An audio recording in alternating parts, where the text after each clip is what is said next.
today. From Empower Field at Mile High in Denver, it's Week 12 of the NFL on EA Sports.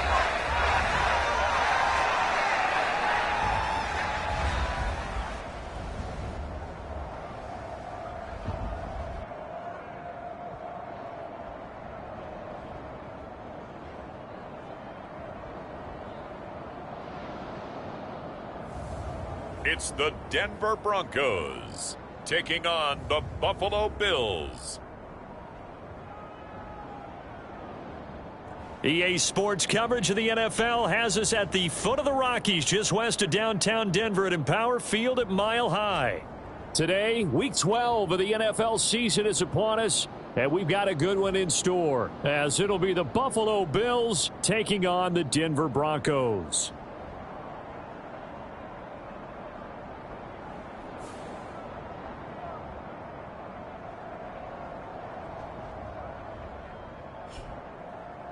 And hello again, everyone. Brandon Gaudin alongside Charles Davis. And, Charles, we look at this Bronco team.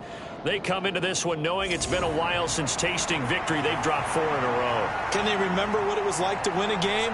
In these types of situations, you're looking for someone to inspire you, and it doesn't have to be one of your best players either. Meanwhile, for the visiting Bills, they've been flawless these last couple months, winners of 9 in a row. And that's the kind of streak you don't see too often in today's NFL since there's so much parity. So the way they've played has been truly remarkable.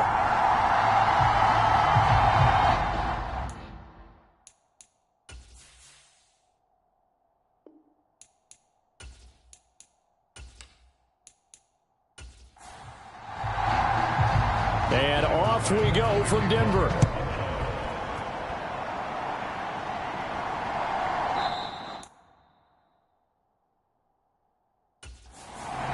And we will not see a run back on the opening kickoff. This will be a touchback. So here are the Broncos now for their opening drive. They're led onto the field by the former Cal Bear and the #1 overall pick in 2016, Jared Goff. Well, the silver lining from last week, he played phenomenally. Kept the ball clean and led them to the end zone several times. You know these NFL quarterbacks, though. They trade away all those touchdowns if it meant getting the win. That's his focus this week. Now the first play of the drive there is incomplete. 2nd and 10, a very chilly day here, but no snow. And I got to say, if it's going to be this cold, I want snow. You should see Charles' face. He's looking at me like I'm crazy. And that'll be incomplete. Took a pretty good shot as he tried to pull that one in. Couldn't hang on, 3rd down. To throw is Goff. A throw out wide, going to be incomplete. Brandon, we saw these defenders flying to the football in their win last week, and nothing has changed. They're still moving around quickly and forcing incompletions. Jake Bailey on now to punt here on 4th down. Only 2 punts for him last week in the loss as he gets this one away. Here's Austin. And he'll be out of bounds, but able to get it up past the 45. A good return there, call it 13 yards. And the Bills will take over the football with a 1st and 10. So out comes this offense to take over for the first time. And a look here now at their 4th-year quarterback. I like this guy, and the reason I do, he tends to stay on an even keel. Doesn't let too much ruffle him. He will manage the game the way it needs to be managed, take what the defense gives him, and then he can strike at times. Had a touchdown pass. Yes, he had an interception last week, but he found a way for his team to win. 2nd and 10.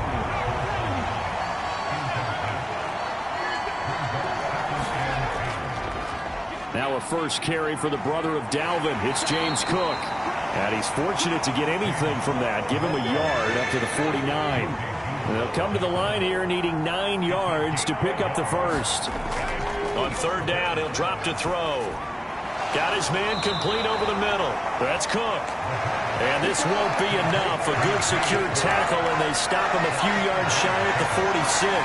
5 yards, not enough. And it'll be 4th down. We can make this one pretty simple. Locked up all of his progressions downfield, forced to get it to his running back. But how about the way they ran to the football and knocked him down to force a 4th down?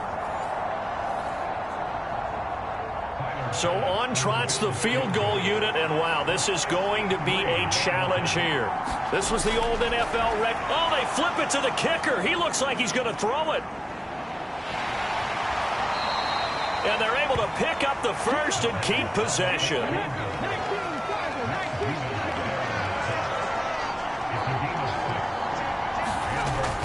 First down, here's the run with Cook. And the result here, a pickup of 8. Leaves him with 2 to go on 2nd down. The numbers a week ago for Cook. 21 carries, 64 yards. As always, priority number 1 for them is to secure the win this week. But priority number 2, this guy right now who is 6th in the league in rushing. They want to give him that push to get him into the top 5 and really earn their status of being one of the best ground games in the NFL, as well as him being one of the lead backs too.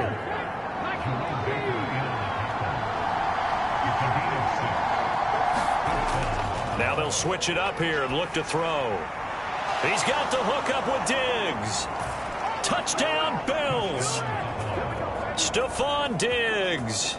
He has career touchdown number 78, tying him with both Eddie George and Frank Gifford on the all-time list. And the Bills are on the board first here this afternoon. Well, these guys have won 3 straight ball games, and another good start to this one, out to the 6-0 lead. And I've talked with so many different coaches, as have you, along the way, and they always talk about winning streaks and the mood of a team and how much easier it is to actually prepare during that time. Guys are sharp, guys are focused, everyone's feeling good, and we're seeing it early in this one.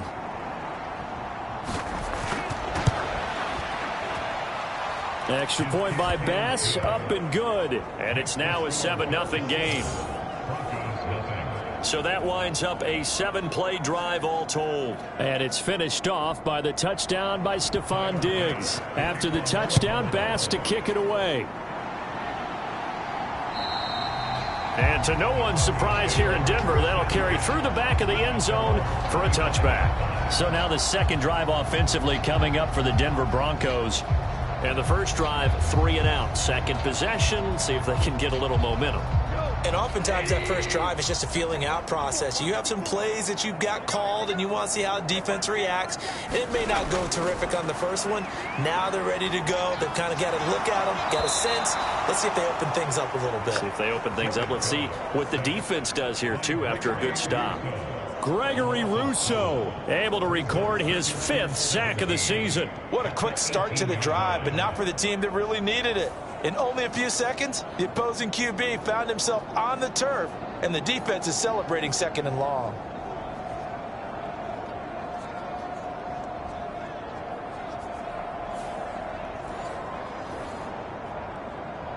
Now following the sack, they'll look to make amends on a 2nd down and 17. Here's the first carry for Austin Eckler. Only 2 yards on the carry. That's going to set up a 3rd and long, 3rd and 15 to be exact. Tall task ahead of him here, needing a full 15 yards to move the chains. And that will be incomplete. Looks like a second empty possession to start the game, and certainly not the way you want to start when you're coming off of a loss last week. Every team talks about starting fast. They're hoping on their next possession it can be a delayed fast start and get them going. Now Austin. They call that a punt of 38 yards officially. And out will come the offense as they take over. So here come the Bills out for their second drive. And, Charles, if the season ended today, and it's not going to, we still have December left. More football. We're only in November. But they would be a wild card team. And that's great. They'd be in the playoffs, but you know they're trying to bump up to be one of those division leaders. That guarantees you at least one home game in the playoffs, and that's what you're really seeking. But there also isn't much margin for error for this team, right? Because right where they're sitting, A 2-game losing streak could have them out of the playoffs, so they've got to make sure they continue to keep the momentum going. Absolutely. There's some sharks smelling blood in the water behind them. Up the middle, it's Cook. And they went the wrong way there. Losing yardage back at the 43-yard line. 2 yards the loss, 2nd and 12. The Bills at 9-1 on the year. They've been flawless these last couple months, winners of 9 in a row. And let's give them a ton of credit, because in a league that's built on any given Sunday, any team can win. To run off this kind of a streak, this kind of a number, that's pretty darn impressive. Now they contend with a 2nd and 12 after the loss. Looking to throw. Pass delivered successfully to Knox on the out route. Here now, 3rd and a yard.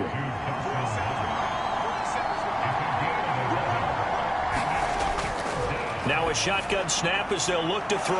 Pass taken in by his big tight end. And he is going to have a Bills first down as they're able to convert by plenty there on 3rd and 1. Got to say, I was a little surprised to see him, Charles, come out in the shotgun on 3rd and less than a yard. Yeah, but the way the NFL is nowadays, we hardly ever see anyone really run for it on short yardage. So they're going to throw the football more times than not. That was a nice, easy rhythm throw right there, and they pick up the first down.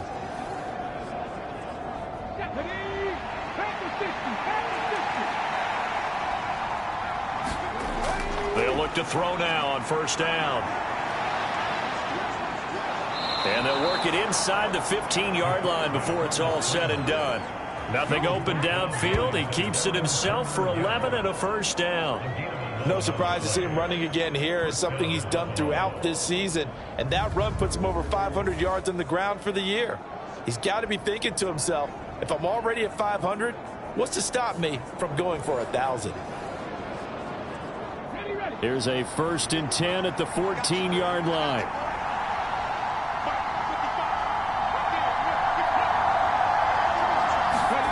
Now here's a little touch pass as they tap it quickly to their receiver. And a great read by the secondary. They come up to stop that touch pass before it can even get back to the line.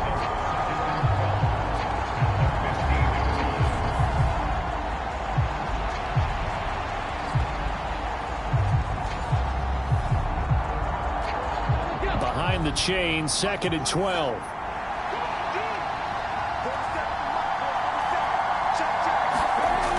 He'll look to throw. Right back to Cook for another completion. And he'll be brought down this time at the 5-yard line. This will be play number 8 here on the drive. It's 3rd and a yard.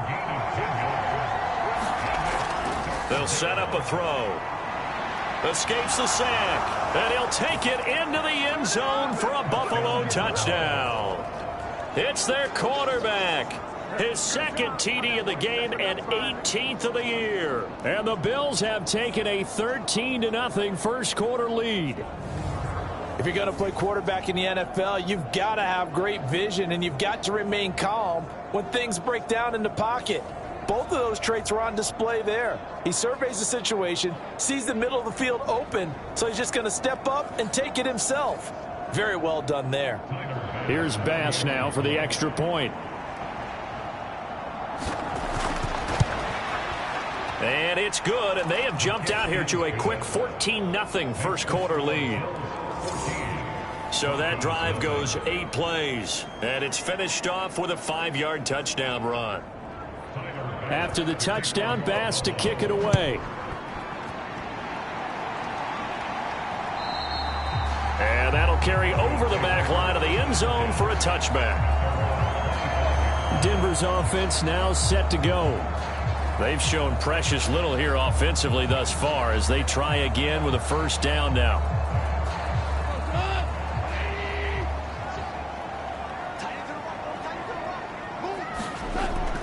Here's Eckler to begin the drive. And he can only manage to get a couple. 2nd and 8 coming up. The numbers for him from a week ago. 17 carries, 90 yards, and a touchdown. When a winning streak stretches this far, you start to wonder, if a team is truly unstoppable. And here's a guy who's been very much the legs that have helped drive this team to wins week after week. And even when teams have keyed on him and tried to slow him down, he's still gotten the job done enough to avoid a loss. Talking with him in pregame, though, he thinks that this week could be his biggest week yet. They'll come to the line needing only 2 yards to gain the first here. They'll fake the give. Now Goff. Able to find the open man. That's complete. And he will have a Broncos first down as they're able to get the third down conversion. Normally on third down and short yardage, you're thinking of throwing to your tight end. It's just going to be a simple chain mover. But this time they let him roam down the field, and a nice dart picks up the first down and then some.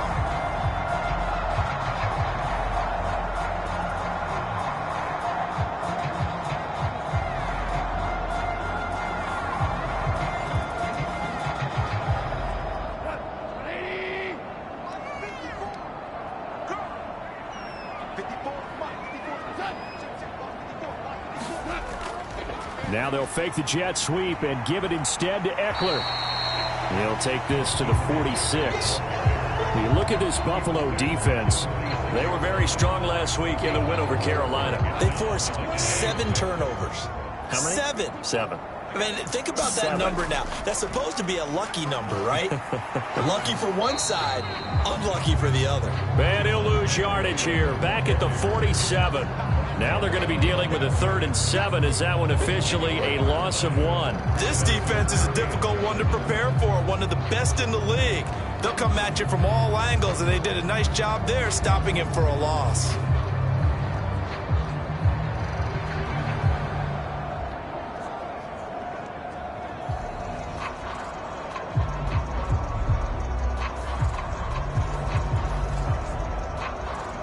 Now 3rd down and 7. Goff now looking to throw. And that nearly intercepted. Boy, for a guy known for his hands defensively, that's a ball he probably thinks he should have come up with. But instead, it's 4th down. And no return possible here as they angle this one out of bounds.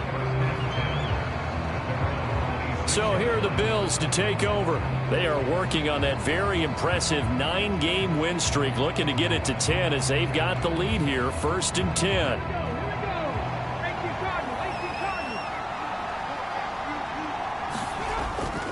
Here's Cook as they begin on the ground. And forget about finding a lane. He barely had time to look up before he was planted in the backfield. A loss of a full 3 yards, and now it's 2nd down. The running lanes have definitely not been there for him here in the first half, and I don't think it's all been his fault. His offensive line hasn't given him much space. A loss results there.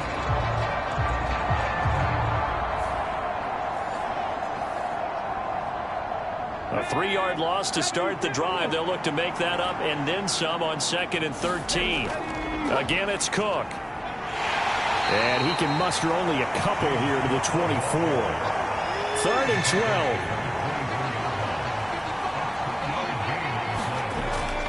Back to throw here.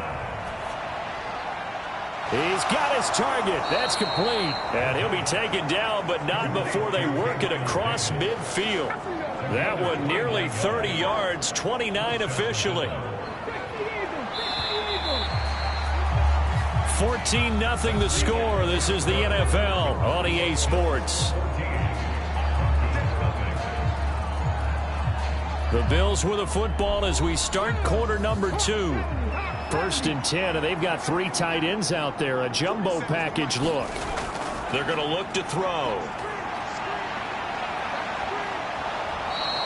The improv on the scramble there gets him 6, and it'll be 2nd down.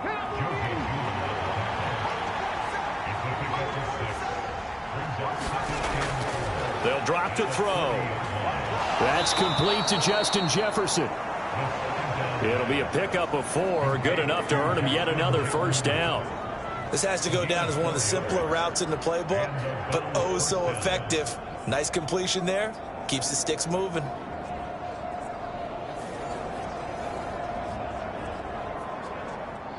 So from the 36 now, 1st and 10.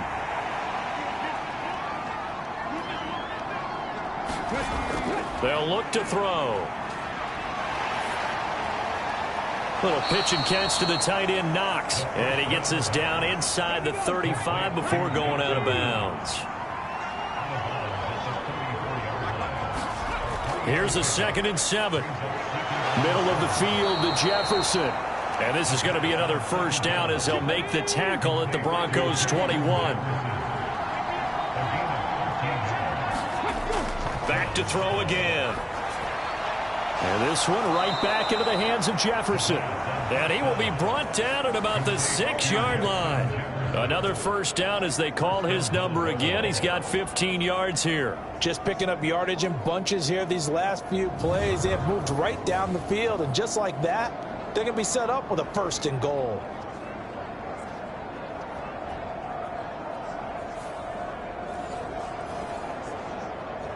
Come on. Hey,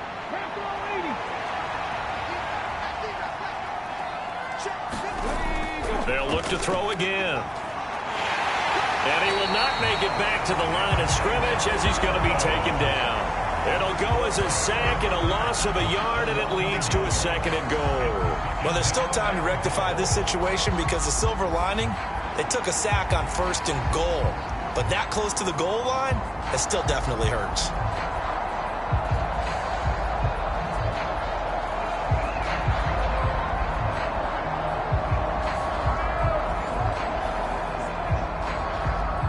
Two of their 3 red zone trips so far, they've come up empty on. They'll look to reverse that trend on 2nd and goal.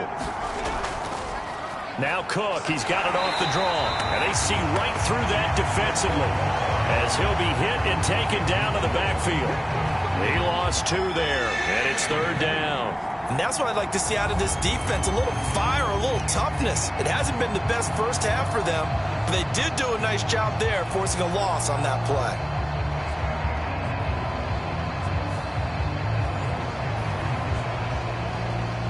And now can they reverse the trend on 3rd and goal with the last 2 plays having gone backwards? They'll look to throw here. A strong running. And he'll be brought down this time at the 5-yard line. He'll wind up getting 4 yards there on his own, but it also brings up 4th down. They made a nice effort to stick him with a loss for that play, but it's going to take more than that to keep him from advancing the ball. Should be an entertaining battle anytime he tucks and runs over the second half of this contest.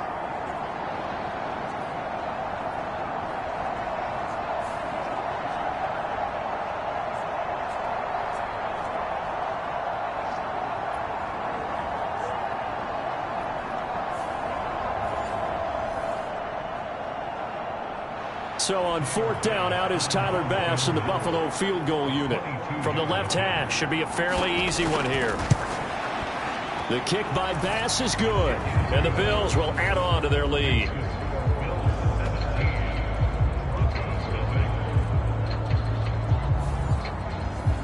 So a long drive gets them down inside the 5, but ultimately they settle for just the field goal. And I have to think that if maybe they were a yard closer, that would have made their decision tougher, and I think they likely would have gone for it. But in this situation, they just decided to take the 3, and I think it was a smart move. Well, the football going back over to the Denver Broncos. And we don't want to call this desperation time, especially in the second quarter, but you're down. You don't want to. No, but let me finish. Okay, my bad. You're down 3 scores already. You've done nothing offensively, nothing on the scoreboard. That's not a good combination. I think you just called it desperation time. I think you did. But let's face it, you mentioned this to me in a break earlier in the game. The energy level hasn't been there right from the start. We've noticed that. They've got to find a way to get on their toes and start punching instead of retreating, to use a boxing analogy. Now that's the kind of big play you'd like to see. This first half, it hasn't gone their way, and they could use a shot in the arm, something to perk them up a bit. And they get one here in the passing game. From up near the 40 now after the big play to start. Here's another 1st and 10. Now gone. That's caught. It's Marvin Mims. From the 44 now, here's 2nd and 4.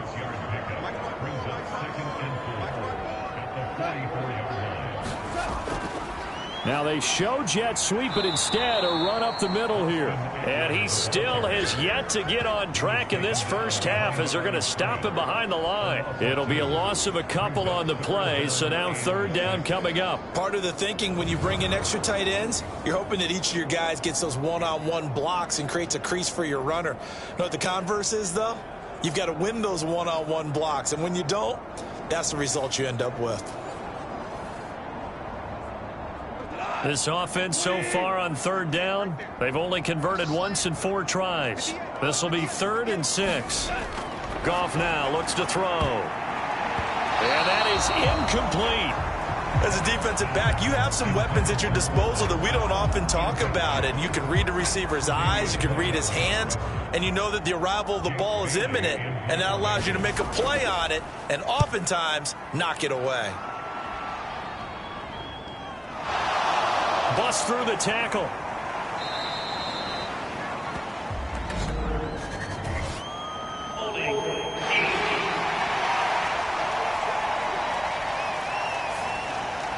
So the special teams penalty cost some yardage there as they come out on 1st and 10.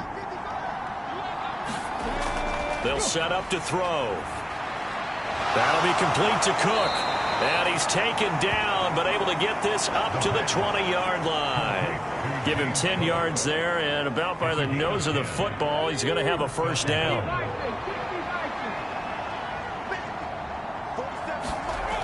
Back to throw.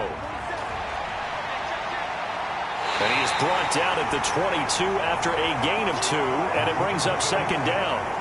Brandon, once that one broke down, there were only so many options left for him to take. Fortunately, only first down, so he smartly got the yardage he could get and didn't worry about trying to turn it into a bigger play and end up taking a bigger loss. Here, they hope they can regroup and get something different going here on 2nd down. The throw over the middle taken in, and he's taken down but able to slip across the 35. 5th catch of the afternoon, and that gives him a first down. Good strong throw and catch right there. And so far in this game, the alleys have been open for them to get completions, and they're taking advantage of it.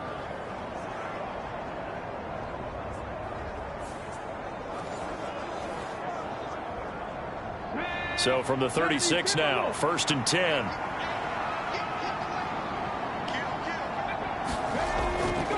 Now Cook running right. And the running lane's non-existent in this first half as they'll stop him behind the line. 2 yards the loss, 2nd and 12. I like the strategy.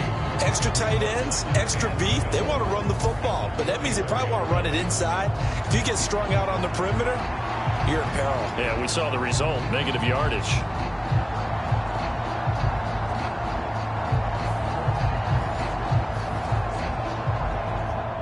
So the first down run lost a couple. Now they come up 2nd and 12. They run it again with Cook. And his rough afternoon continues. He's going nowhere again. They need 12 here. It's 3rd down. He'll look to throw. That's to the right sideline. And it falls incomplete. The Bills send the punter out as he's on to punt for the first time this afternoon. He was only asked to punt once in the victory last week as he sends this one away. 36 yards on the punt with no return. And the Broncos take over. 1st down and 10. Here's the Denver offense now as they get set to take over here. And last drive, 3 and out. Still a goose egg on the scoreboard. How do they break that goose egg? They've got to find a way to get the ball in the hands of their playmakers, get them some space, and try and make a first down and get some momentum going. It's been a struggle for them throughout the game, and that 3 and out on the last possession, that told you just how stalled they are on offense. So who will step up here? We'll see. It's been a very one-sided game so far. They got to change what they're doing right now, don't they? You can't wait till the halftime speech to make an adjustment. No, you can't, because if you're doing it right, you're adjusting from series to series, and they need a big adjustment here to try and put some points on the board. So one play, and they're already just shy of midfield. Out of the gun, Eckler running it. And he'll lose yardage here. Back at the 47. 2 yards the loss, 2nd and 12. We think, Brandon, I like the intensity this defense is showing right here in these first few drives. They're not just holding the line because they're doing their job, but they're doing more than that, aren't they? They're getting a nice push into the offensive backfield. And a great example right there for the loss on the tackle.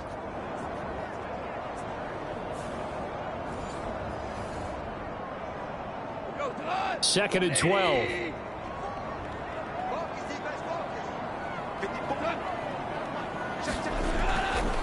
Up the middle with Eckler. And a gain of 4 gets him right to the midfield stripe. 2 minutes remaining in this first half of football. Coming up at halftime, I'll go from one personality, that's you, Charles Davis, to another one in Orlando, the coach.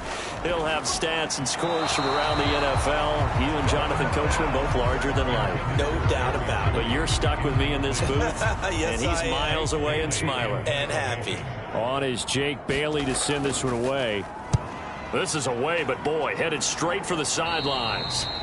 And this one will not be returnable as it sails out of bounds. Here's the Buffalo offense now as they get set to take over here. No points last time out. They were forced to punt, if you remember, but no time to dwell on that. They've still got the lead here and a chance to add to that here. 1st and 10 as this new drive starts.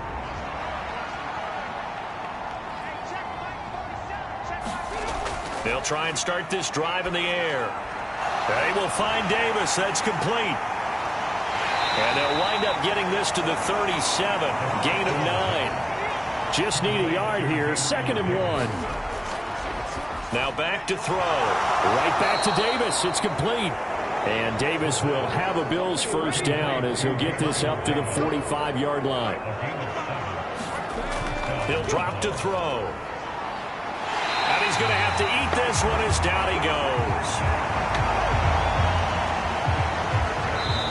Now the Bills are going to use the first of their timeouts as they'll stop it with just over a minute to go before halftime. Here's 2nd and 10.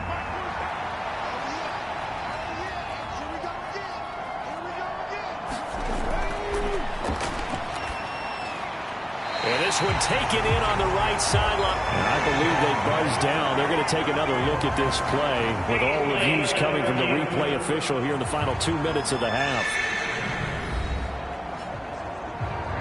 Did he keep those feet in bounds? That's the question they've got to decide. And I got to say, watching it in real time, it was awfully close. Yeah, it certainly looked like a heck of a catch because he didn't appear to bobble it, which could complicate things. But even with the benefit of replay, that's pretty tight. Well, here's the call.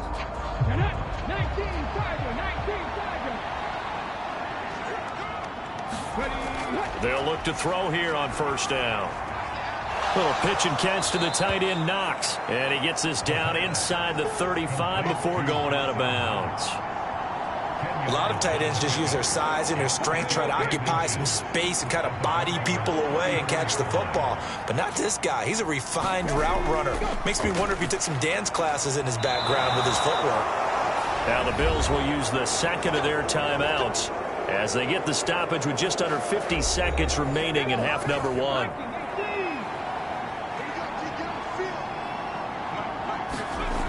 They'll stick with the passing game as he looks to throw. And he'll protect himself at the end here as he winds up getting pretty decent yardage. Nice work to get 7 out of that, and it's 2nd down.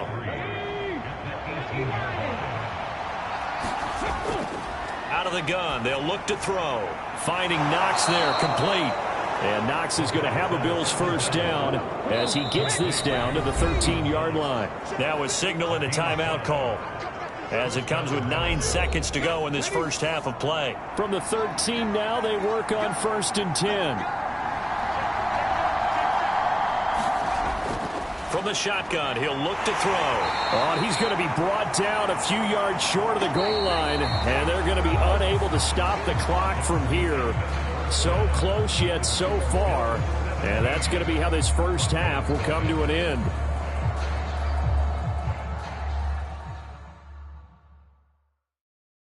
All right, Brandon, thanks very much. Things starting to get interesting in this final weekend before Thanksgiving. So let's see what's going on around the NFL. We'll get started up at Cleveland Browns Stadium in Cleveland, where it was definitely a game with some intrigue, as you can see by the scoreline. Mac Jones, strong in the victory, as his guys managed to cobble together their third win in an otherwise dismal campaign. From there, we'll stay in the AFC North as we head to the Confluence to check on the Steelers at home in Pittsburgh. And they were losers in that game as they fall to the visiting Kansas City Chiefs. Patrick Mahomes leading the way in the victory with 3 touchdown passes. Lastly, we head to Southern California to check on the Rams at home at SoFi Stadium. And you can see they have the lead over the visiting Seahawks. Cooper Kupp with a touchdown catch from Matthew Stafford.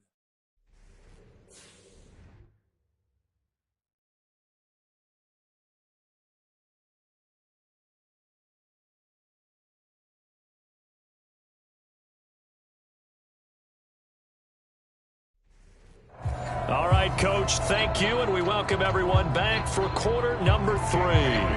A very one-sided first half, 17-0 our score as we get going in quarter number 3. Hines opting not to risk it, and this will come out to the 25. The Bills offense set to take over to begin quarter number 3. And they've got the lead. CD, what do you think the message was at halftime? I don't think the message was too drastic, I think, at the half, or that they need to change things too much. I do think the offensive line could play a little bit better. And I think they'll try and help them out more. They'll probably keep a tight end in a few more times and maybe add a running back to the formation and pick up those pass rushers because they probably allowed a few too many sacks for comfort in the first half. They'll come up now 2nd and 4 from the 31.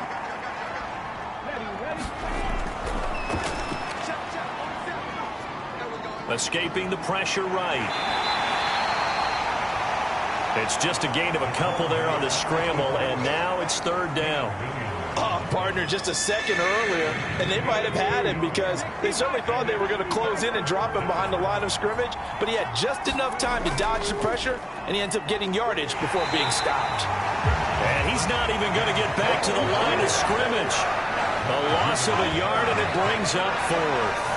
And plays like that are exactly what this defense needs here early in the second half to give it a little spark. I think their halftime adjustment, what they talked about, maybe it was just a little inspirational speech. Who knows? But looks like they're ready to go.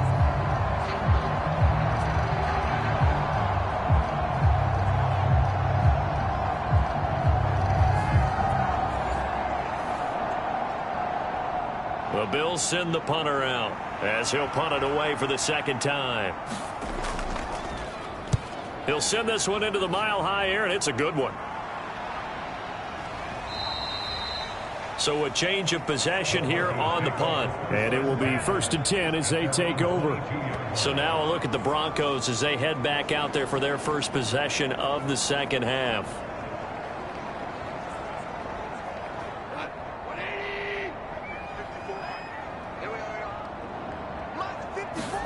On 1st down, Goff. He completes this to Sutton. And he's tackled a yard short of the marker. Good gain of 9 on 1st down. 2nd down and a little more than a yard here.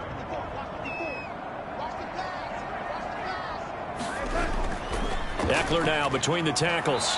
And he stopped immediately there. They'll say no gain on the play, so it was looking good, but nothing there, and now it's 3rd down and inches. They'll try to pick up the first with Eckler, and he'll get it up near the 35, right at the 34 here. Just a gain of a couple, but good enough to keep the drive rolling. Well, they're hoping that the second half is better for him than the first half. They've got to find a way to get him going. He's a big part of their offense.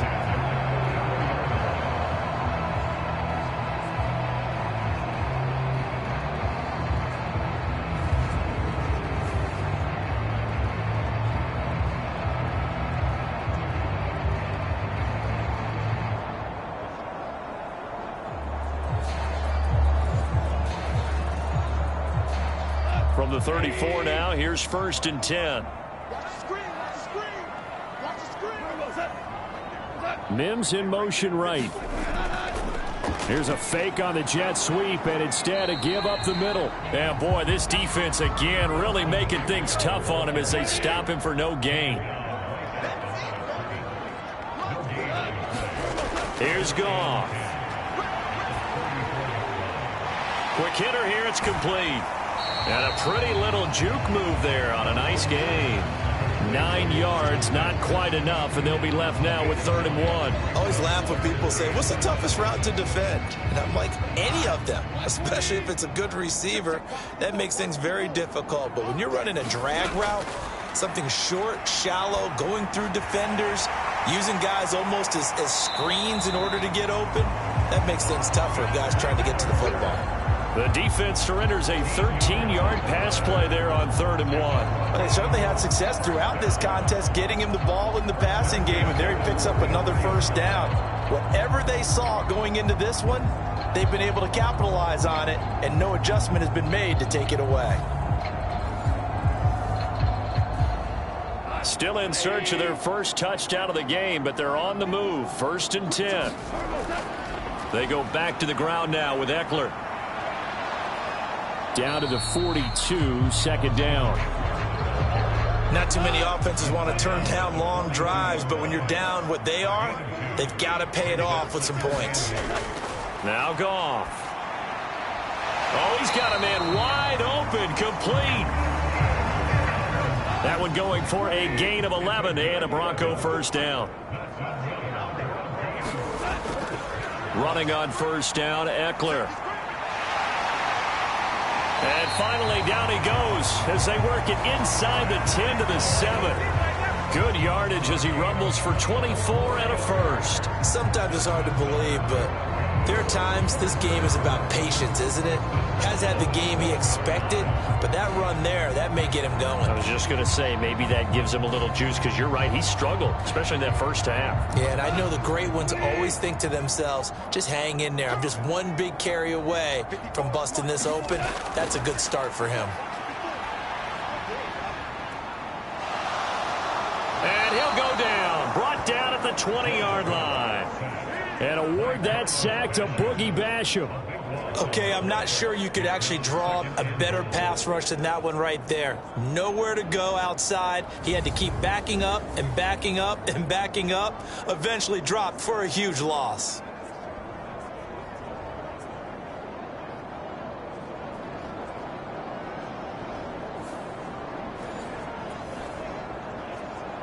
First down, a bit of a disaster, and now on 2nd and goal, back even further.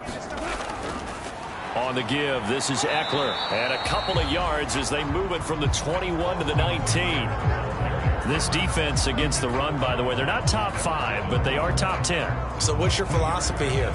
Do you try and run the ball against a team that's pretty good against the run? What if you're a pretty good running team? If so, you might well go ahead and run it anyway, because that's your strength.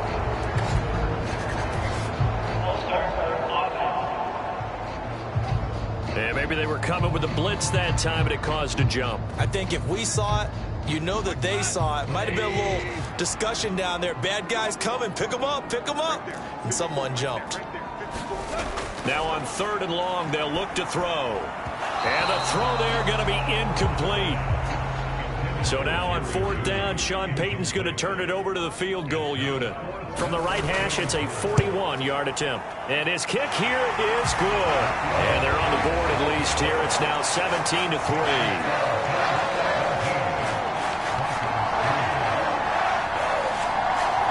So he's been automatic to this point of the season, and he connects on the field goal there. And what a luxury it is to have a kicker you can depend upon, partner, because he hasn't missed all year long. Converts on that one as well. And kudos to you. You didn't jinx it. And no thought of a return here for Hines. Buffalo offense back out ready to go. Obviously not the intended goal last drive. They had to punt the football, but still they've got the lead here, and now a chance to add on to that lead if they can get points on this drive. 1st and 10 upcoming. They start the drive with Cook. He'll be dropped after a gain of about 6 across the 30 to the 31. They'll come up now 2nd and 4 from the 31. A throw on the quick slant going to be complete. Now inside the 25. And he's all the way down to the 13-yard line. A big play there on the catch and run. 56 yards. Another big play right there, and this is where, as an offense, you can really put the hammer down. You've got a double-digit lead, but those other guys, they've been hanging around. A touchdown here could put this game out of reach, and that's a strong step towards getting it done. A real field flipper there, as all of a sudden they've got a first down in the red zone. He's got the connection over the middle to Diggs. And the Bills are going to have a first and goal coming up as the tackle made at the 3-yard line. How about the way they're moving the ball down the field? They had a big play a moment ago, followed it up with another nice one here, and before you know it, they're already looking at first and goal. And this is caught for a Bills touchdown.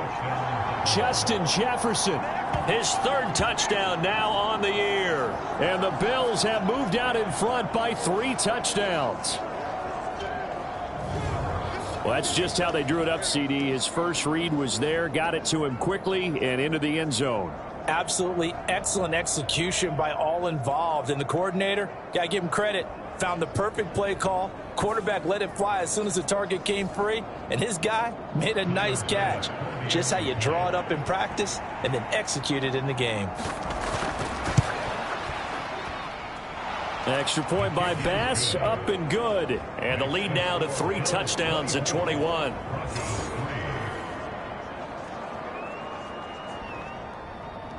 After the touchdown, Bass to kick it away. This taken in at the goal line. And not much happening on the return as he'll get this to about the 23. And Denver getting set to take the field. I kind of feel like they've reached a do-or-die point in this game, Charles. If they're going to try to pull off an impressive comeback, it has to start right here, right now. Yeah, now they've got a final chance to get out of this situation, but they also understand they've got to move the ball and move it fast. In addition, they need to save as much time so they can get 2 more possessions.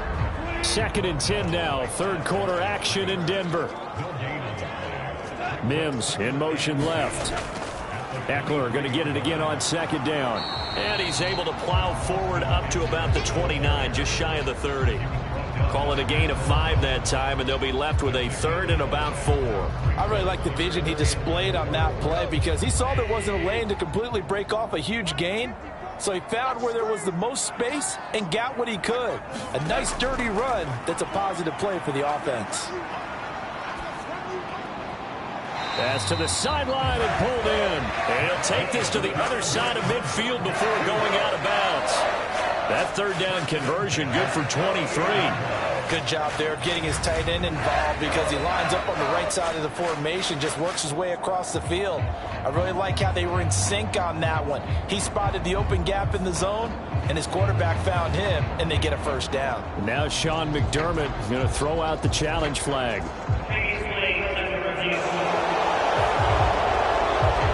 Did he keep those feet in bounds? That's the question they've got to decide. And I got to say, watching it in real time, it was awfully close. Yeah, it certainly looked like a heck of a catch because he didn't appear to bobble it, which could complicate things. But even with the benefit of replay, that's pretty tight. Well, here's the call.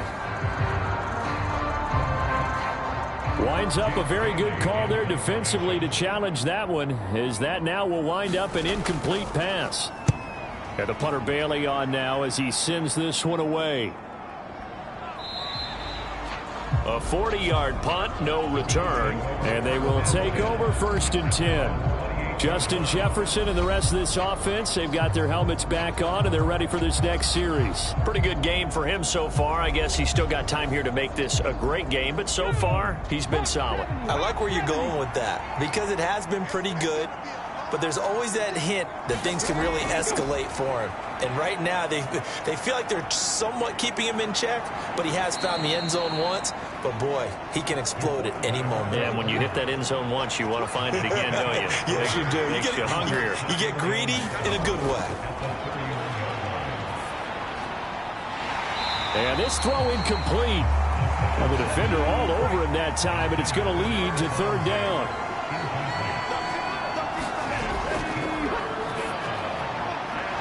side, and he's got a man. That's Cook. And past the 40 before he's out of bounds. 12 yards that time, and a Bills first down. And while we may be looking at the scoreboard, this offense certainly is not, because they're showing no signs of backing down, even with a 3-score lead here in the third quarter. I think they keep taking their shots. They've seen blown leads happen throughout this league. They don't want to fall victim to it themselves. Under a minute to go in this third quarter as they come up 1st and 10.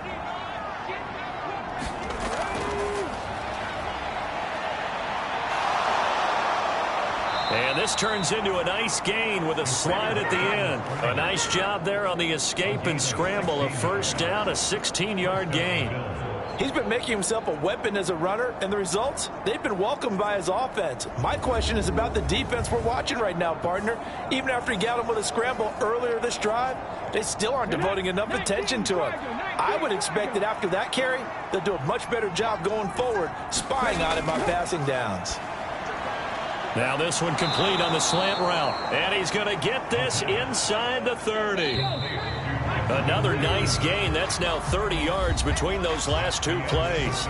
We have played 3 quarters. This is the National Football League on EA Sports. Welcome back now to Denver. A lot of folks starting to make their way to the parking lot. Their guys trail big here to begin quarter number 4. First down, here's the run with Cook. And he maneuvers up the middle for 3, and it's 2nd down.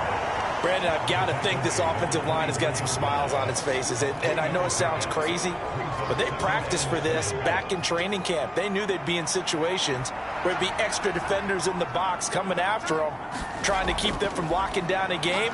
Right now, they want to show the world they're up to the challenge. They're in a pretty good spot right now with a convincing lead. I think this is where they put on the boxing gloves, start to try and pound them into submission. And the offensive line, they've controlled this game. I don't see why that trend would change now. He's going to get that to his running back out of the backfield. Touchdown! James Cook from 21 yards away. And the Bills add on to their lead, and it's looking like that win streak is going to extend another week. Well, forget about the weapons out wide. He knows he's got another weapon in the backfield in the passing game, Charles, and he utilized him perfectly on that play. And the offense coordinator showed me something on that play, Brandon, because so often during a game, our cameras find them looking down at their play sheets, and you wonder if they're absorbing anything. He had something specific in mind, and he went to it, and it worked well. Extra point by Bass, up and good. And that'll increase their lead to 28. So that drive in total 8 plays. And it was James Cook finishing things off with a touchdown catch. After the touchdown, Bass to kick it away. And he'll decide to not bring this one out as their drive will begin at the 25. Denver's offense now set to go. Facing a big fourth quarter deficit here, things not looking good. You know, this offense, though, they've been in the top half of the NFL so far this season, but in this one, well, their defense has really struggled. On first down, it's gone. They'll get this out wide to Eckler. And this will be a gain of 5 as he gets it to the 30. Ball on the 30. They'll come up with a 2nd and 5. Now it's gone. And he drops it incomplete, and their struggles continue here. One thing you hope to see out of a rookie tight end is a real concentration when the ball's in the air, and I'm not sure that he didn't, but he has to be prepared for people making a play on it when that ball's up for grabs. Here's Goff. Ball had his hands on it, couldn't bring it in. Pretty symptomatic of how this game's been going. Desperation time for Goff on 4th. And it's incomplete. They cannot convert, and they turn it over. The Broncos unable to convert here on 4th. And the Bills are going to take over in excellent field position. Well, that's another mistake there on the drop pass on 4th, and we've seen them do things like this all game. It's not hard to figure out why they're down by that deficit. They haven't made plays that are going to keep them in the game or win the game all game long. That's another example right there. It all boils down at the end of it to execution. Either you make the play or you don't. And he'll manage to pick up about 4. It's second down.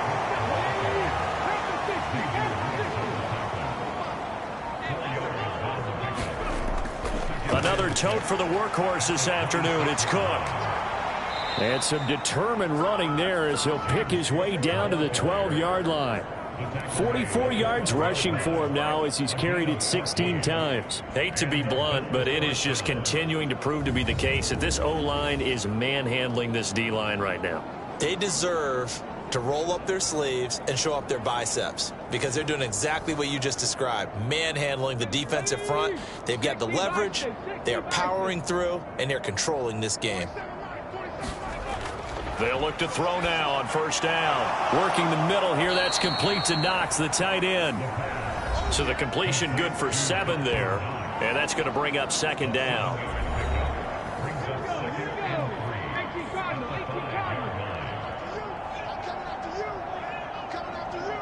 Now they'll put a receiver in motion left. He'll get an opportunity with it on the touch pass.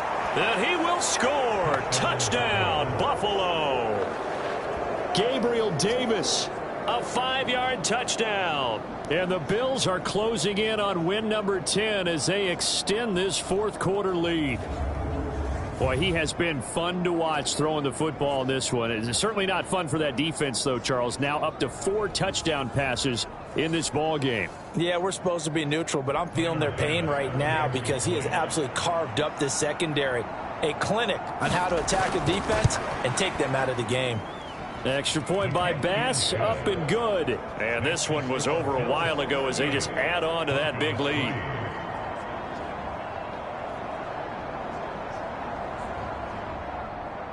After the touchdown, Bass to kick it away.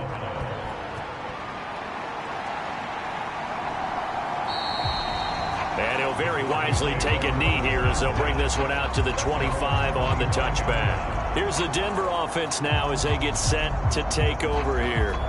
It's now appearing that this losing streak is going to continue. You know, the coaching staff was confident that this was going to be the game to stem the tide, but that just has not been the case. Goff on first down. On the slant, completes to Sutton. And down he goes, but he takes it up to the 40. 15 yards is the pickup there, and the drive starting very nicely. First down. Now, fourth quarter, certainly not enough time for a comeback, but nice to see them making use of the time remaining to try and make this one a little more respectable. Yeah, I think the ultimate goal, good execution, be crisp, be sharp, and find a way to put some points on the board to make this thing look just a little bit better. Oh, he dropped it. And that's pretty indicative of the way this one's gone. Now it's 2nd and 10.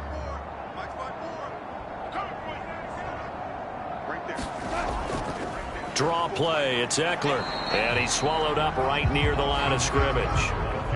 The Broncos on third down. They're hitting at just 30%, 3 for 10. This is 3rd and 10. It's Eckler again.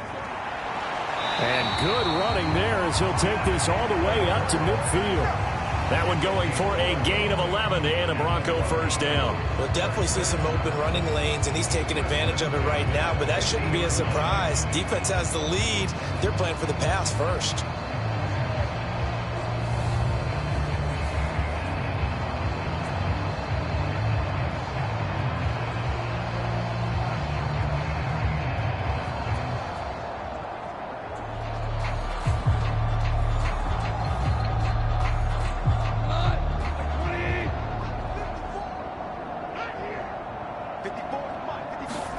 From the 50, it's Goff.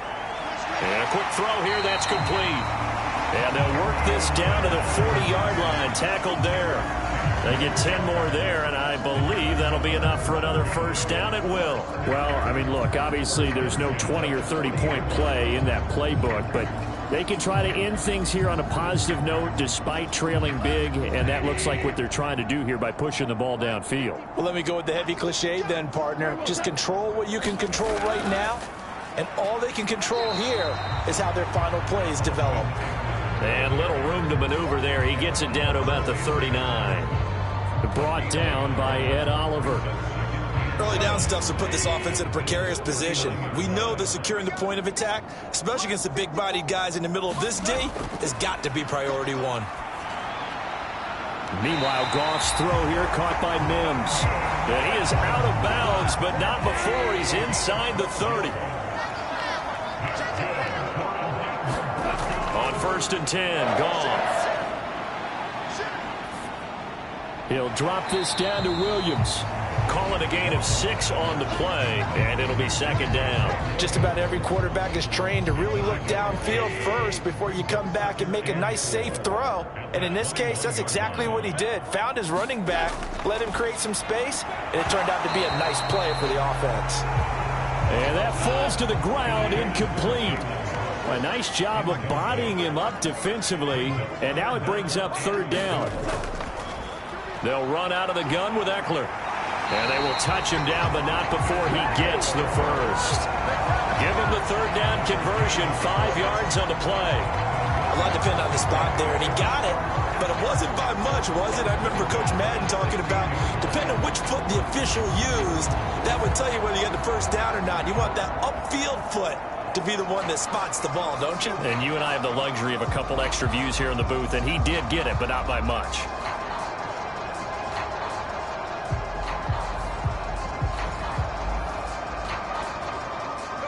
So the ball down to the 16 here for 1st and 10. From the red zone now, Goff. And he's going to go down. They sack him back right around the 30. Ed Oliver, give him the credit for the sack and a loss of 14 yards. We all know he's one of the better quarterbacks in the league, but definitely not today. His team trailing by multiple touchdowns and a late sack. Just a parting gift from the defense for him to take back to the locker room with him.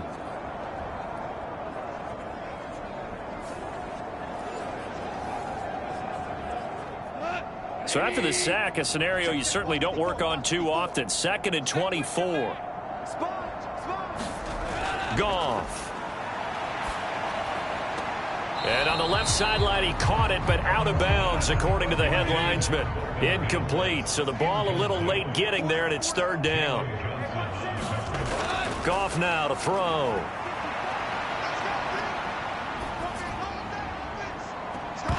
And he will not be able to hang on through the contact. It's incomplete. The coverage strong, and now it's 4th down. So now on 4th down, Sean Payton's going to turn it over to the field goal unit. He made his first, this from 47 yards out. And this one looks good. It is good. Right down the pipe, and they'll get back 3, but this remains a large deficit. Not going to matter much, but I guess they get a little closer, a little more respectability. Yeah, you're exactly right. They've been outplayed all game long, but like my mom used to tell me all the time before I went out, dress up a little bit, son. Make yourself respectable. And that's what they're doing here. They're just dressing up the final score. Back now on offense, the Buffalo Bills. Well, they don't really need the points here, Charles, given what we're looking at on the scoreboard, but they've scored on 3 consecutive possessions, 3 consecutive drives, and I'm sure that they would like to keep that streak going here and continuing to pour it on. And things have gotten that way in the NFL, haven't they, partner? Because in the old days, people would, they'd get off the gas a little bit, right? But now, people continue to accelerate, but we'll see what they decide to do as they come out for this one. But the way this game has gone, they've got to be awfully happy with their execution overall.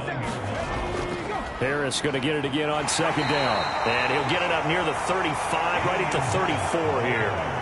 From the 34 now, here's 1st and 10. Just 2 minutes remaining here in the 4th quarter of what has been a one-sided affair. So it's Bills football here as we get you reset. And they have just about put this one on ice as they've got it here, 1st and 10. Cook with a run on 1st down, but he'll only manage a couple there before he's taken down. This is 2nd and 8.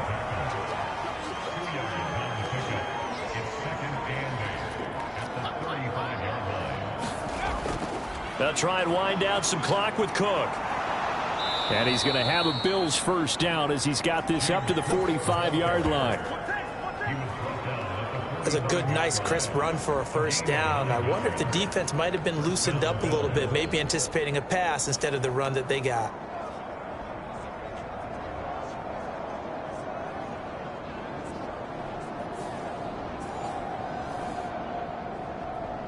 So after 2 first downs, they get another here. 1st and 10 at the 45.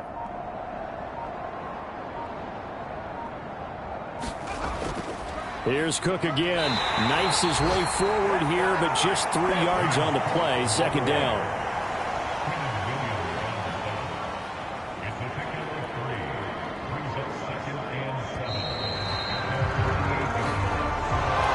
This was a really nice display, Charles, of complimentary football, especially how much they were humming in the second half to pull away and get the victory. Really a complete performance. And so much fun when you're able to have everyone contribute, both sides of the ball. You go back in the locker room and you just savor it, right? Because that's what football's all about. A true team game, and they got it done in this one. So for Buffalo, they get win number 10 on the year as they move to 10-1. And they will head back home next week. Meanwhile, for Denver, their luck may have run out as they fall to 4-7 now in the year. And they'll get a chance to redeem themselves at home next week. Thanks for tuning in, everybody. Alongside Charles Davis, we thank our entire crew. I'm Brandon Gaudin. This is the NFL on EA Sports.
today. From Levi's Stadium in Santa Clara, California, it's Week 12 of the NFL on EA Sports.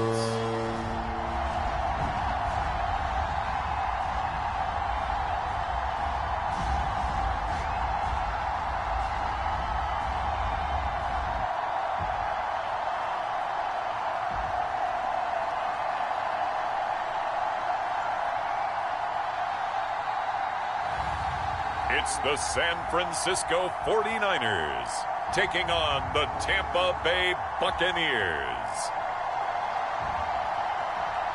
We're about 40 miles south of Candlestick Point as we welcome you inside Levi's Stadium in Santa Clara.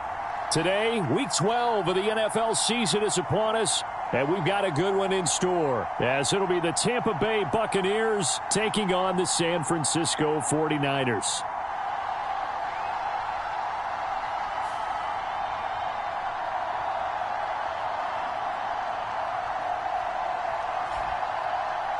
Hi again, everyone. Brandon Gaudin alongside Charles Davis. And, Charles, you take a look at these 49ers as they interplay here.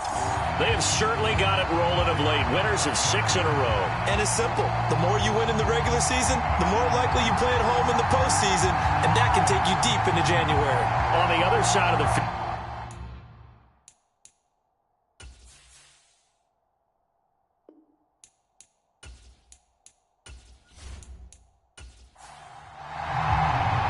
The final playoff push is upon us. It's Week 12 of the NFL season, and we're underway on EA Sports. From a couple yards deep, he'll bring it out of the end zone.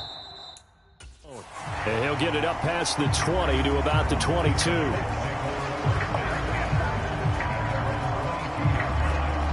So out come the Bucs now for their first drive.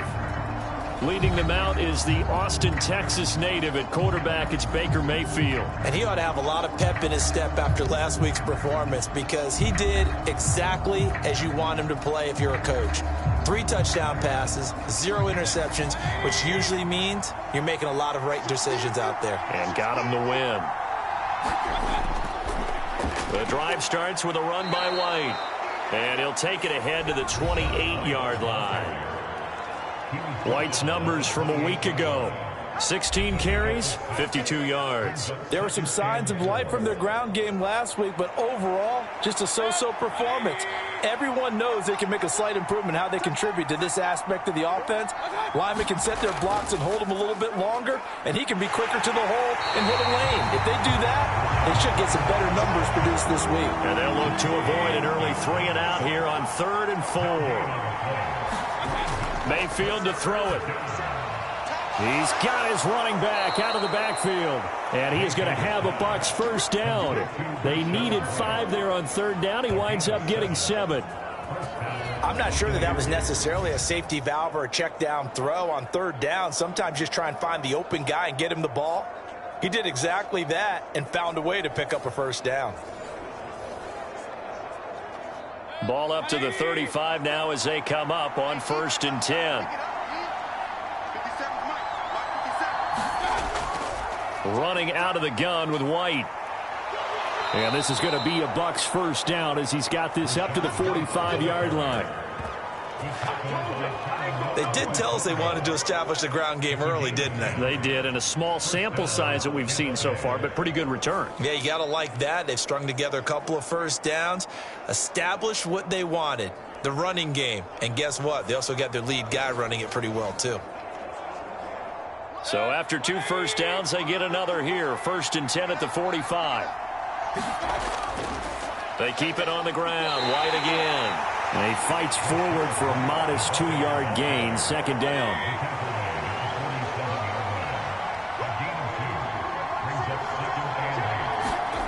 Here's Mayfield. There's a short one taken in by Otten. 9 yards to pick up there, and it's a first down.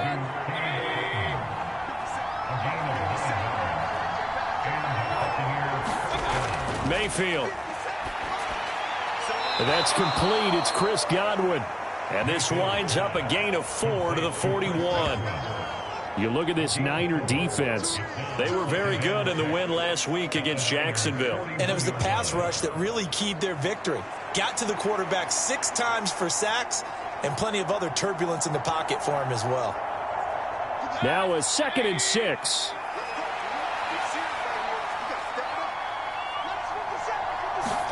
To throw, Mayfield. Right back to Chris Godwin.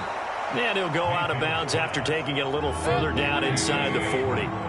This will be play number 9 coming up on this relatively long opening drive as they look to convert on 3rd down. They'll try to pick this up on the ground with White. And he is going to have the Buccaneers 1st down as they get 5 there on 3rd and 2.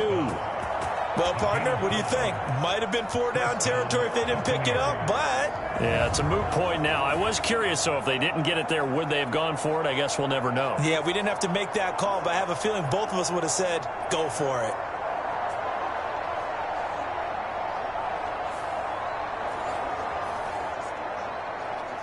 From the 32 now, here's 1st and 10. Mayfield now. Oh, hit as he throws there, incomplete. An incomplete pass on 1st down. That leads to a 2nd and 10. Throwing, Mayfield. It's a short one here, complete to the tight end. The 22 is the line to gain here on 3rd down. Working out of the gun, Mayfield. And the Niners get there and bring him down. He could not get away that time, and it'll be a loss of 11 on 3rd down. Well, these sacks are really piling up. Last week, it was a half-dozen sacks. And here's one on the opening drive. And it has the potential to be what we call a gap, a game-altering play. Because, let's face it, you just mentioned 6 sacks last week. Now, if you're an offense and you saw that on tape, you've got to think to yourself, maybe I bring people in, keep them in, and try and protect my quarterback. It didn't work on that play.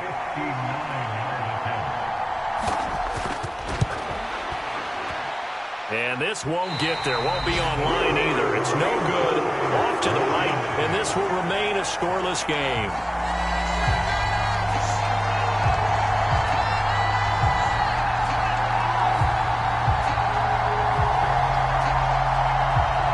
San Francisco set to go on offense once more.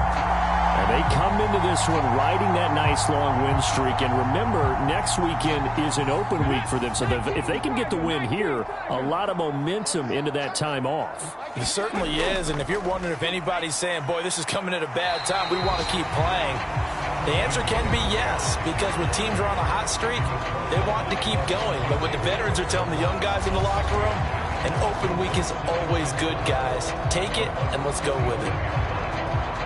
The numbers for McCaffrey last week. 21 carries, a touchdown to go along with 124 yards. Just an excellent performance from them on the ground last week, and that speaks to an offense that is operating at a high level on all fronts. Of course, that man running the ball, he's just seeing the field so well. But don't forget about his offensive line. They've really asserted their will out there and are confident they can repeat it again this week. And he is going to have a Niners 1st down as they're able to get the 3rd down conversion. Well, there's plenty of real estate for him to maneuver on that run, and let's face it, it shouldn't be a surprise. He's one of the better backs in the league. Had to come into this game with the idea, slow him down, otherwise it's going to be a long afternoon.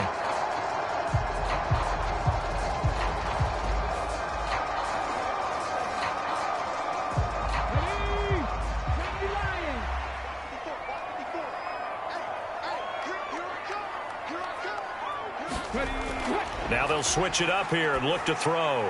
Complete to the tight end, Kittle, over the middle of the field. It'll be a gain of 5, and it's 2nd down.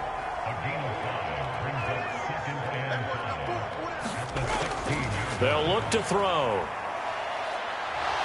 Flushed out right. And they work this near the 5. He'll be stopped at the 6. Give him 10 that time, escaping the danger, running with it, and picking up a 1st down. That's an early scramble that can be viewed positively by either side.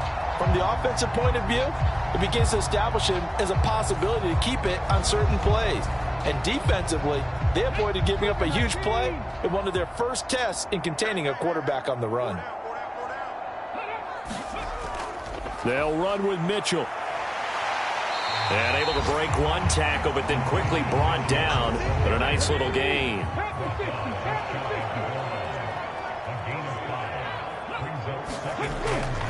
Mitchell again.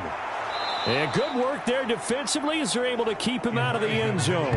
That backs him up 1 yard and brings up third down. That's a really alert defense there because they saw the heavy look come in from the offense, countered it with extra linebackers who brought a little bit of speed and heft, and able to really make a big-time play for their defense.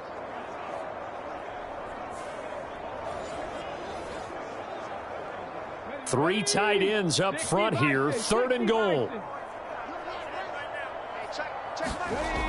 That would give to the big fullback Juszczyk. And he'll take this into the end zone for a San Francisco touchdown. Kyle Juszczyk, his first touchdown on the year.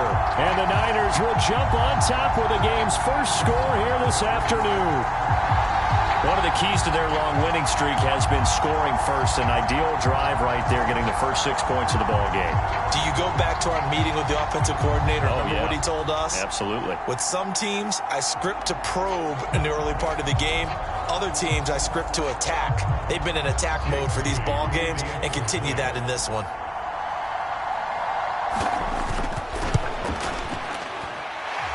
Moody good with the extra point, and that makes the score 7-0. So that drive takes him down the field in 8 plays, and it ends with a 1-yard touchdown run.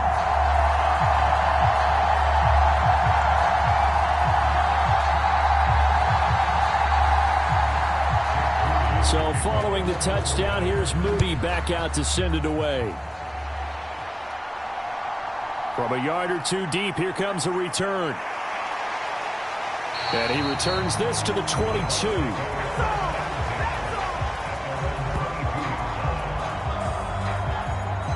Tampa Bay, they're getting ready to set up shop here for their second drive. And they were in field goal range the last time out, but couldn't connect. And it's early in the game, so I don't think that the confidence just goes entirely out of, running your kicker back out there. But let's face it, some coaches have a little bit less patience for that than others. Let's see if they call the game differently now in terms of what they do on drives and not try and settle for field goals. Second down and 6 now from the 26. Now a give up the middle. This is White. And he'll take this up to the 30, a gain of 4. And hold on here, because on that last run, it looks like we have a player who was shaken up. Well, the medical staff is going to come out here and take a look, and we will take a short break.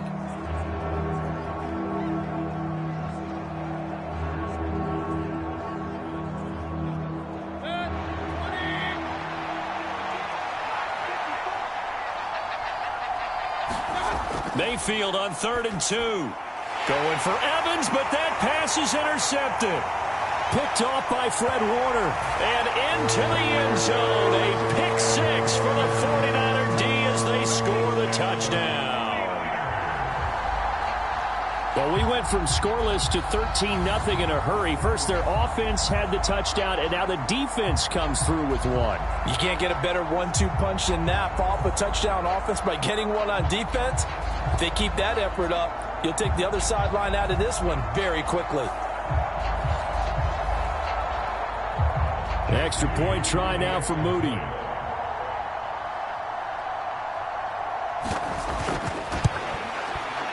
And it's good, and they have jumped out here to a quick 14-0 first quarter lead.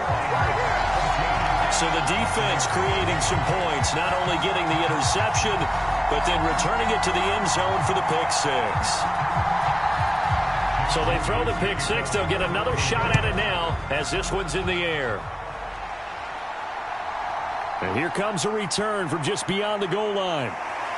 And the decision to come out of the end zone is going to cost him 5 yards as he's taken down right at the 20. Back now comes Tampa Bay. They've been outplayed early, no question. Down 14-0 already as they come up 1st and 10.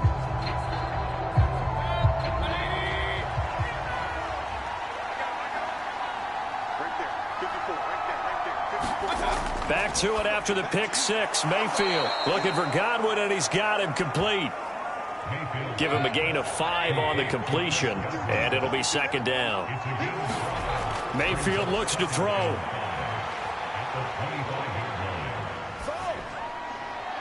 And he's going to hook up with his big tight end, complete. And he gets this one just shy of the 40, down at the 39. So from the 39 now, they'll come up on a 1st and 10.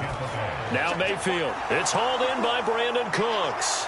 On the move past the 40. And he gets this one down to the 24. That one good for 37 yards. Seems like all the fireworks in this first quarter have been on the other sideline. But here they're saying, hey, we've got some explosive guys on our side too. And that's a big play in a game that's looking like it might be full of big plays.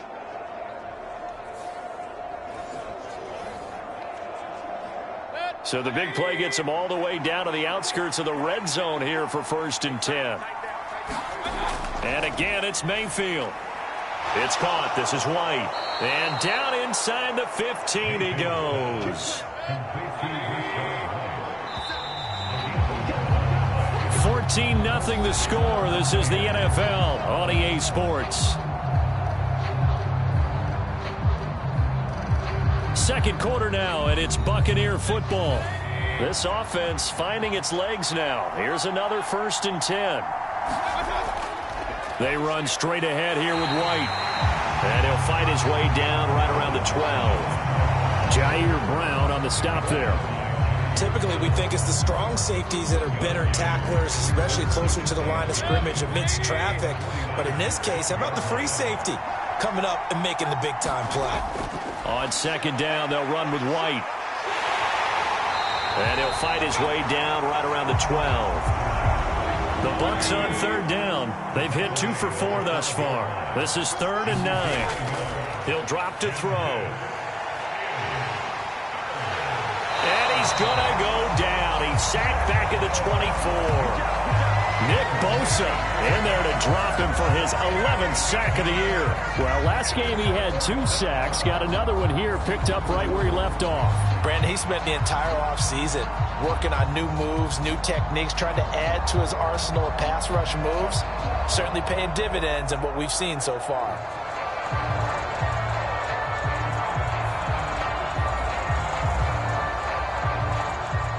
Now Zane Gonzalez for the field goal try. And this one a 41-yard attempt. Gonzalez's kick is good. And they will get themselves on the board here at 14-3.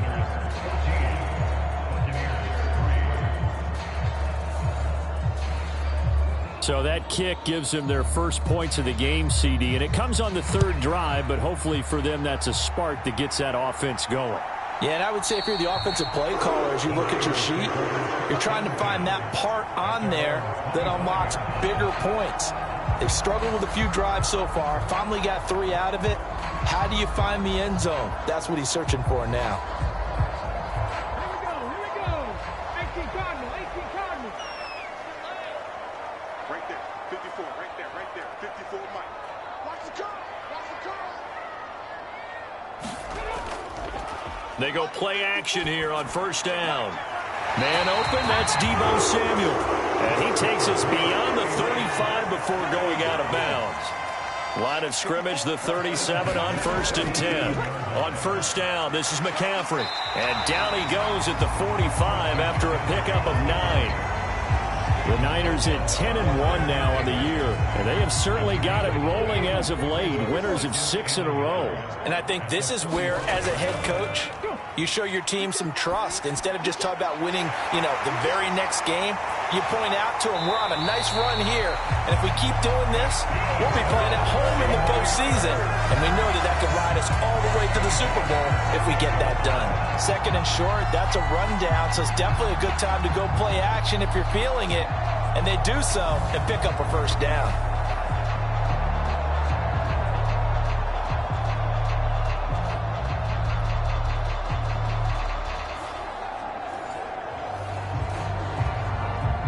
So from Buccaneer territory now, it's 1st and 10 as they've got it to the 28-yard line.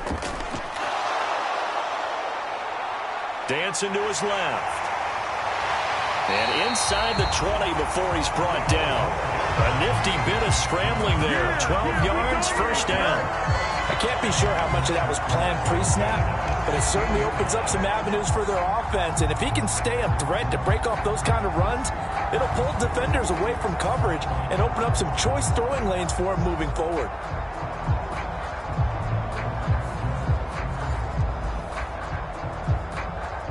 So the ball down to the 16 here for 1st and 10. They'll drop to throw. Now he's loose down the middle of the field. And he's all the way down to the 6-yard line. 10 more there and another 1st down. Boy, how about the speed with which this offense can get down the field? It's taking them no time at all to get down here. And now they're set up with a 1st and goal. They'll try to run with McCaffrey.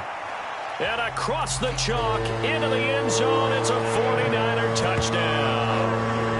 Christian McCaffrey, his 16th rushing touchdown on the year.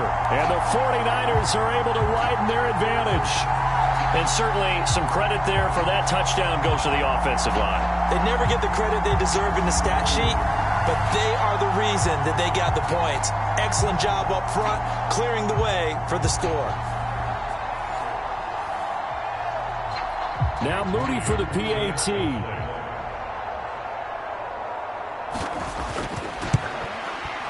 And it's 21-3. A drive that time of 6 plays. And the last play on the drive, the touchdown run from Christian McCaffrey.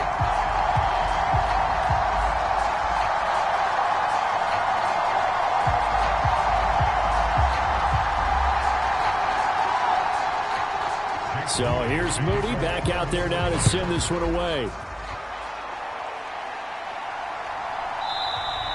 And he'll elect not to return this one, so they'll bring it out to the 25 on the touchback. And Tampa Bay trots out there now. And this, let's face it, an important drive if they're going to get back into this ballgame.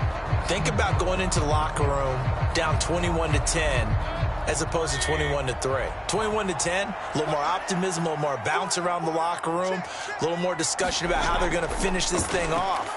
21-3, I think discouragement clouds that locker room. Yeah, and I think a touchdown much bigger than a field goal on this drive just to get into the end zone and get that momentum. Right off the bat, it's a 1st down to start the drive, 12 yards. Well, these guys have definitely been outplayed in the first half. I like their countenance. I like the way that they haven't panicked out there, the way they're carrying themselves. They're starting to move the ball, and what you have to do, maintain your poise and start to put together some drives. Airing this one out for Evans. That is incomplete. So after the incompletion on 1st, now 2nd and 10. Out of the gun, they'll look to throw. It's caught by Mike Evans. They get 6. That'll leave them with 3rd and 4. In search of 4 yards here to pick up the 1st down. Mayfield from the gun on 3rd down. And he'll be brought down on the other side of midfield at the 43. 50 catches for him now on the year, and he's got a 1st down. So he turned to a trusted, familiar face in that 3rd down situation. It paid off. Yeah, you go to your veteran receiver in that spot, so you can't underestimate him when he's on the field. Defensively, make sure you know where he is because he understands how to get open in key situations.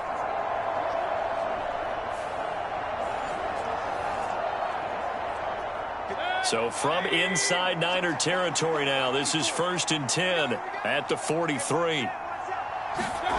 Again, he'll drop to throw. Throwing middle, and it's complete. And brought down, but able to get it to their 30-yard line. So 1st and 10 now from the 30. Back to throw again. And down he goes. They sack him back right around the 41-yard line. It looks like a 12-yard loss there on the 1st down sack. They were in the top 5 in sacks in the league coming into this one. That's their 3rd one in this game. Obviously, pass rush has been a strength of this team all year long. And apparently they're not satisfied with top 5. They want to climb that ladder. Yeah, I think it goes back to their offseason. They decided to make it a priority, and it's working out. Sacks, a growing theme in this first half. This is 2nd and long. Another try after the first down sack. Mayfield, he completes it to Evans. So they'll get 8 out of that completion, and that'll force upon him a 3rd and 14. Back to throw here. And this pass broken up.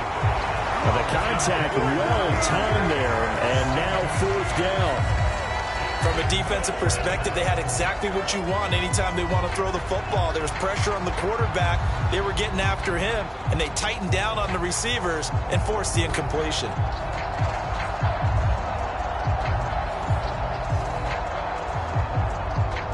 Now Zane Gonzalez for the field goal try. From the left hash, it's an even 50-yard attempt. Gonzalez's kick is good, and that'll get the deficit down to 15.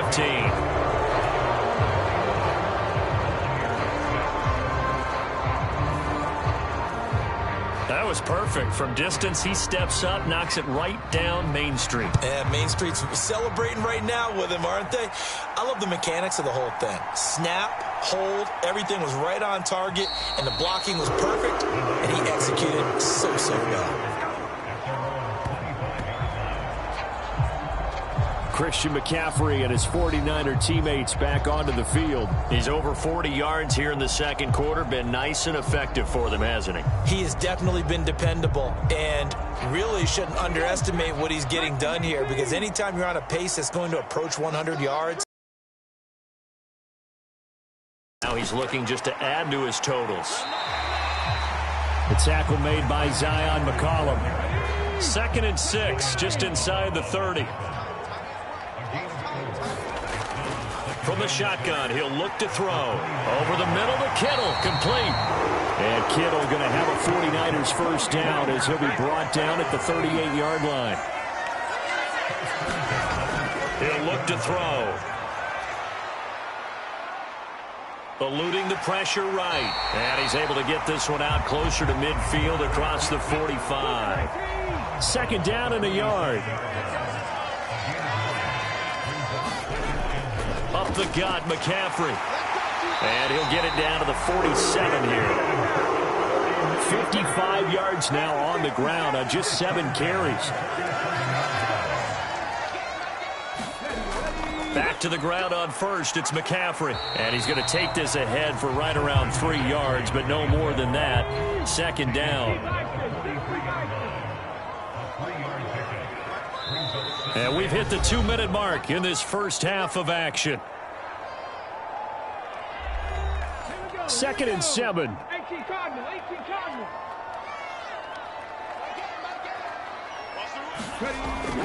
Looking to throw. He'll get this into the hands of Ayuk. And he's got this down a yard or 2 shy of the 40 before he's out of bounds.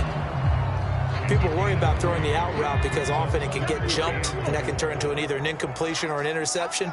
But not on that one. Everything came together, and he catches it and goes over the sideline. Work in the middle of the field, and he's got a man complete. And this is going to lead to another first down as the tackle's made at the Bucs 19. 21 yards there on 3rd down. But things are definitely going right for them here in the first half. Pick a down, any down, even 3rd down, no problem. They get a connection there and pick up a fresh set of downs, continuing to move the ball. So here's a 1st and 10 now down inside the 20. They'll set up to throw. Got a man, that's Ayuk. And able to get this down inside the 15, either the 13 or 14 before he's out of bounds.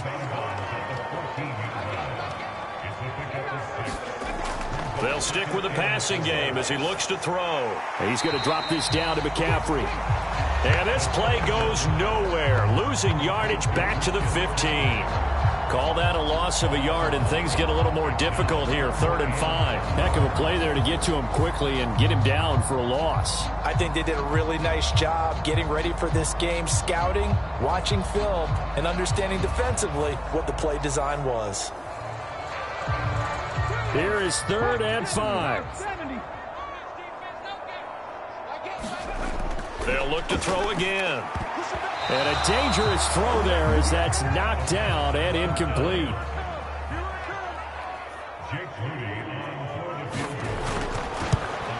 And his kick is good. And that will extend their lead even further.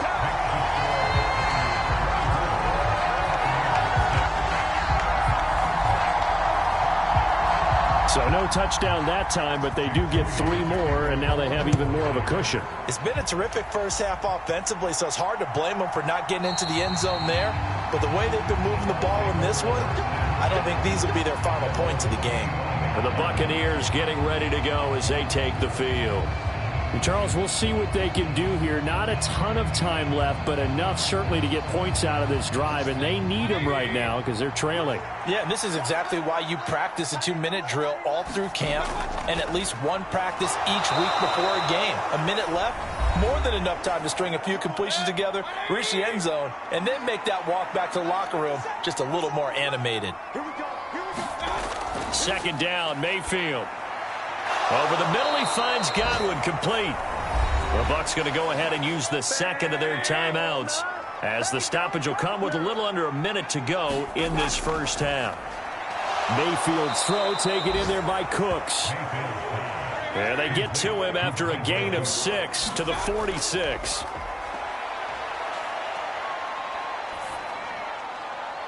Throw out wide is incomplete. Now they face a 3rd down and 4 after that incompletion on 2nd down. Going to the air again with Mayfield. Oh, not sure he saw the linebacker there as that's batted down and incomplete. A 4th down. Here's Jake Camarda on to punt for the Bucs. And the win last week punted 4 times as this one's away. And this will be out of bounds, and they spot it at the 15-yard line. Not too bad. There's receiver Brandon Ayuk as San Francisco's offense returns to the field. And CD, assuming he stays healthy, assuming the health, should get to that 1,000-yard mark pretty easily. And the best part of what he's done so far is it allows him and the team to relax their pursuit a little bit. Meaning, if they just have normal games, they'll get to the 1,000-yard mark. They don't have to force anything. But one of the reasons he's having the year he's having is what I call route running arrogance. They think there's no one that can cover them. No matter how many people are put in his direction, it just doesn't matter. He's going to find a way to beat them. And down he goes, a Buccaneer sack. Kwity Paye getting in there and burying him behind the line. So we've hit halftime here in Santa Clara with the 49ers out in front. As we send you cross-country to Orlando, Jonathan Coachman is there and has our EA Sports halftime report.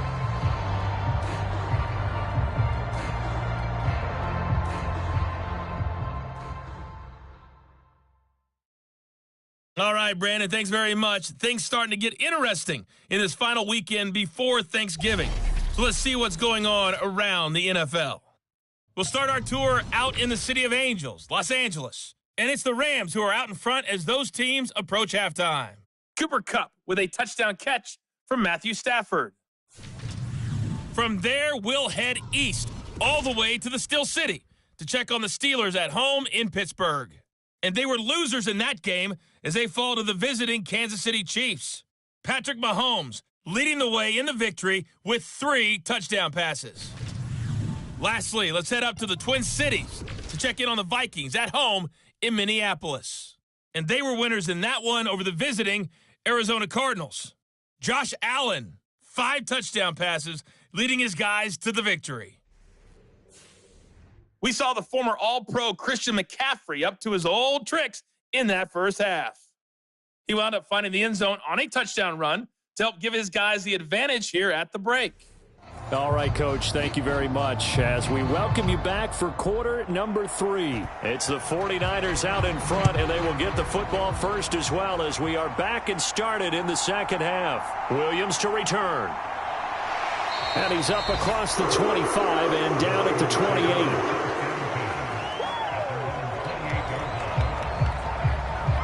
So here are the Niners to take over on offense. Their win streak at 6 coming in and counting as they've got the lead right now beginning this drive 1st and 10.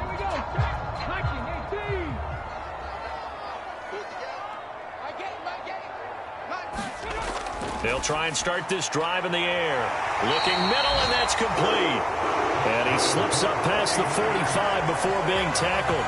He continues to deliver a first down here. He had 4 catches in the first half, and this one number 5. I'll tell you what, a lot of those mid-range throws have been available because sometimes teams get too concerned about the deep ball and they leave too much space in front of them, and these guys have been taking advantage so far.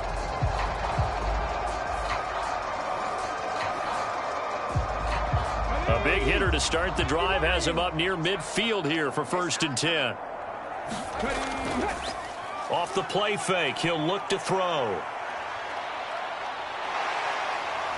And he slides and covers up at the end as he's going to be able to pick up decent yardage.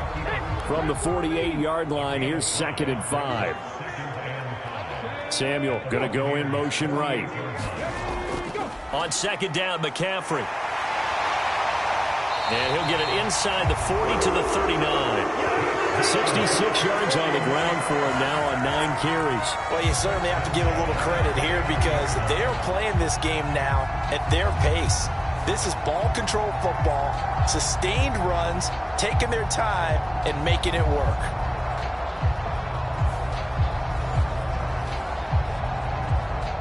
So from the 39 now, they'll come up on a 1st and 10.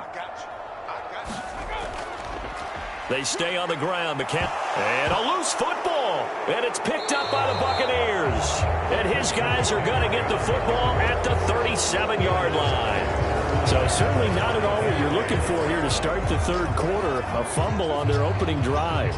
Not at all. You're exactly right about that because this had a chance to be the drive to put everything away. A touchdown here, that might have put everything out of reach for them. They definitely handed out a lifeline to the defense on that play. Now Mayfield and the Bucs come up on 1st and 10 at their own 37. They'll come out throwing here to start the drive.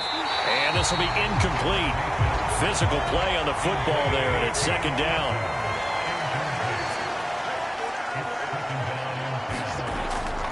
Now a shotgun snap as they'll look to throw. And this winds up a gain of 4 to the 41. This offense in desperate need of a conversion as they come up on 3rd down. Mayfield to throw it.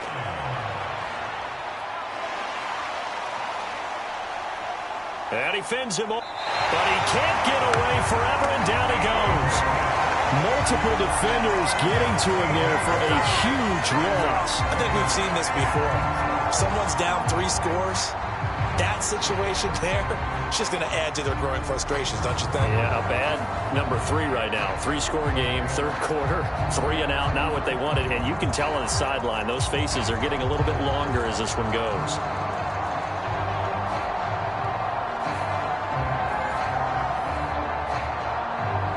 Here comes the Buccaneers punter now as the drive goes backwards, so he's on to punt it away.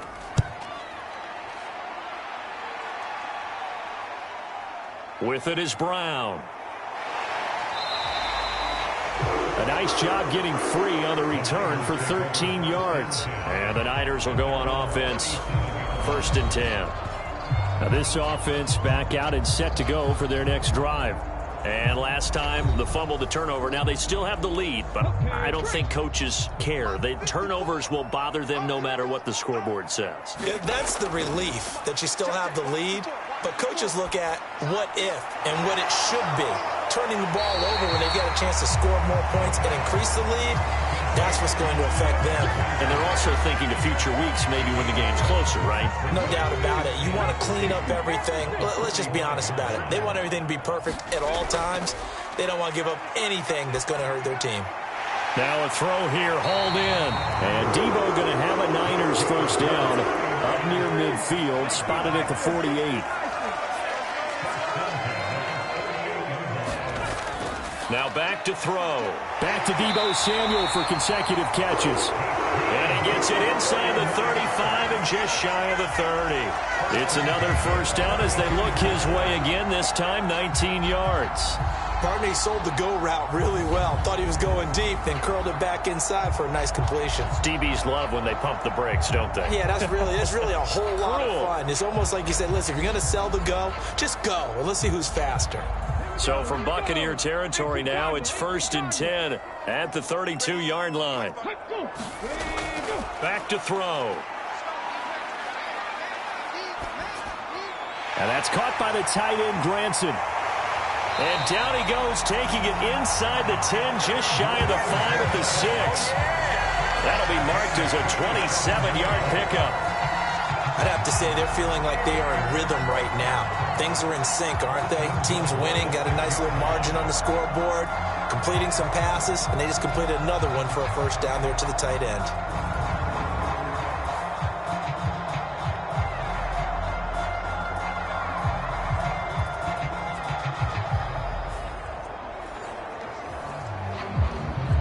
Two big plays in succession. Not sure this D knows what hit him, but now they got to get ready. It's 1st and goal.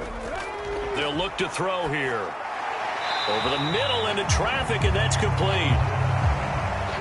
2nd and goal from inside the 5. They're going to look to throw. And it's complete. In the end zone, touchdown 49ers. Christian McCaffrey with touchdown number 20 on the year as his guys are able to push that lead out a bit further. So another touchdown there, and even though we're still just here in the 3rd quarter, kind of hard now to see them giving up this lead. And this is just an offense that's imposing its will right now. You name it, they're able to do it. If you're the play caller, whatever you want to select is there. You want to run it, you want to throw it, pick a play, any play. They're rocking and rolling right now. The extra point try now for Moody.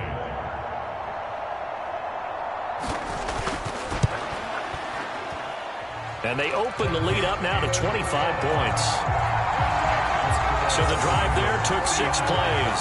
And it's finished off by a receiving touchdown from Christian McCaffrey. So after the made field goal by Moody, he's back out to kick this one away. And this will not be brought out. It's a touchback. Now the Buccaneer offense gets set to take over.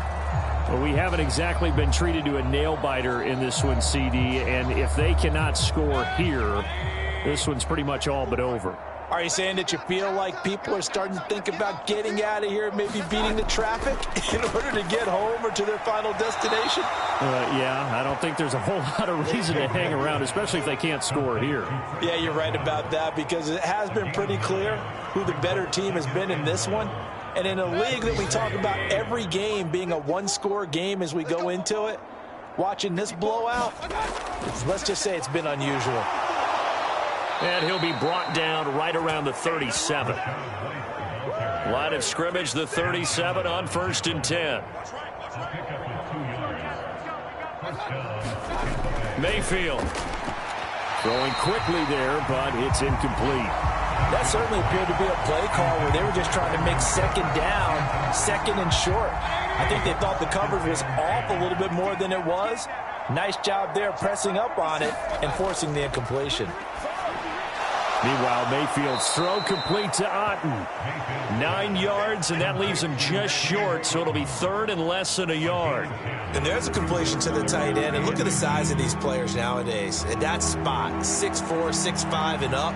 A lot of guys used to be basketball players, somehow came back to football. And that's really good for the game of football. You're getting better athleticism, great hand-eye coordination, guys who know how to control their bodies when they run their routes. And he will have the first down as he's brought down up near midfield. A 3rd down gain of 3 yards, and that'll be enough. I think they like this drive a little bit better there, partner. Running game helping out, picking up some of the slack. Because remember, the last drive, they went 3 and out.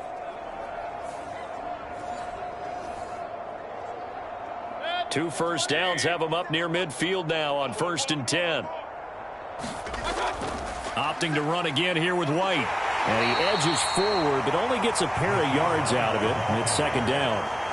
Well, any lane that might have been open there was closed pretty quickly, and that was because the defensive front, they won that battle at the point of attack at the line of scrimmage. They used great leverage, held their spot, and stacked him up. Looking for Cade Otton that time. 3rd down here. They'll be in search of 8 yards here as they hope to convert the 1st down. On 3rd down, Mayfield. A throw left sideline falls incomplete.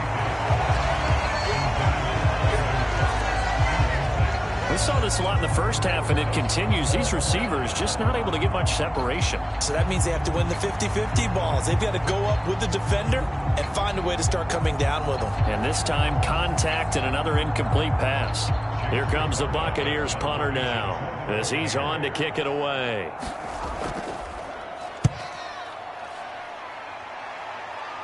And this will be up to the ruling of the side judge here. He says it crossed out of bounds at the 16-yard line. And San Francisco gets set to go here. A long drive last time out for this offense, Charles. If you remember, they started basically in the shadows of their own end zone, marched it down the field, and a lot of that was through the passing game. And, partner, as a former defensive back, I'm having almost a physical reaction watching what's happening right now. But let's give credit where it's due, because they've done an excellent job moving the ball through the air. Secondary getting picked apart pass by pass. Obviously, they need to make some adjustments there on the back end. Yeah, because offensively, we know that they're not going to be shy about throwing that football. And he's upended after a gain of 4 up to the 25-yard line. 3rd down and 1. He'll look to throw. Pass taken in by his big tight end. And he is going to have a 49ers 1st down as they're able to convert by plenty there on 3rd and 1. And a good quarterback facing zone coverage. If he has just a little bit of time to survey the scene, that's what's going to happen. No doubt about it. If there's no pressure, he's going to continue to pick them apart, because he'll have all that time to find someone open downfield. You can only cover for so long. So maybe they want to go to a zone blitz scheme, get a little bit more pressure. Remember when Carolina did that against Denver? They lost the game ultimately. They dropped the defensive end out, and he ended up with an interception in that game in Super Bowl 50. Maybe some sort of scheme like that to try and get more pressure at the passer. 94 yards rushing for him so far as this terrific season continues here. They just look like they're having fun out there. Big lead. There's another big play on the big run. I mean, they can't be stopped. I'm a little bit older than you, as you well know, partner, and you tend to tell me that all the time. But there used to be a big-time song, and the lyric was, "Summertime and the living is easy." Right now, it's football time, and the running is easy for this crew. He's going to let this go. Back of the end zone. And it is incomplete. Good positioning there downfield to break that one up. Not only did he have a chance to scan the field there, it felt like he had a chance to scan it twice. The protection was that good. Unfortunately for him, the coverage downfield, equally good. And 2nd and 10, he'll look to throw again. Throw over the middle, he finds Williams. And this is going to lead to another 1st down as the tackle's made at the Bucs' 32-yard line. In motion right, Debo. Back to the ground attack here. It's McCaffrey. And he'll take this ahead for about 4. 2nd down coming up.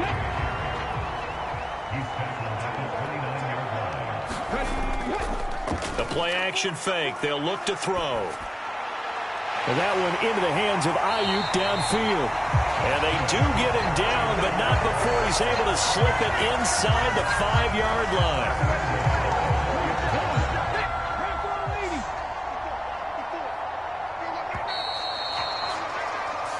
It'll be 1st and goal when we come back. We'll return with more after this break. You're watching the NFL on EA Sports. Back now here in Santa Clara. A lot of happy faces in the crowd at this point as their guys have a big lead here to start quarter number 4. They'll set up a throw. Back in the end zone. Could he get his feet down? No, it's incomplete. Line of scrimmage. Again, the 4-yard line. 2nd and goal. They'll look to throw. Flush to his right. And he's going to take it in. Touchdown, San Francisco. Taking it in from 4 yards out. And the 49ers add on to their lead, and it's looking like that win streak is going to extend another week. Oh, when coaches come into a game preaching total team effort, CD, I think this is the type of ball game that they're dreaming of. It was pretty apparent early on that they were clicking in all 3 phases. It's been fun to watch. Yeah, sometimes in the NFL you end up with matchups like we've been watching here. And when you go back to the early drives, you can just see that one squad was on a different level in this game. Safe to say, we have been disappointed in watching their execution throughout this contest. Moody good with the extra point. And this one was over a while ago as they just add on to that big lead. So following the touchdown, here's Moody back out to send it away. And he'll elect not to return this one, so they'll bring it out to the 25 on the touchback. And Tampa Bay trots out there now. Well, we said it at halftime that they would need a nearly perfect second half to erase that deficit that they were facing, CD. But unfortunately, the second half has pretty much been a carbon copy of the first. Yeah, that early lead was almost insurmountable the way their opponent was playing. And, partner, they do have some good news, though. This one is getting close to being over, and they can try and hit the reset button starting tomorrow. The drive starting play, a good one. Give him 19. And with this game well in hand, perhaps we are seeing the coverage lighten up a little bit as they got burned there a bit for a first down. But we certainly know the coach isn't happy along the sideline because he certainly wants them to finish this one out the way they started it. He doesn't want to give up any soft completions, no late points. He wants his lead to stay right where it is. Absolutely nobody fooled there. He's going nowhere fast as he stopped behind the line of scrimmage. 2 yards the loss, 2nd and 12. I think this offense, specifically this running game, they're going to have to find a way to turn the page because they haven't found a way to run it effectively thus far, and it's cost them.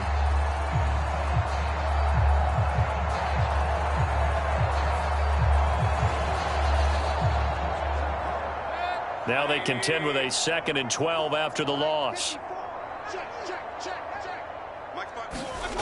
Mayfield looks to throw. Cooks on the quick slant. That'll go for a gain of 7. And now it's 3rd and 4. One thing I think that's safe to say defensively, the tackling's been really good. And because of that, it's been very, very hard for them to move the ball because you're not getting the benefits of run after catch. They're tackling them almost on the spot. That means you have to run extra plays, harder to move it. Pressure comes and down goes Baker Mayfield. George Karlaftis drops him for a loss of 14 yards, and it also brings up 4th down. But when this game is done, the credit will go to the consistent pressure on the quarterback as a huge cause of this win. Most teams are happy if they get a few of these games per year. You know they're going to watch this tape over and over, try to identify what's working, and keep it going. And they're indeed going to go for it here on 4th down. So trailing here in the last quarter, let's see how this plays out. Desperation time, Mayfield on 4th down. And that's going to be incomplete. The Bucs try it on 4th down but come up empty. And the Niners take over in terrific field position. And he'll have a tough time living that one down. It's one thing, Charles, to drop a pass. It's quite another to drop it on 4th down. And so many teams work on that in terms of locking in on those key downs. You know, I've seen, you and I both been to practices where we've seen, hey, 3rd down situation, big 3rd down alert, lock in here. 4th down play, make sure you're focused just a little bit extra. It didn't pay off in that situation. From the 32-yard line now, here's 2nd and 6. Again, they run. Again, it's McCaffrey. And a nice run. They're going to take this close to the 1st down marker at the Bucs 27.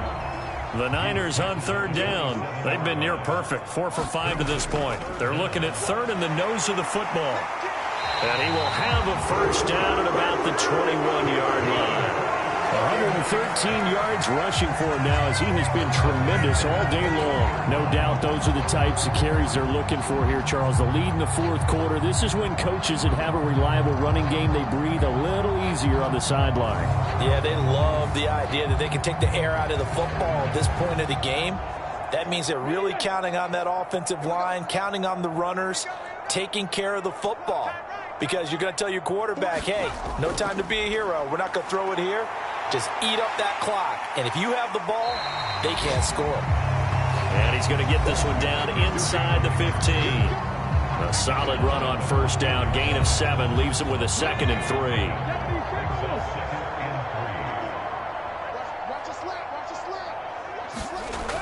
Now they'll switch it up here and look to throw. This is caught. And he'll be taken down at the 2-yard line.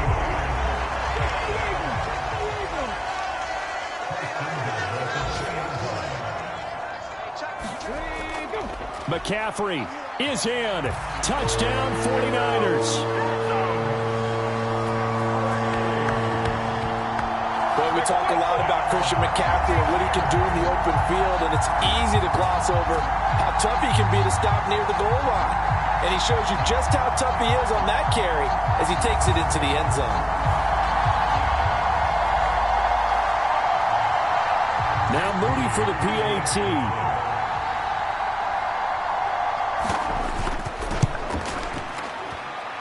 Now this one was over a while ago as they just add on to their big lead. That time a 6-play drive. And the last play on the drive, the touchdown run from Christian McCaffrey.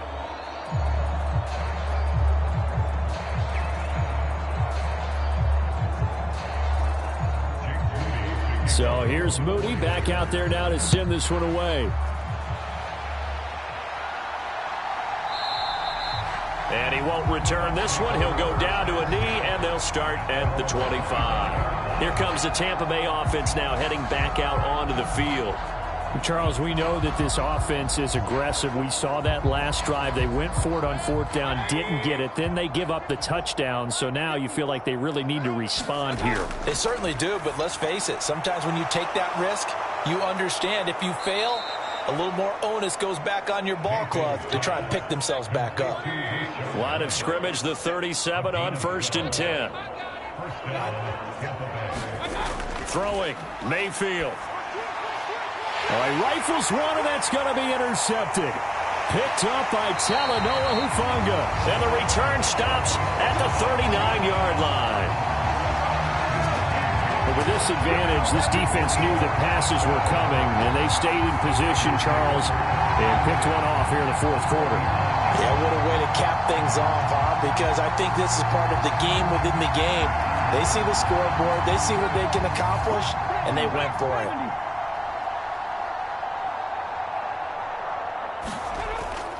McCaffrey on the counter, and maybe a measure of revenge there. He's had his way in this one, but this time they get him behind the line. He'll lose a yard there, and it's 2nd and 11. On this day, the ground has been his, but at least on that individual play, we just saw the defense finally with a win. Yeah, they finally got one, and that's a win for them, but all game long, he's seen the holes, and they've been huge for him.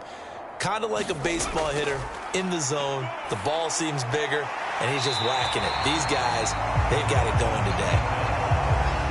The Niners on 3rd down. They have been superb. 5 for 6 to this point. Here it's 3rd and 2. On play action, they'll throw. And this one dropped in the end zone. Looked like a touchdown, but not to be. And now it's 4th down.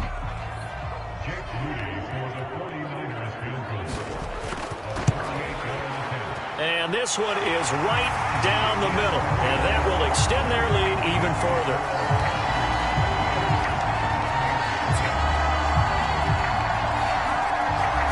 Well, ultimately not really sure that they're going to need those 3 points, but they'll take the 3 and they pad that lead. Yeah, this one's already wrapped up, but you and I both know if you're an offensive coordinator, you never let up on the gas unless the head coach tells you to do so.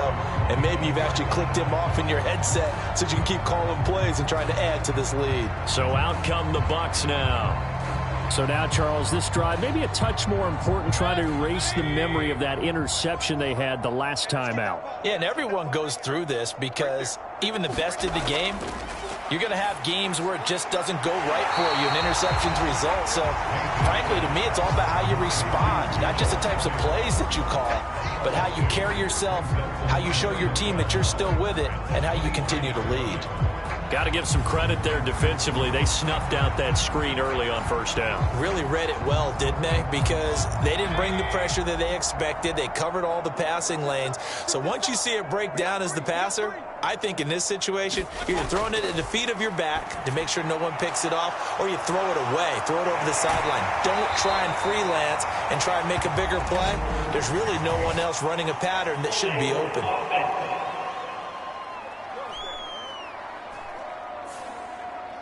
They'll come up now on a 2nd and long after the hold.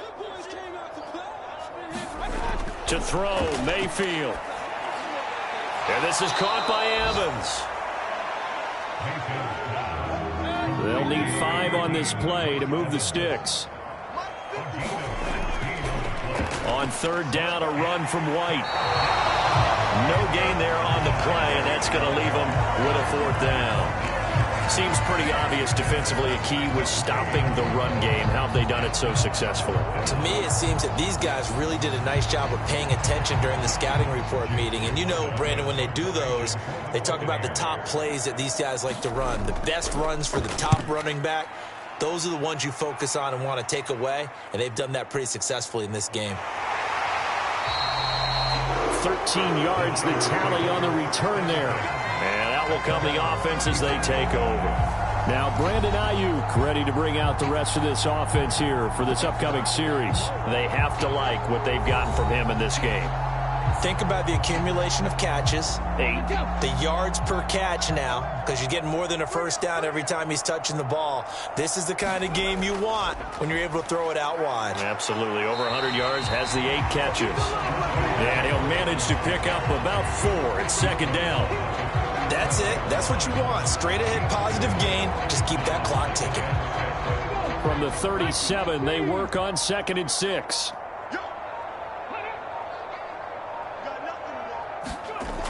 They'll try and burn some clock now with McCaffrey. And this winds up a pickup of 2, maybe 2.5 to about the 39.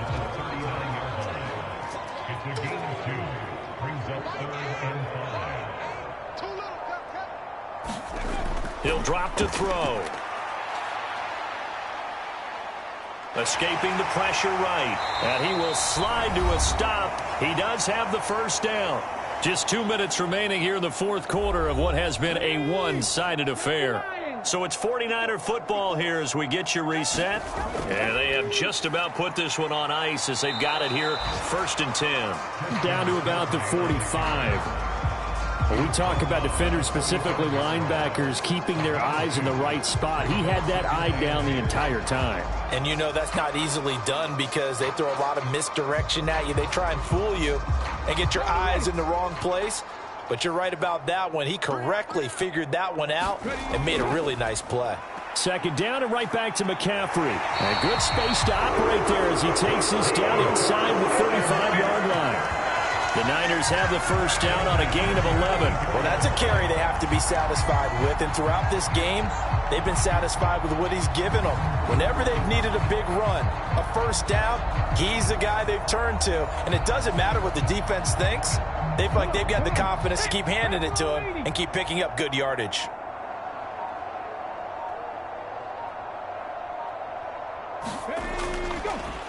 McCaffrey running up the middle.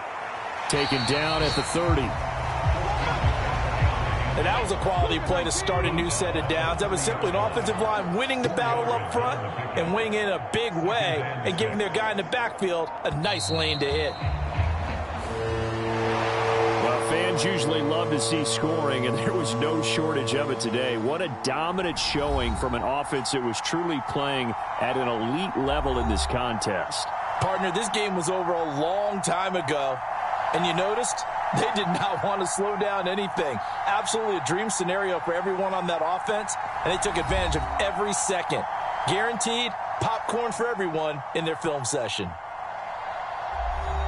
So for San Francisco, they continue to keep pace for that first-round bye as they move to 11-1. And they'll be able to enjoy this one through the bye week before they get back at it again.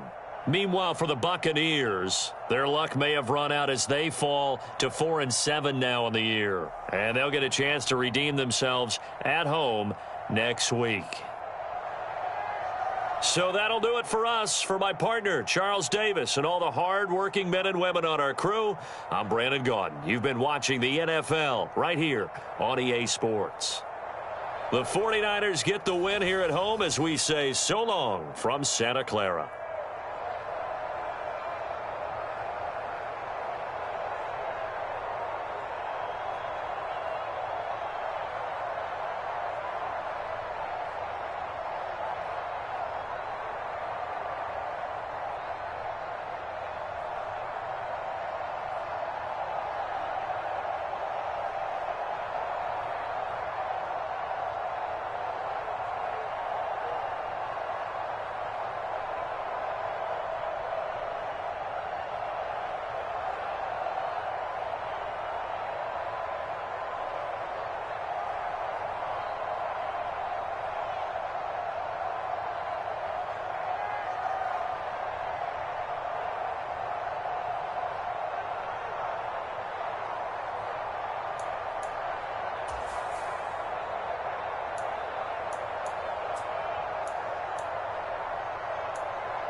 Tonight, from M&T Bank Stadium in Baltimore, Maryland,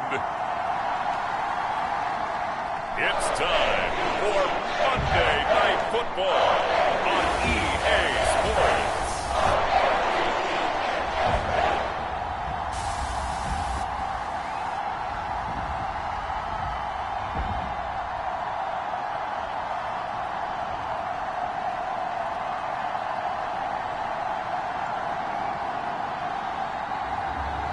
We'll see Trey Lance and the Baltimore Ravens taking on Joe Burrow and the Las Vegas Raiders. With Chesapeake Bay gleaming in the distance, we are inside M&T Bank Stadium near the Inner Harbor in Baltimore, Maryland. Tonight, we march to the finish of Week 12 with a strong Monday night matchup, as it'll be the Las Vegas Raiders taking on the Baltimore Ravens.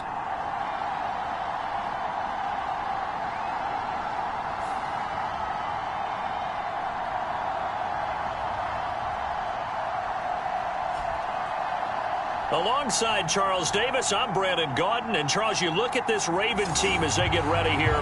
They're hot as can be. Winners of 8 of...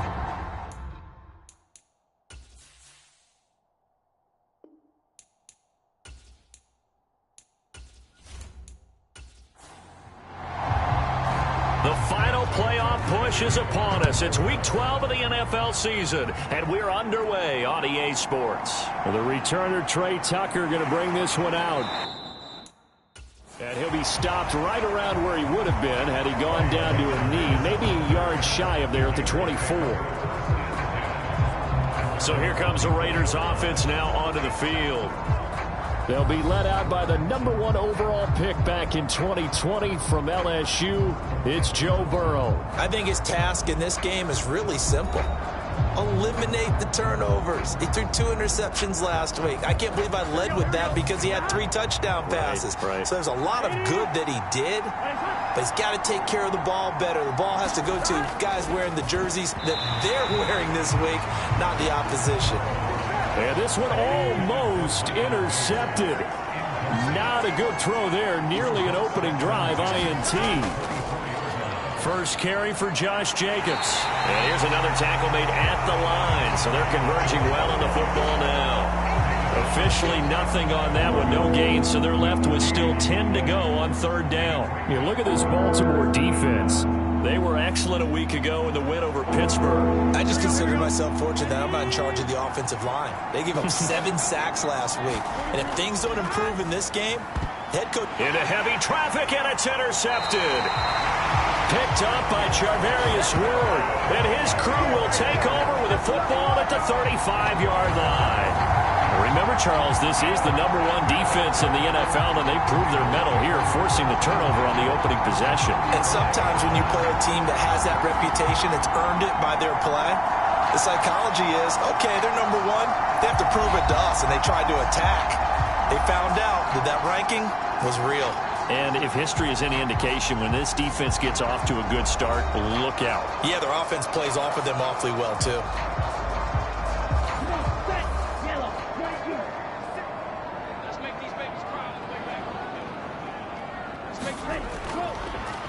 On 1st and 10, it's Dobbins.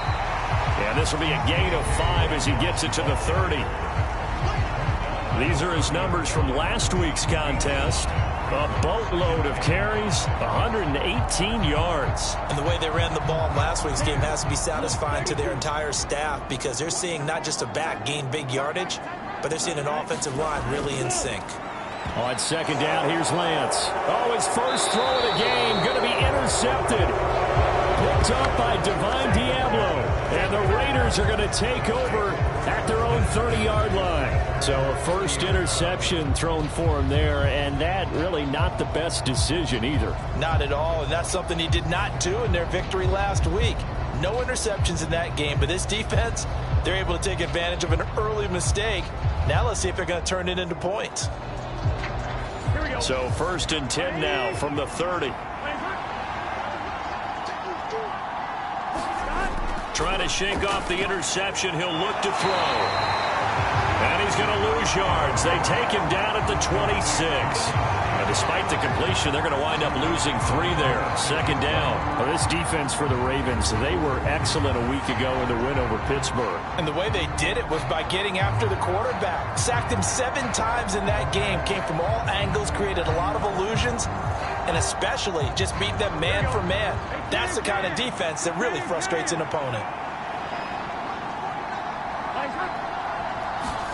Now Burrow. And this one taken in on the right sideline, but not in the field of play. They say it's incomplete. The throw led him a little too far. It brings up third down. Now on 3rd and long, they'll look to throw. And that is incomplete, but a penalty flag coming in. This could be a first down.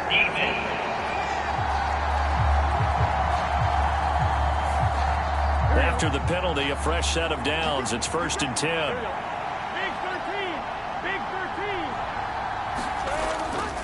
Now a give to Jacobs running right. Dances by him. And he has a big gain inside the 40 before being dropped. A big hitter there. A first down gain of 26 yards. Thought they were going to have him down a lot earlier, but he was able to shed that tackle. Shows the value of the weight room, doesn't it? Shows the value of the attitude when you run the football. Don't go down easily. Break a few tackles. Gain some additional yardage.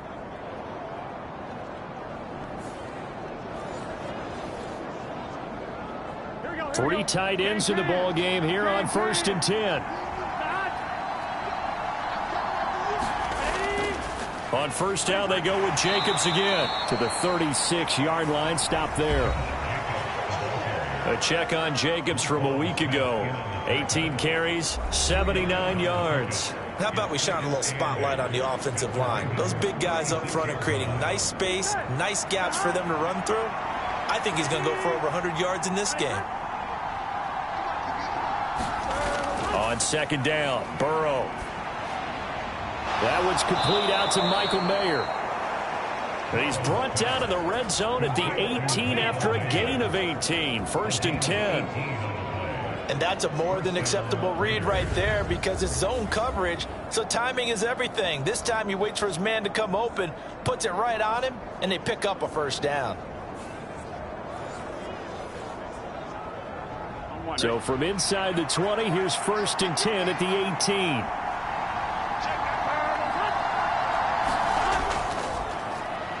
On the draw, Perkins. And that one blown up quickly as he's going to be stopped before he could even get started. It's a loss of 4 on the first down play. When a draw works, it can be a thing of beauty. But when it doesn't, oh, it can be ugly. And in this case, loss of yardage ugly.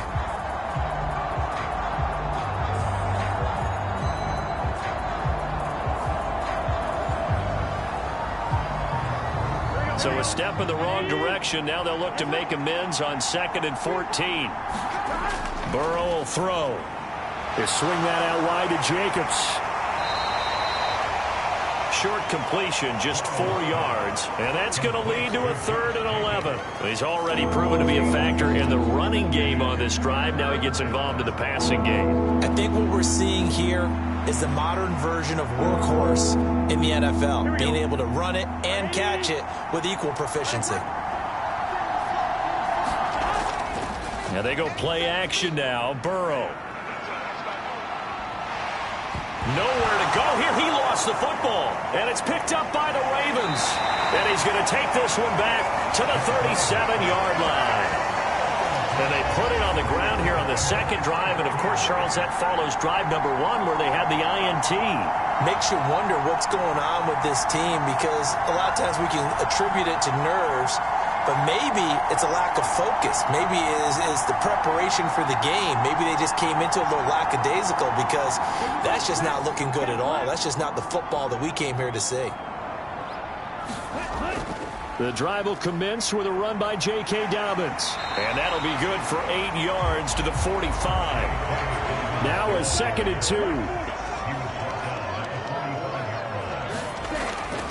2. They fake the handoff. Now Lance. A short one there, caught by Likely. And he's able to get this one out closer to midfield across the 45.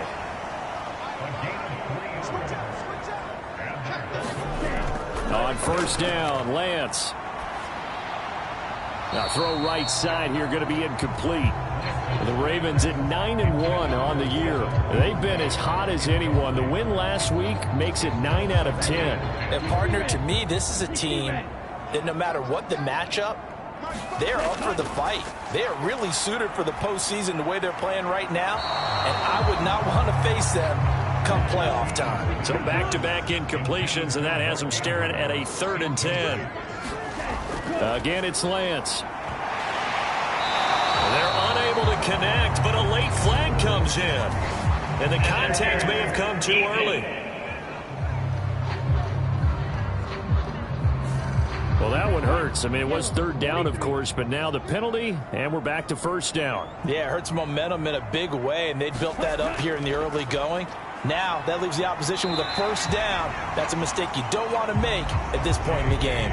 5 yards is the tally on 1st down. That brings up 2nd and 5. This running game so important for them, and they know that. It helped lead them to a victory last week when he was over 100 yards. Let's face it, it's their identity, and that's what they want to play to. They want to be that team that runs the ball really well each and every week, and right now we're seeing a pretty good pattern of that happening. And Dobbins is going to pick up a Ravens 1st down as he'll get the ball down inside the 30. And he'll take this ahead for about 4. 2nd down coming up.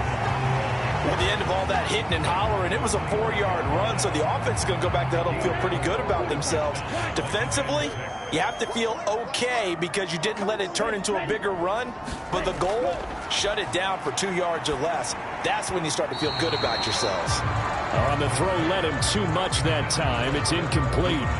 One thing I have learned, receivers don't mind high throws so much to the sideline, but do that over the middle to them, and not only the DB's going to throw a little verbal trash their way, when they get back to the huddle, they're going to have a few words to say to their QB, aren't they? Yeah, hung out to dry a little bit there on the high throw. Luckily fell incomplete.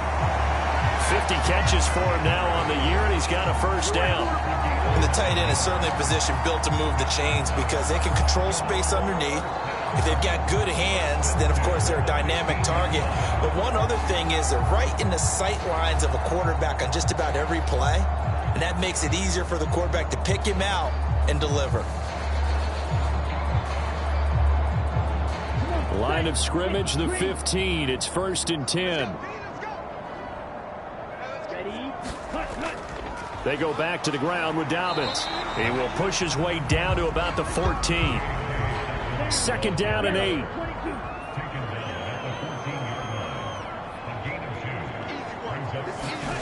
Here's Lance to throw it.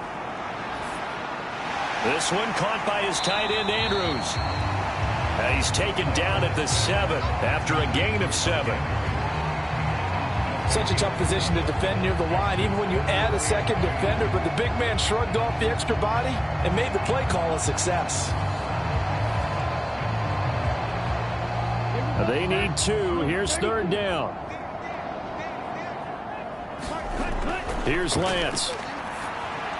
Work in the middle of the field, and he's got a man complete. And the Ravens are going to have 1st and goal coming up as they're able to convert there on 3rd and 2.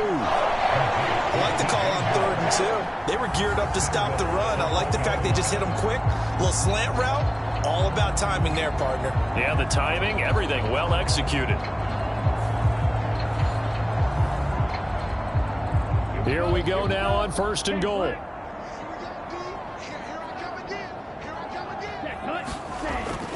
Dobbins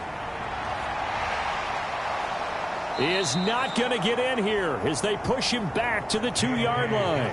That's going to go as a loss of 2, and it'll be 2nd down. Conventional wisdom tells runners to work north and south and get upfield, but he was hoping he could win the race to the pylon. Excellent job of pursuit there by the defense, and they wound up knocking him backwards.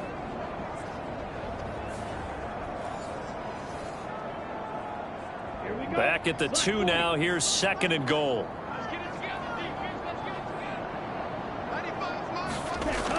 Dobbins once more. And good work there defensively as they're able to keep him out of the end zone. This Raider defense not giving in. They'll try to hold once more on 3rd and goal. They'll try to run with Dobbins. And he'll get in. Touchdown, Baltimore. J.K. Dobbins hitting double digits with his 10th rushing touchdown on the year. And the Ravens take the early turnover and convert it into an opening touchdown.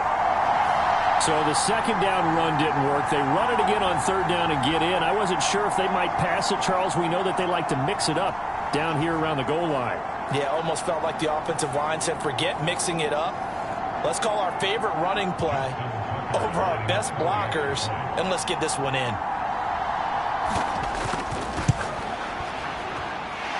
Tucker able to connect on the extra point, and it's now a 7-0 game. That drive a long one, spanning 15 plays. And it's finished off by a touchdown run from J.K. Dobbins. Tucker down to kick it away following the touchdown.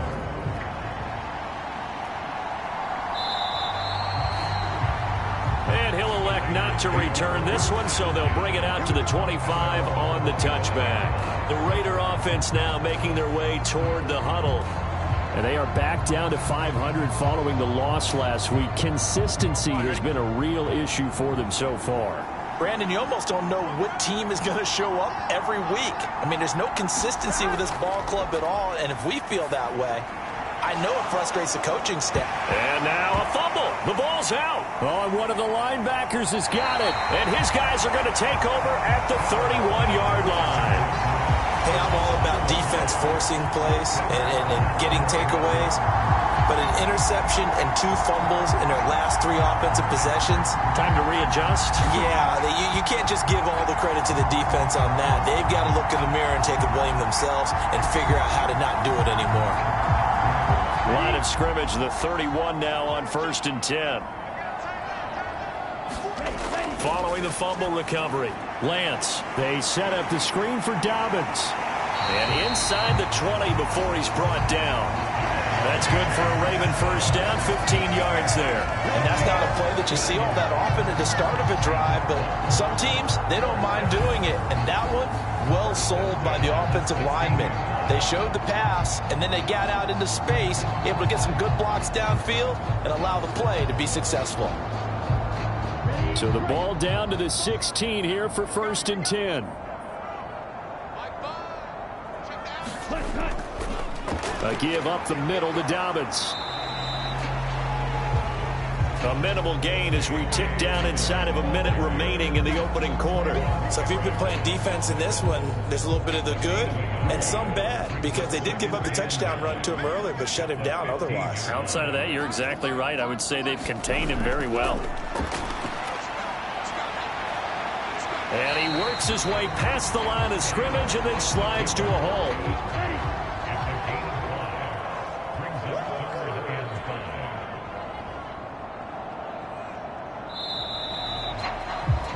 After one, 7-0 on EA Sports. Second quarter now from Baltimore. It's the Ravens in possession. The offense on third down tonight. A perfect 3 for 3 as they look to keep that streak going. This will be 3rd and 5. That's complete to his running back, J.K. Dobbins. And the Ravens are going to have 1st and goal as they try to finish off this drive with 6 points. And they'll use him out in the backfield, and sometimes quite a bit. They're just trying to get him touches any way they can. 4 catches a week ago. There's another one right there.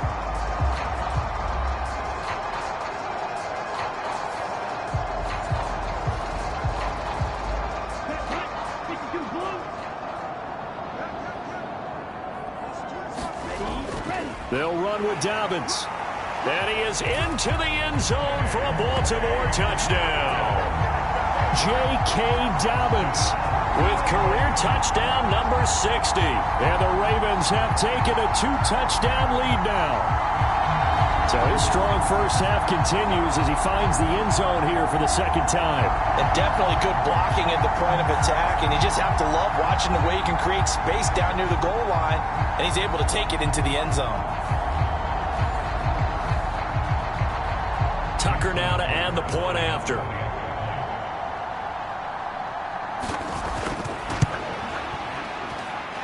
And it's good to make it 14-0. The drive summary that time, 5 plays. And it's finished off by a touchdown run from J.K. Dobbins.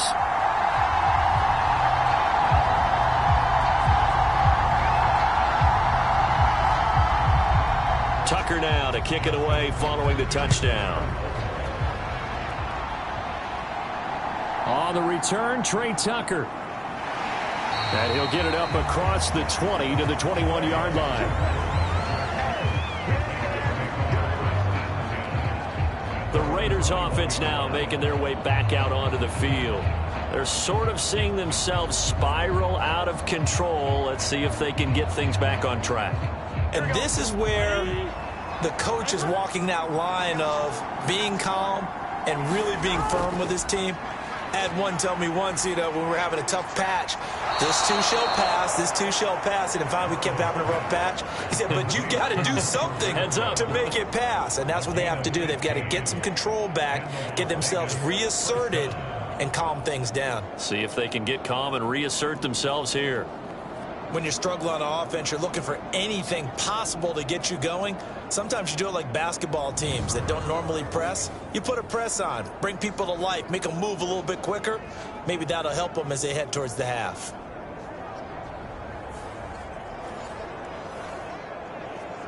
John Harbaugh never shy about bringing out the red challenge flag, and he'll do so here.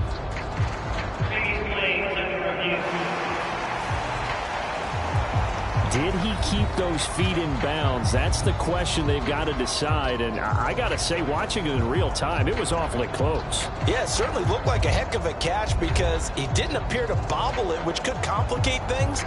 But even with the benefit of replay, that's pretty tight. Well, here's the call. So not successful there on the challenge, and he'll have to be careful from here on out because he'll only have one challenge remaining.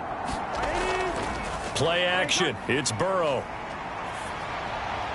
He finds his man complete. That's Tyler.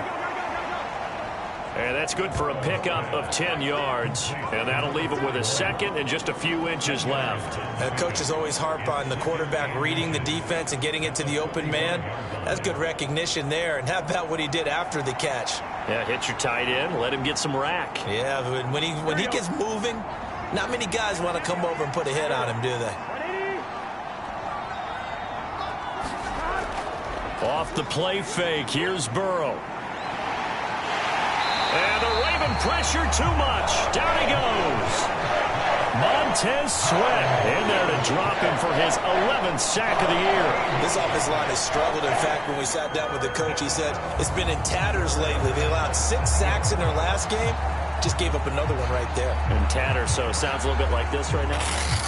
Exactly. It's like that paper being ripped. And right now, they've got to find a way to get it back together. The Ravens bring out an extra defensive back here on third.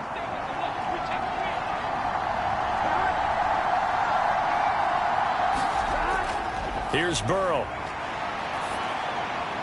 Throw right side, pulled in by Mayer. And they'll get him down at about the 37, well short of the first. So 5 yards here, 5 on the play. And that's going to bring up a 4th down. He wasn't the primary target, but I think it was almost like a check down situation, wasn't it? Yeah, hoping he can break some tackles, a big tight end, but he couldn't do it. Yeah, get it to that big frame and hope he can scatter some bodies, unable to get it done. On 4th down, out is the punter, Cameron Johnston, to boot it away. Only 2 punts for him last week in the loss as he gets this one away. It's a 42-yard punt. They keep him to just a yard on the return. And the Ravens, they'll take over. And the football back over to Baltimore and J.K. Dobbins. He's up over 1,200 yards now on the season. Had a touchdown on that last drive as well. Things continuing to trend in the right direction for this offense, but specifically, Charles, this running game. And it all comes back to one word, doesn't it? Cohesion. Because you have to have that. Center, guards, tackles, tight ends. Some of the wide receivers being involved. Maybe a lead runner at times. Maybe a fullback. But all in all, those X's and O's on the grease board that look so nice, that turns into a jumble in real life. And these guys have to know what to do on the run, on the move. They've done it well for them all year long. So from the 36 now, 1st and 10. Dobbins running out of the gun. And he sneaks his way forward only for a couple here. 2nd down.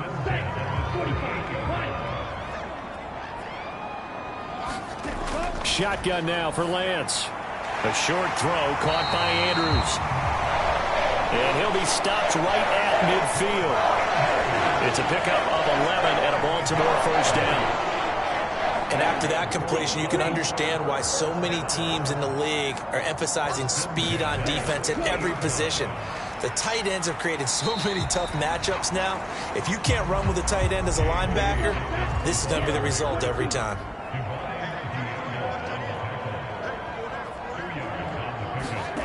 Now Lance throwing on 2nd down. He finds Bateman over the middle. And he's going to have another 1st down as the tackle comes at the Raiders' 38-yard line. Now Lance. A short throw caught by Andrews. It'll go as a gain of 4, and it'll be 2nd down. They gave up the completion there, but this is what zone defenses count on. Catching the ball and not much run after the catch. From the 33, here's a 2nd down and 6. The Lance going to throw. That's complete. It's Devin Duvernay. And he's dropped just before the line to gain. 4-yard pickup leaves him with 3rd and 1. They'll try to run for it with Dobbins. And boy, he is very close to a 1st down, but from where they're spotting that football, he's going to be a foot or so short. They tried their best to pick up that 3rd and 1, but their surge wasn't enough to counteract what came back at them from the defensive side, was it? Offensive line, especially in the middle, looked like they were on skates a little bit when that one started. So now we bring up 4th and inches. This will be a critical call.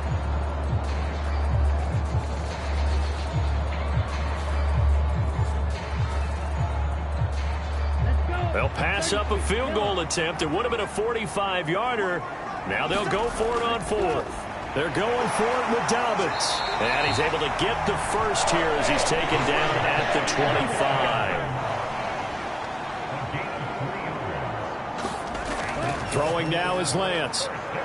Shakes off the sack. And he'll protect himself at the end here as he winds up getting pretty decent yardage. From the 20, here's 2nd down and 5. They'll run up the gut with Dobbins. And on this one, he'll get to the 15, right at the 15-yard line. They got 5 through the air last play, now 5 on the ground. 1st and 10. I know flashy plays, as people like to call them. That detracts a lot of attention. But let's face it, when you're efficient, that can control a ball game, and I love the game plan they've got going right now. Back-to-back 5-yard gains. Didn't force the ball downfield, picked it up on the ground. Yeah, offensive line, they're getting it done. It's a good gain of 11, sets him on 1st and goal. Well, lots of praise on this drive, obviously. I know you're seeing what I'm seeing. Those guys up front, they're getting it done. Doesn't matter what play is called. They are handling their business at the line of scrimmage and dominating right now on this drive.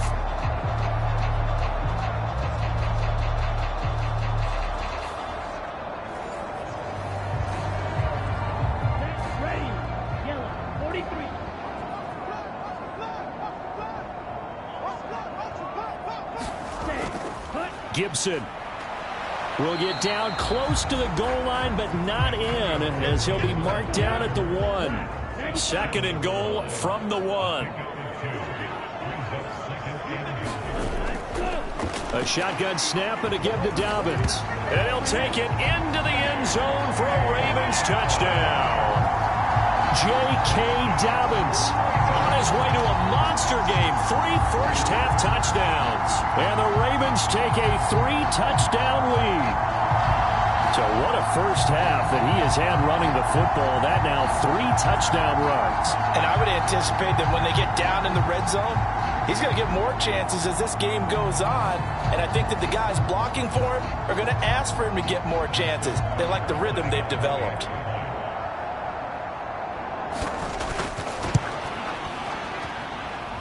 Tucker with the extra point, and it's now 21-0. That drive a long one. spanning 15 plays. And it's finished off by a touchdown run from J.K. Dobbins.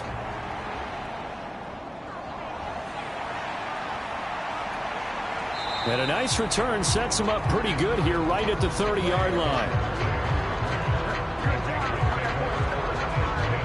Here's Las Vegas ready to take the field. Well, CD, you kind of feel like they're in a bit of a danger zone right here because now you're down 3 scores, and I know we're in the first half, but the way this offense hasn't been able to generate anything, you feel like they probably need to get something going on this drive, right? Yeah, and sometimes I overuse that this is an important possession. But I think this has to be the possession where they come up with an answer because only a few teams in league history have ever come back from a 4-score deficit. And if they don't score here, that's what they could be facing the next time they get the ball.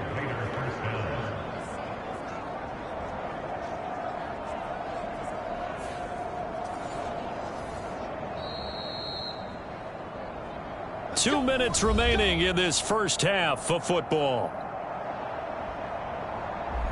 A reminder coming up just a few minutes from now, we'll send you to Jonathan Coachman and our crew in Orlando. Coach will have a look back at some of the stats and scores from yesterday's action. And Burrow going to be hit and taken down. They got him. Sacks, a growing theme in this first half. This is 2nd and long. And a 6-yard gain gets them right around the 43. Now they got to get to the line quickly. Now Joe Burrow on 3rd and long. He lets it go deep for Mayer. And unable to connect. Incomplete. Now give them credit. They took their shot, but it's going to bring up 4th down. On is the punter, Johnston, now as he sends this one away. And this one hits at the 3 and then bounds into the end zone for a touchback. J.K. Dobbins leading the way as the offense returns to the field. Well, there you see it. A hat trick of touchdowns, and we're in the first half. I'm betting that he was over there saying, feed me. Yeah, there's no doubt. I got to eat. There is no doubt, and he's real hungry right now, isn't he? I mean, let's be honest about the whole thing. We don't have to be on the field to understand what he's telling everyone. Give me the ball. We're locked in with the offensive line. They're taking care of business, and I'm finishing things off. Well, heck, he might be able to turn this into a historic event. We'll see. After the incompletion, here's 2nd and 10 from the 20. Lance looking to throw it. And this throw incomplete. Now the defender all over him that time, but it's going to lead to 3rd down. Oftentimes when you're losing a game and the team's still throwing with this kind of a lead, you start playing a little more physically. And they took that opportunity right there to be extremely physical and force that incompletion. On 3rd down, here's Dobbins. And almost but not quite. Needed 10, he got 9. 4th down. The Raiders going to use one of their timeouts as the clock shows 50 seconds to play here in half number 1. He punted 5 times in the win last week as this one's away. It'll be a net of 40 yards following a punt of 44. And the Raiders will take over now 1st and 10. The Raider offense going to head out now late in this first half. And with a 3-score deficit staring them in the face, they might have to press the issue here and try to get points out of this drive. First down. Here's Burrow. Quickly a slant to Renfro. And they work this well upfield across the 45. Now the Raiders going to go ahead and use the 2nd of their timeouts. So that means they're down to 1 remaining here as we head toward halftime. Burrow's throw pulled in by Renfro. And they're well past midfield, just a yard or 2 shy of the 40. 10 more for him on that one. He's been a busy man. It's a 1st down. And I don't think there's any question that this offense is going to need to hit on a few more plays like this. It's been a difficult first half for them, to say the least. And I do believe if they want to get back in this game, they need to start right now. It's kind of like making adjustments. If you try and wait until the half, it's probably too late. They need to get going right here. Again, it's Burrow. Short throw, and that's hauled in by Mayer. Now whistles and a timeout with 3 seconds left in the first half. So 3 seconds here remain in the half. On is the field goal unit to see about getting 3 points. And he's going to miss this one. That is no good. Well outside the left upright. So we're at halftime here in the Inner Harbor with the hometown Ravens on top. As we send you down to Orlando, where Jonathan Coachman has our EA Sports Halftime Report. Coach.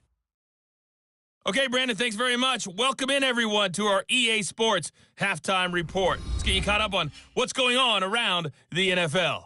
We'll get started up at Cleveland Browns Stadium in Cleveland, where you see the final score there. Mac Jones, strong in the victory, as his guys managed to cobble together their third win in an otherwise dismal campaign. From there, we're off to check out another game. And they were winners in that one as they defeat the visiting Seattle Seahawks. Matthew Stafford, 4 touchdown passes in the victory. Finally, let's get down to Houston. Check on the Texans at home at NRG Stadium. And they were victorious in that one over the visiting Jacksonville Jaguars. C.J. Stroud leading the way there as the win gets his guys back to 500 on the year. We were treated to a fine first half from running back J.K. Dobbins. He was running with a purpose as he found the end zone 3 times in that first half. And that opposing defense had better come up with a scheme for slowing him down. All right, Coach, thank you, and we welcome everyone back for quarter number 3. The Ravens ready to receive it, and they've got the lead as well as we resume play in the second half. No run back here to begin the half, and we will start at the 25-yard line. The Raven offense set to start this third quarter.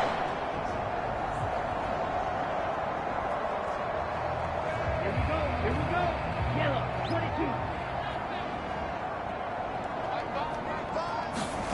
22. On 1st and 10, here's Lance. And they get him down, but not before he takes it across the 40-yard line. Able to make something out of nothing there. 17 yards and a first down. Fast, slow, it doesn't matter. If you give a quarterback enough room to escape, he can hit you for a big gain. You've got to give him a little more focus moving forward.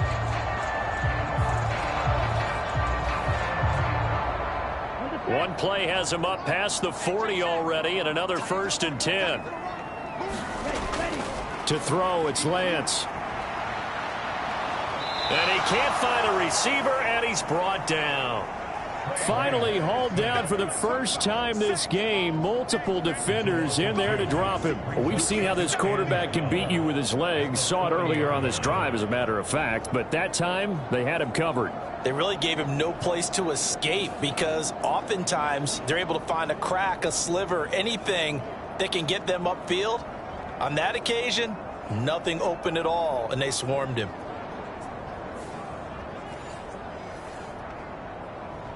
Now following the sack, they'll come up here on a 2nd down and 12. And Lance now to throw. And he's going to go down again.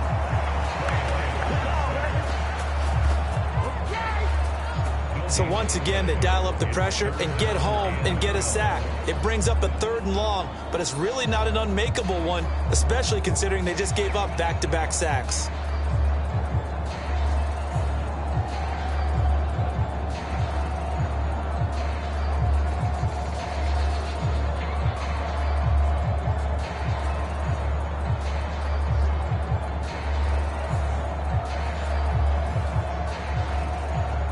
And the Raiders call on a nickel set for 3rd down.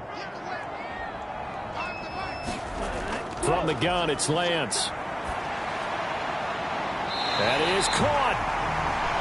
And out of bounds on the other side of midfield at the 45.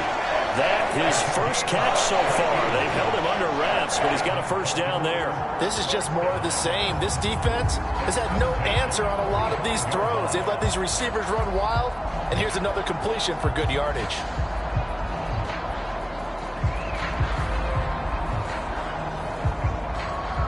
And now the red flag out on the field. We'll have a challenge forthcoming. Did he keep those feet in bounds? That's the question they've got to decide. And I got to say, watching it in real time, it was awfully close. Yeah, it certainly looked like a heck of a catch because he didn't appear to bobble it, which could complicate things. But even with the benefit of replay, that's pretty tight.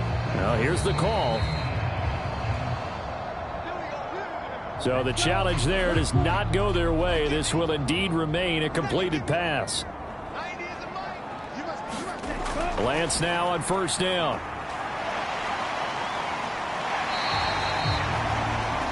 The improv on the scramble there gets him 6, and it'll be second down.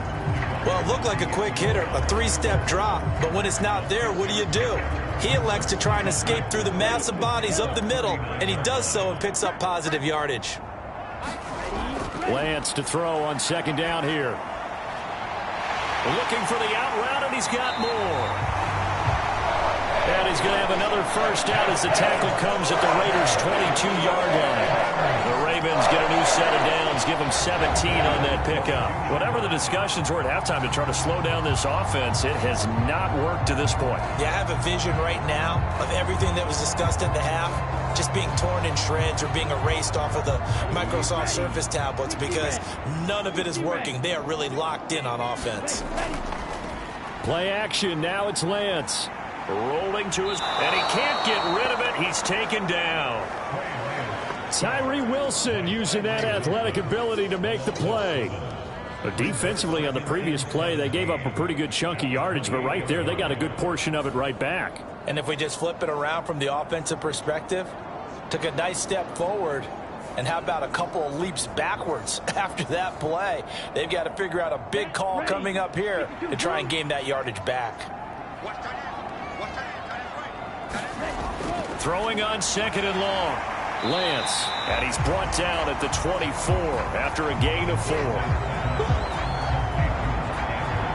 Completion was given up, but that's why you play zone defense, so that you can have people around the ball when it's caught, and you don't give up much run after the catch. 9th play of the drive coming up, and certainly not an easy one on 3rd and long. Looking to throw. Lance. That one into the hands of Flowers. And they're going to get him down well short of the first as he can only get this to about the 19. So give him 5 yards there on the pitch and catch. And that's going to make it 4th down. Simple drag route here, lined up out left and tried to work his way back across the field. You probably saw me twitch there, partner, because I think he wanted the ball a little bit sooner. By the time he looked it in, defender was right on him. So on 4th down, here's the Ravens Pro Bowl kicker Justin Tucker out onto the field.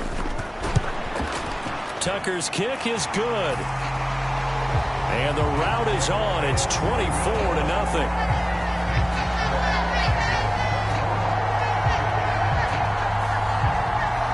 Well, they picked up right where they left off in the first half. First drive after the break, they come away with 3 and increase that lead. Yeah, and you just want to keep building on that lead, don't you? Whether it's 6 points or 3 points, take everything you can get, keep maneuvering, keep adding to it, keep making it difficult for them to come back. So here comes the Raiders offense getting ready for their first possession of the second half.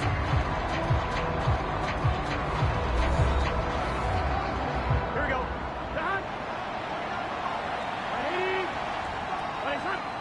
Myers in motion right. He's going to get it on the jet sweep. Oh, and this one may need to go back to the drawing board. He's going to be swallowed up right away. Here's 2nd and 3. Now it's Burrow. And now another turnover as this one's intercepted. Picked off by Patrick Queen. And he will bring this back. It's a pick 6 and a Raven touchdown. Well, I mean, you get it. They're trying to make something happen here in this 3rd quarter, CD, but I don't think a pick 6 is exactly what they had in mind. No, not at all, because this offense, they've been stuck all game long. Haven't dented the scoreboard yet, and they're kind of forced to take a few chances here, and that one, it backfired in a big way.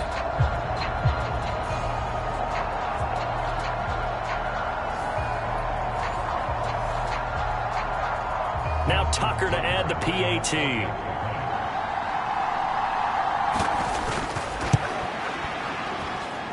And the lead grows even larger here in the third quarter. A heck of a play there defensively, getting the interception, navigating his way into the end zone for the touchdown. So they'll get another shot on offense following that pick six, and now the kick is away.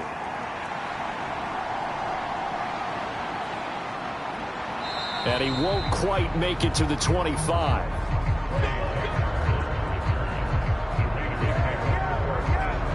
The Vegas offense ready for their next possession. Well, the disparity in this game, it just seems to grow with each possession here, Charles. They are really struggling. They have not put up a single point, and on the other side, the points keep piling up and up and up. So you know the frustration level has to be rising, right? So they've got to find a way to quell that, because otherwise they certainly won't get anything done in this one. Keep diving deeper into the offensive playbook. The bottom line is don't quit competing. Counter play with Jacobs. And he'll get it out near the 40 to the 39. So from the 39 now, they'll come up on a 1st and 10.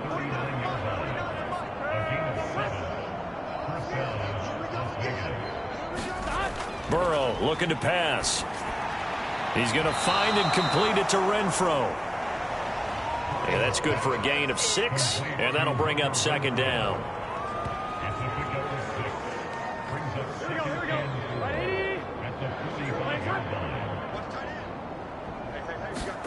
Here's Burrow setting up to throw it. A short throw, and that's hauled in by Mayer. His 5th catch tonight, and it's good for a 1st down.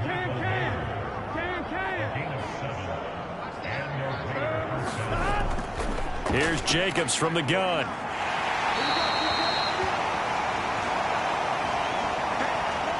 From the 43, here's a 2nd and 5. They're passing here, Joe Burrow. And the timing a bit off that time as that one falls to the ground. Play number 7 now coming up on the drive. 3rd and 5. Now it's Burrow. Able to find the open man. That's complete. And he is going to have the Raiders' 1st down as they're able to get the 3rd down conversion. Well, they've certainly done a nice job spreading the ball around on this drive. This time he gets it out to his back, and it's another nice play and another 1st down. They've got the defense on their heels a little bit. They're reacting instead of being aggressive and making plays. Nothing in that first half, nothing on the last drive, but they're moving now with a 1st and 10.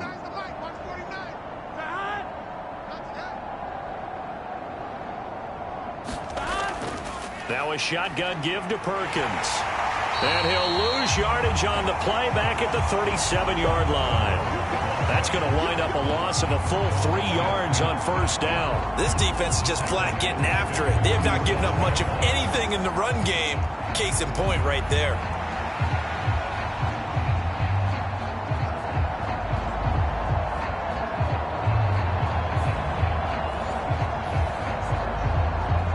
That loss of 3, a rare stumble on a promising drive. Here's 2nd and 13.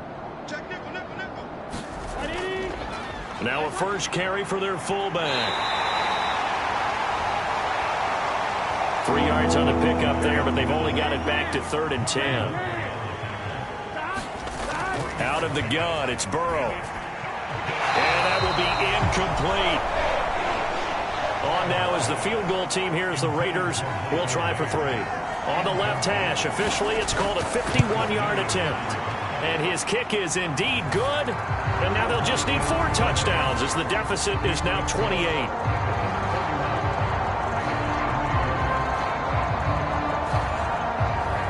That kick, by the way, Charles, a career long. Well, we did watch him in pregame, and he hit from this distance, so not a surprise. But there still is something exciting about it, carrying it over from practice and pregame to actually doing it in live action. Now the Baltimore offense heading back out onto the field.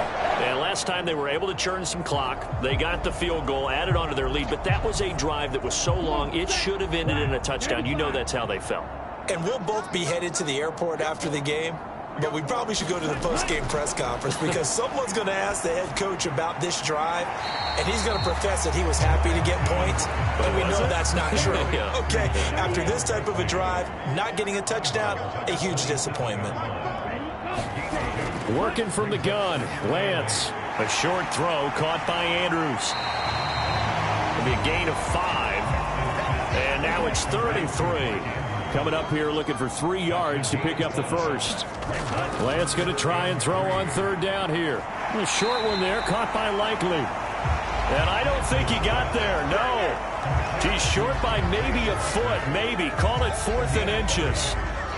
Oh, it's time to give a little credit there to the defense. They played that very well because it was a drag route, and he ran a little shallower than normal as he worked straight across the field.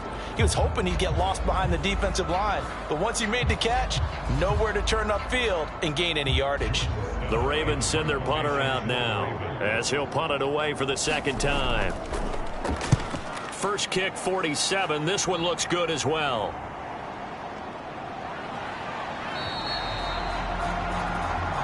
A 47-yard punt, maybe a couple on the return. And the Raider drive will start from deep in their own territory with a 1st and 10. Here's Las Vegas ready to take the field. Well, this has been a tough one for them, Charles. They've struggled really on both sides of the football. And one thing that's really plagued them, the turnovers. They've had issues keeping the football in their possession. And every game that's ever been played, all coaches talk about taking care of the football and limiting turnovers. And in this one, after we saw that first turnover, we worried that things would snowball, and it certainly did, especially on the scoreboard. And now Burrow going to be intercepted yet again. And he will bring this back. It's a pick-6 and a Raven touchdown. Well, whatever adjustments they're trying to make over on that sideline, Charles, this defense, they just seem to be a step in front of them and not giving them a chance to implement any of those changes. And here, a pick-6, and they widen the lead. At least a step ahead, maybe even 2 steps. And right now, they are thinking hard about putting this opponent away. That turnover, it grew their lead and just totally deflated that offense. Now these next couple of series, you can take them out of the game entirely if you continue on this pace. Tucker now for the extra point.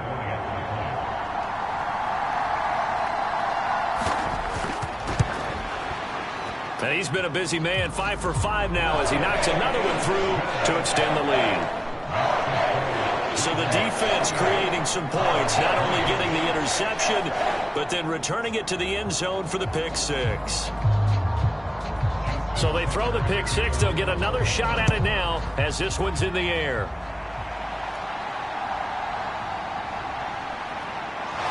Fighting through at the 25. And they will wrangle him down a couple yards shy of the 30. Now the Vegas offense heading back out there. Well, we're still in the 3rd quarter, so there's some time to kind of clean this up and make it look more respectable now. Or win, that's probably gone out the window, Charles. But I don't know. Do you look at this as a time to just improve and maybe start to look towards the future? I think you have to find something to play for, something to grasp onto until the clock runs out. But, Brandon, we've been around this game a long time. This is an outlier. You don't get many blowouts like this no matter how the game looks on paper going in. This one has turned out to be everyone's worst nightmare realized.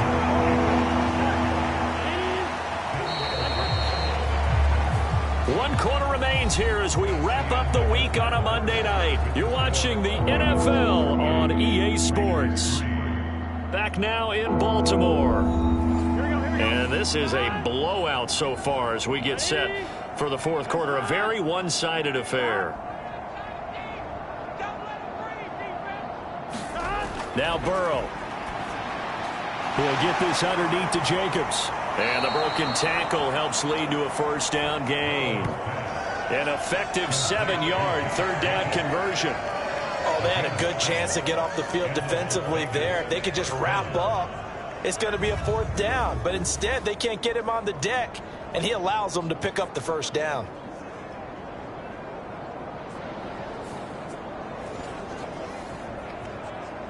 On 2. 49, guys. Mike, 49. Record.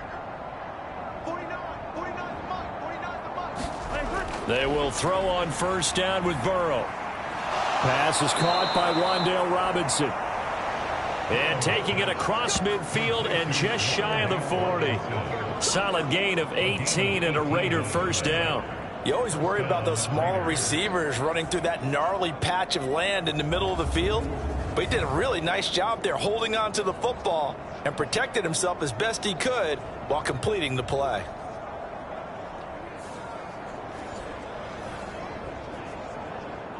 So in Raven territory now. Here's a 1st and 10 at the 42-yard line.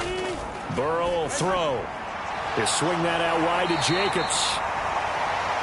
They'll give him 4 yards there, and that'll make it 2nd down. And Charles, with that completion, I'm told that puts him now over 3,000 yards passing on the campaign. And Brandon, I think we have to start to think about where we are in the season, because right now, 4,000 is not out of the question. I think a big game or two, he's certainly capable of getting that done.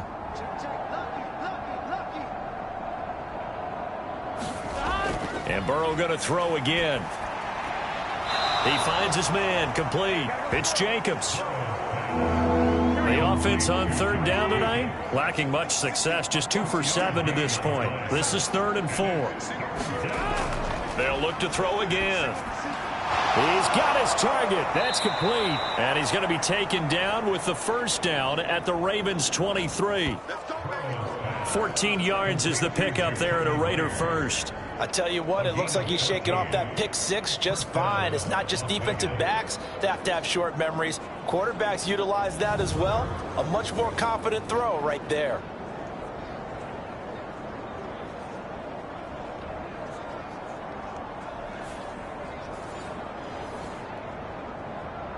Ready?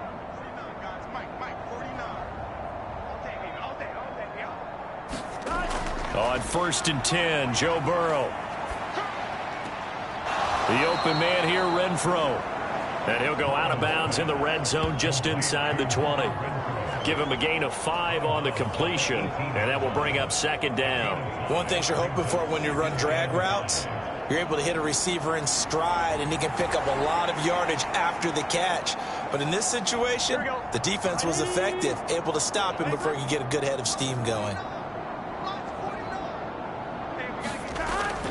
On 2nd down, Jacobs.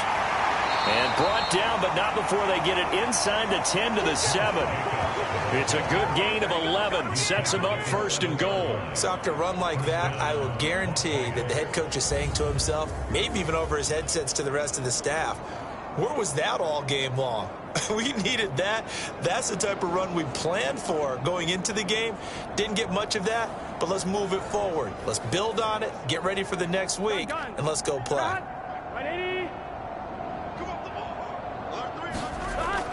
Here's Jacobs. And a little bit of space there. Takes it inside the 5 to the 3.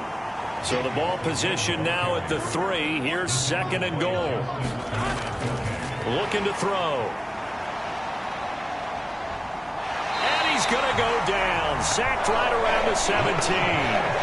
Montez Sweat, his 2nd sack of the night. Guys with his talent in the pocket aren't supposed to be getting hit like this, and you know an intense conversation with the offensive line is going to occur after this one. Might not be from him, but the offensive line coach will have plenty to say about this game.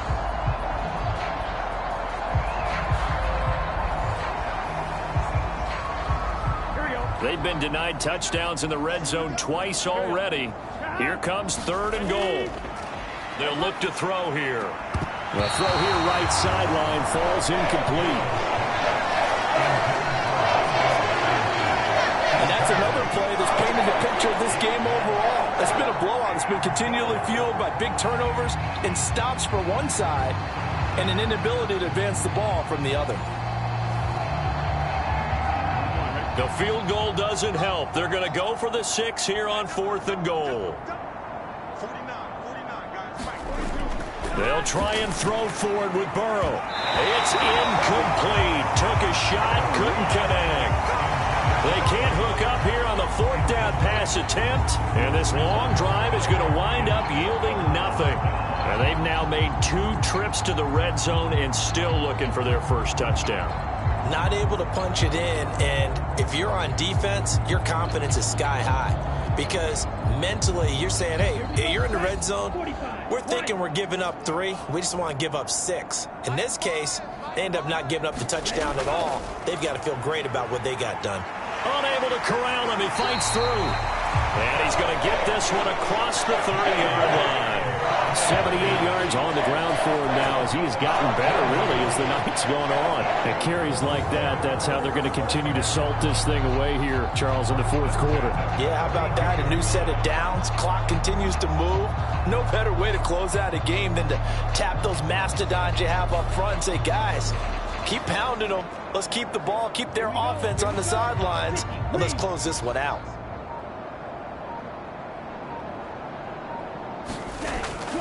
Right back to Dobbins on first. And strong running there as he's across midfield and down to the 49. Another first down, this time on a gain of 19. Well, we're beyond the tone setting right now. This guy's been a bell cow all day, and they'll continue to rely on him to move the chains, drain the clock, and lead his team.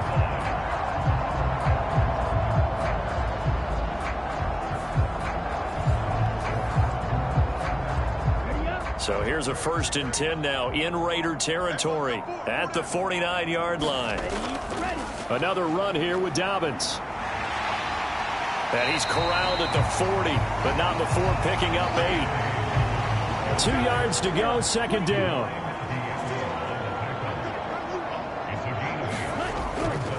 A give, Dobbins trying the right side. And shedding the tackle, and now some room. And all the way inside the 15 before they drop it. A big hitter there. A first down gain of 26 yards. This has been a good drive so far. It's been a running game for the most part that's powered them down there. Another nice burst there, picking up a first down. Now it's 1st and 10, as you said, in the red zone.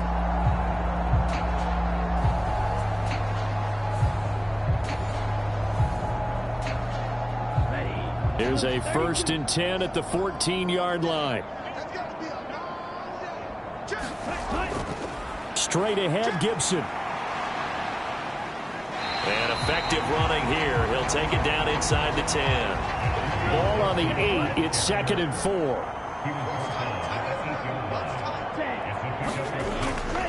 A give up the middle to Gibson. And he'll be brought down here at the 3-yard line. A 5-yard gain, and now they're set up 1st and goal. Some good, strong running right there. Some power and some explosiveness. Just about got him into the end zone.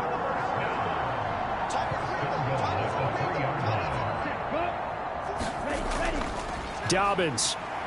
Touchdown, Baltimore.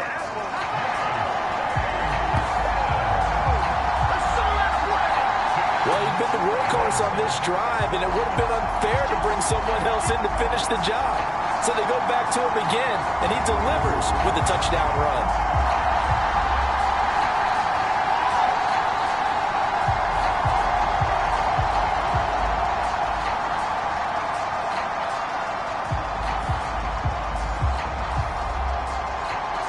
Tucker now to add the point after.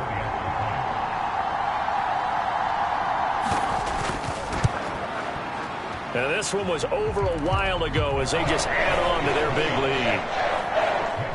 So this drive spans 7 plays. And it's finished off by a touchdown run from J.K. Dobbins.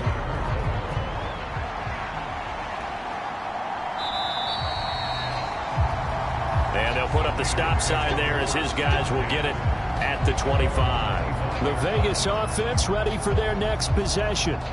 Where we stand right now in the fourth quarter, this one pretty much out of reach. And, Charles, I know they're going to be disappointed about several things with this ball game, but the self-inflicted wounds, they've had several turnovers. You would have to think that's going to be something they're going to discuss heavily in the film session in the coming days. You're absolutely right about that, partner, because they're going to have to sit in that film room and watch every error that they made and figure out how to not do it in the future. And mentally, I think a lot of the guys are already starting to think about, okay, how do we put this behind us and get better for the next time out? This, they'll use as motivation for the rest of the time. And for the 4th time tonight, it's an interception. Picked off by Marlon Humphrey. And they'll start with great field position at the 41-yard line. Another great play defensively. They've been sharp on both sides of the ball, Charles, but that interception means that this defense can very well keep them down to single digits on the scoreboard in this game. And that's certainly something to smile about, isn't it, partner, if you're on defense? Because your goal every game is to pitch a shutout, but you and I both know that's pretty unrealistic.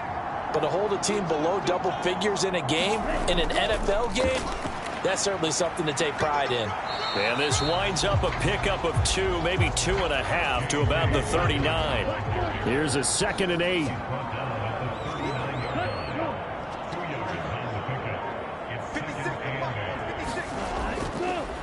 They'll go again with Dobbins. Busting through contact. Just wasn't a huge hole there for him to operate. Stopped just inside the 35-yard line. It'll be a gain of 5, but still about 3 yards shy of the first down marker, and now it's 3rd down. 60 red. Ready, go.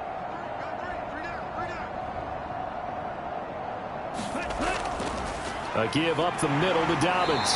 And he's able to pick up the first down here before he goes down at the 26. It goes as a gain of 8 and moves the chains. Brendan, every great running backs coach I've talked with has always talked about when you have great vision, you're not consciously thinking about your cuts and your moves. You're just doing them. And I think that's what we're seeing tonight. He's about running them into submission. I think you took the words right out of my mouth. I was just going to use that phrase. He has run them into submission. Wave the white flag. Go now. 52 blue. Hey, watch the sled. Watch the sled. All right, go. 56 is Mike. 56 is the Mike. Here we go. Ready. On 1st and 10, it's Dobbins. And he'll manage to pick up about 4. It's 2nd down. Ready.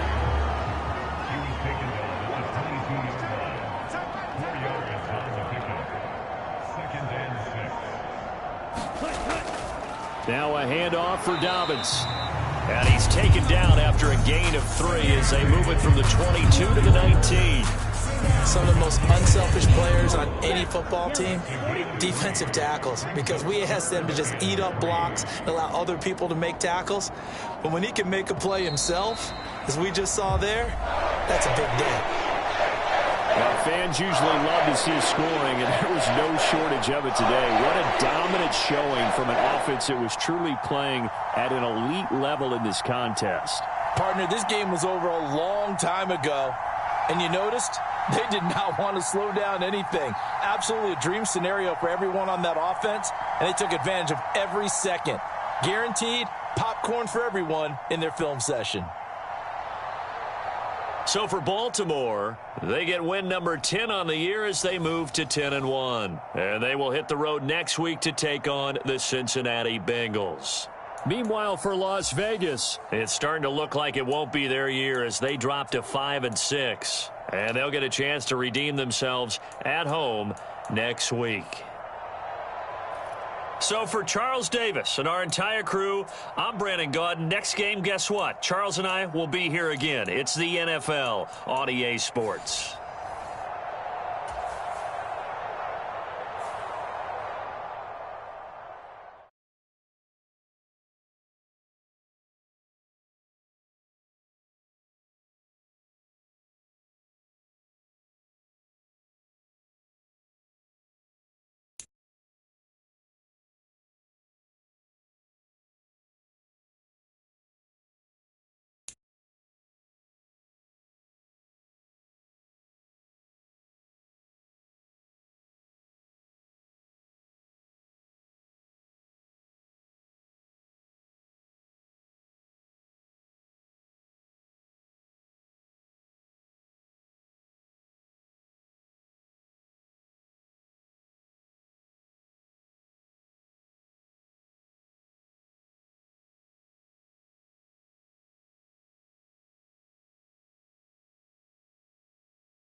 Today on EA Sports.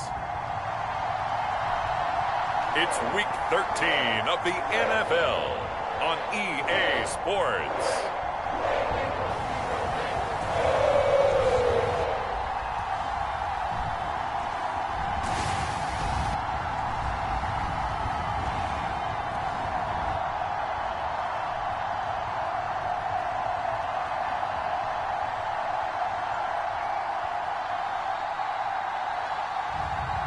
It's the Cincinnati Bengals taking on the Baltimore Ravens.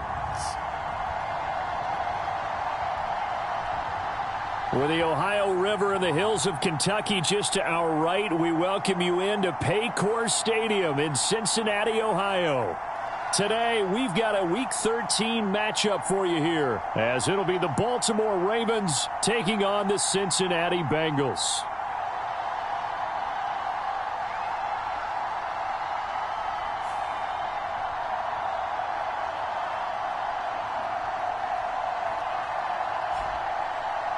Hi again, everyone. I'm Brandon Gunn. To my left, Charles Davis. And, Charles, you focus on this Bengal team entering play. They come in playing pretty good football. Winners of 4 of their last 6 games. And the offense last week, they had things humming. If you're a defensive player, you may get overshadowed a little bit, but you're really buoyed by what your offense is doing.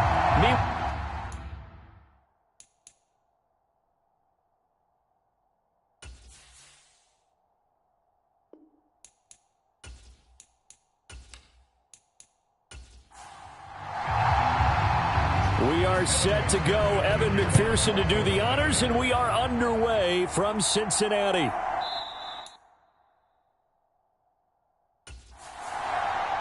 And we will not get a run back here to start. It's a touchback, and it will come out to the 25.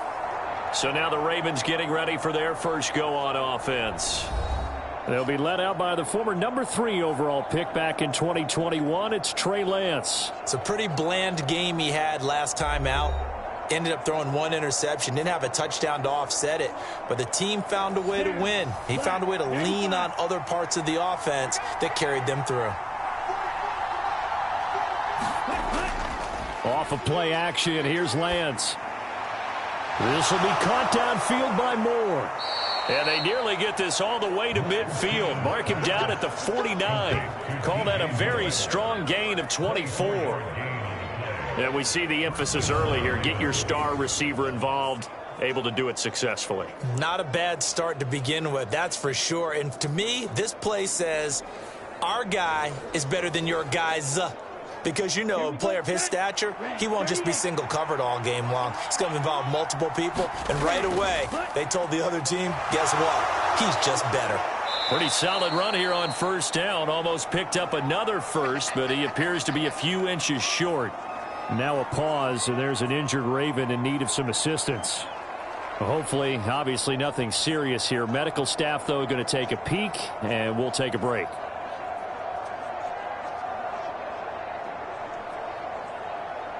Still a few inches short of a first down as they come up now on second down. Here's a give to Dobbins running right. And he's going to get it down to the 33-yard line here. That one, a first down pickup of 8. He was well over 100 yards last week. He told us this week, a little ambitious, said he wants to hit that 200 mark. We'll see. Makes sense, though, doesn't it? Have we ever run into a running back that had a great game the week before that didn't think that's just going to naturally continue? Just make sure you feed me the football. And that's what they're all about. Continuity, rhythm, number of carries. Just keep giving it to them. So they'll come up first and 10 now from the 33. Here's Lance. That's complete. It's Rashad Bateman. And he's going to get a solid gain of 9 before being brought down. Second and right at a yard. On play action, Lance. This will be caught inside the 10. And they will eventually get him down, but he's inside the 5 all the way to the 3. A good pickup there, 21 yards. A lot of precision being shown on this opening drive. They've been methodical, they've been crisp, and as a reward, they're going to be set up with an early 1st and goal.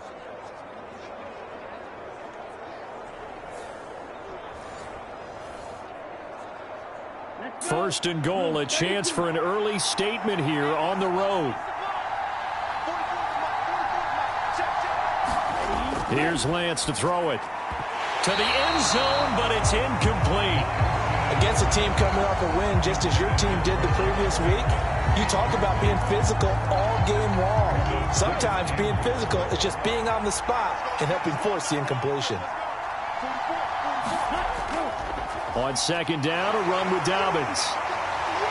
And the second wave of tacklers is going to get him as they stop him behind the line. It'll go down as a 2-yard loss, and it brings up a third down. I thought they were onto something with their play call and kind of went reverse a little bit. Threw it on first down, then ran it on second down. Not successful either way. What play call do they come up with here on this important third down try? Play number 8 here on the opening drive. This is third and goal. Back to throw. Lance. And a nice job to break free of one tackle, but it slowed his momentum somewhat, and he's taken down right after. He'll wind up getting 4 yards there on his own, but it also brings up fourth down. That looked great when he first took off because, in my mind, there was room to run, and he had the marker in his sight. But I certainly didn't expect him to close so quickly, and neither did he. They got to him just in time, and now that forced him to make a decision with his fourth down call.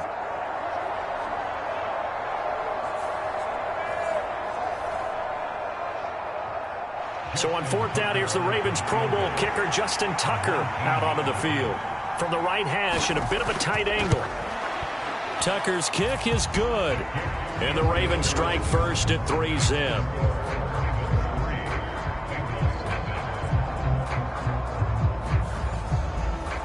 So 3 points on the board, as easy a field goal as you're going to get, but I can see you shaking your head. I love that peripheral vision of yours, partner, because to me, if it's the fourth quarter and you're up 6, I get it. But now, even if you run and don't get in, you're still setting them up to go a long field, 98, 99-yard drive. How do you look at your defense and not give them that opportunity? Here come the Bengals now to take over. And they are led out there by their mobile quarterback. His game last week reminded me of the old song, Accentuate the Positive, because that's about all he did, right? Yeah. 3 touchdown passes, over 300 yards in the air, receivers happy. And they got the win. Got the win. If you're a running back that likes to catch passes, they're happy as well. Big-time game. They start the drive on the ground. It's Williams. And not a whole lot of room to operate there on the first down run. He gets maybe 3. The numbers for Williams a week ago, 24 carries, 90 yards, and a touchdown. And when you measure numbers for the guys that carry the football, it's not just the yardage. How many times do they ring the bell? How many times they get into the end zone? And now that he has 15 for the year, everyone gets to celebrate, starting with his offensive line. And he's taken down, but able to slip across the 35. They'll get 14 on that one. Good for a Bengal first down. Well, that certainly has to feel good. It's not all the time that the play caller should get all the credit. Sometimes I think in the huddle, the quarterback just says, hey, who's going to make a play for me? I just need something right here. And the end result there, nice first down. Drive keeps moving. On first down, he'll drop to throw. And getting this just shy of midfield, they'll spot it at the 49. A nifty bit of scrambling there. 12 yards, first down. That's the first time he's called his own number, but he's got to be overjoyed with the results. He wasn't just going to settle for a modest gain. To me, he was determined to come through with a big message to a defense that slept on him in the pocket.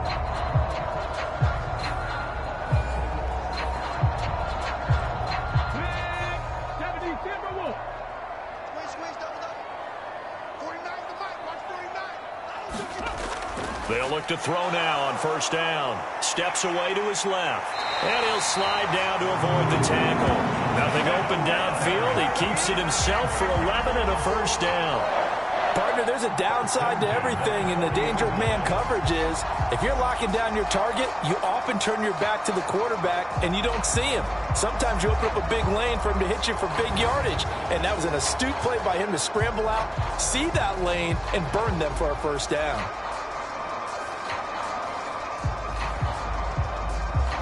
So in Raven territory now. Here's a 1st and 10 right at the 40. Back to throw here. Going underneath, he's got Hawkinson. And he gets this to the 35. Good for a gain of 5. Clock rolling as we hit the midway point of this first quarter. On 2nd down, Williams. And he works it to the 30-yard line here, right at the 30. So 1st and 10 now from the 30. He'll look to throw. And that one off the mark behind him, incomplete. T. Higgins was the intended target. And now it's 2nd down. You look at this Baltimore defense.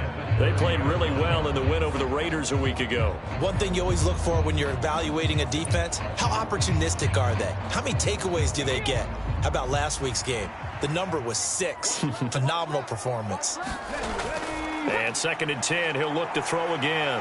Breaks the tackle, he's got room to run. And he'll slide to a halt here, still a little shy of the 1st down marker. 9th play coming up here on this drive. This is 3rd and a yard. He'll look to throw. That ball nearly intercepted, but he could not hang on. Oh, pick there certainly would have been nice. Instead, at least, it'll be 4th down. How about this defense? They came up with a couple big plays in this sequence, and none better than the one right there, forcing the incompletion and bringing up 4th down.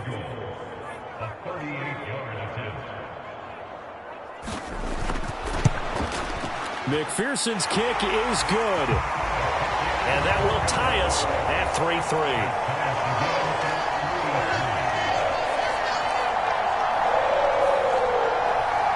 So matching field goals on our opening 2 drives. Yeah, it feels like 2 boxers feeling each other out here in the early going of the game, right? Exchanging some jabs, but none of the heavy stuff just yet.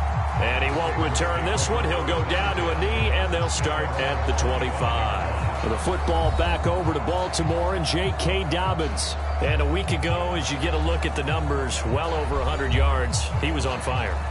He was on fire. Obviously, the offensive line was on fire, all the guys who were trying to assist him. But you know who else was? The play caller. Because his ego totally got out of the way, and he kept calling the plays that were working over and over, and they really didn't stop him. Now the challenge, can they duplicate it? And he gets this one just shy of the 40. They'll mark him down at the 39. 1st down yardage on the first play of the drive, 14 yards. His first carry of their 2nd drive, pretty solid. And, of course, remember back to their first drive, really strong throughout that one. Not only is he getting good blocking up front, but how about his vision to find the holes? And he's seeing things before they even open and hurdling through them. 33, yellow.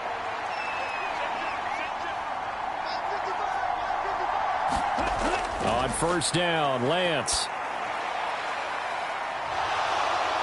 And incomplete on the deep ball. 2nd and 10.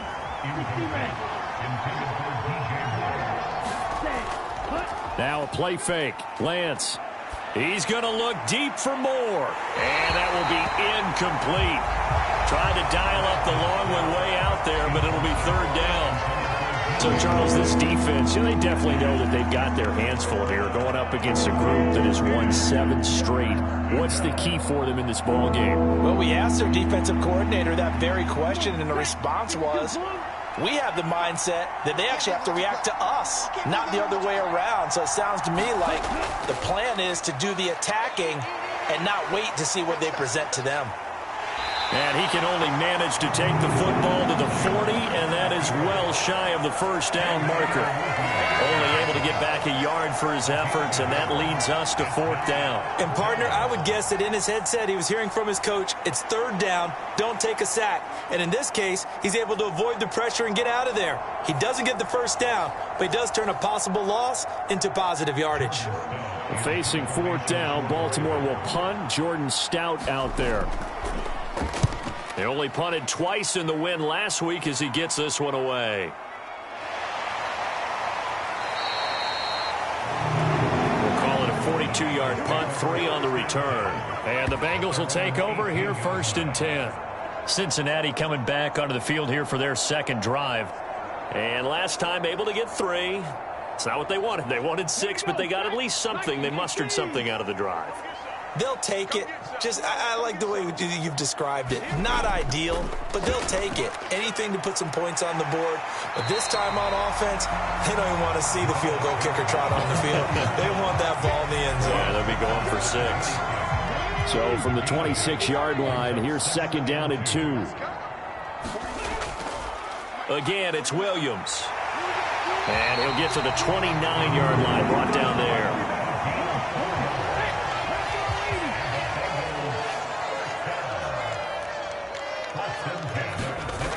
Back to throw now on 1st down. And this one nearly picked off. Kind of surprising to see a defender of his caliber let it get away, but get away it does, and it's 2nd down. Right side, it's the tight end, Hockenson. And he gets this one just shy of the 40, down at the 39.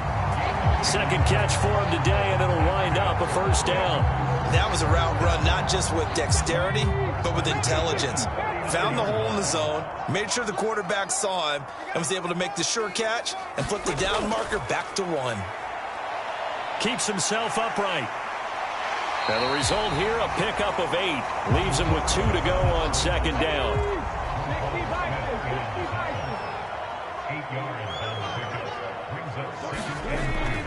Out of the gun, they'll look to throw. And that falls to the ground, incomplete. A nice job of bodying him up defensively, and now it brings up 3rd down. They'll try and run for it. Here's Williams. And this is not going to be enough. Was in search of 2 yards and only got halfway there. Well, they picked up a portion of it, but not all that they needed. Now that leads to a decision on 4th and 1. Let's see what they decide to do.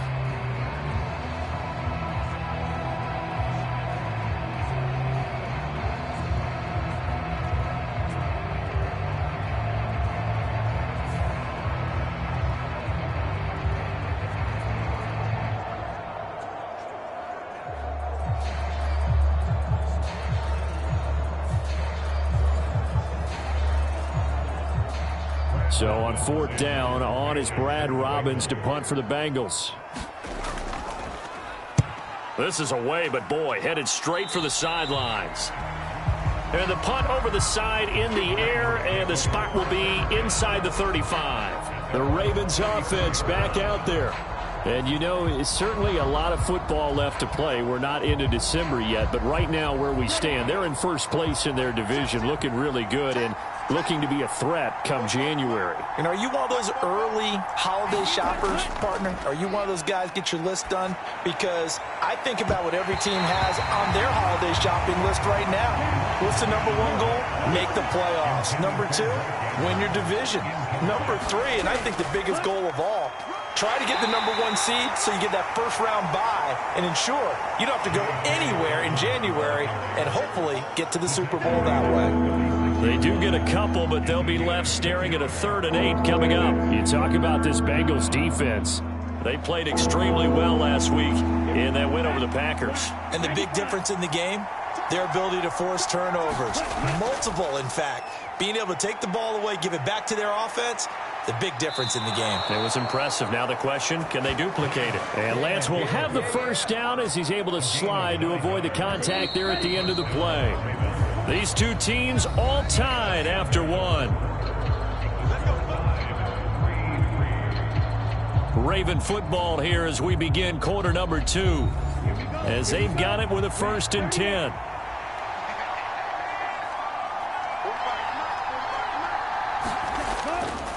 A handoff running left is Dobbins. And he's going to have a Ravens 1st down as good running gets him to about the 44. Interior of that line blocked really well on that run, but also the 2 tight ends, they blocked well too. Not only have they scouted the line of scrimmage, with their agility, they can get upfield and hit moving targets like linebackers, defensive backs. They do a really good job helping out the running game. Here we go. 45. White.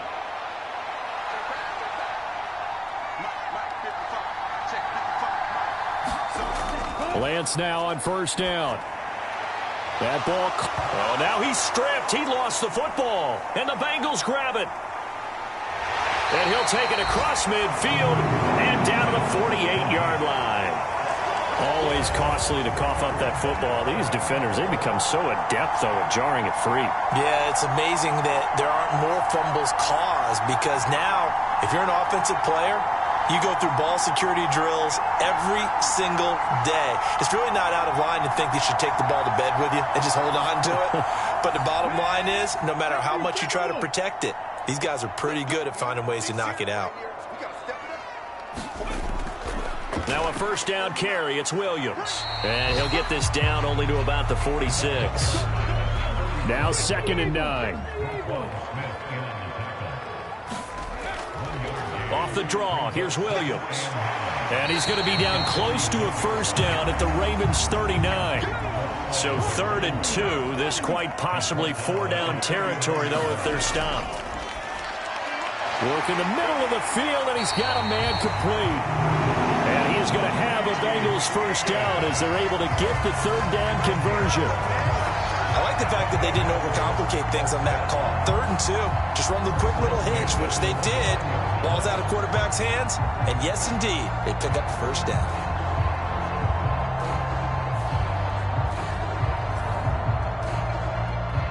Two minutes gone by, second quarter.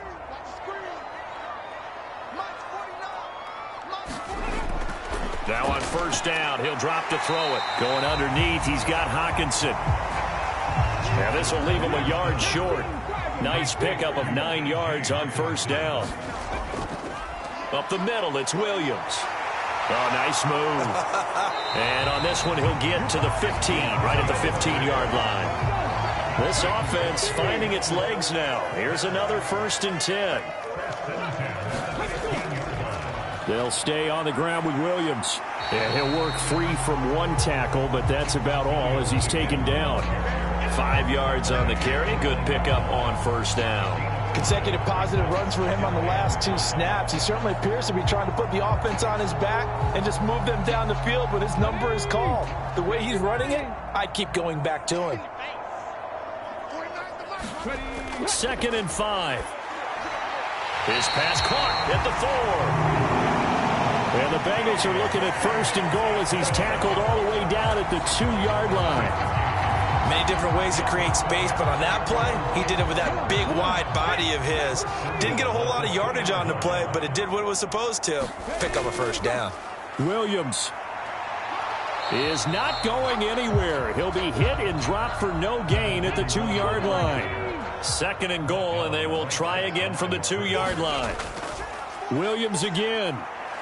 And he takes it into the end zone. Touchdown, Bengals. A great effort there.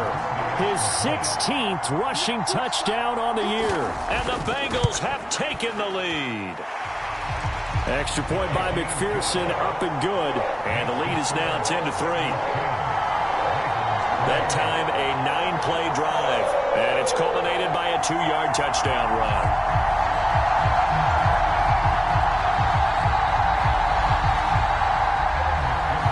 After the touchdown, McPherson on to kick this one away. From a couple yards deep, he'll bring it out of the end zone.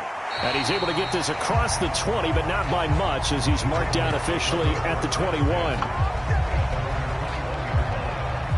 And now Baltimore gets set to take the field.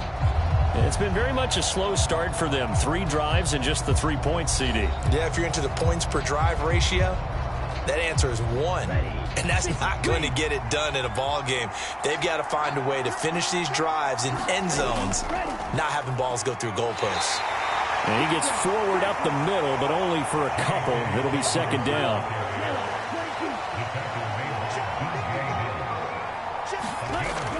They'll run up the gut with Dobbins. 4 yards on the pickup there as it'll leave him with a 3rd and about 4 more for 1st. Lance now to throw. And incomplete. They tried to drop it off, but he couldn't hold on. The passing game not in sync here early, and now it's 4th down.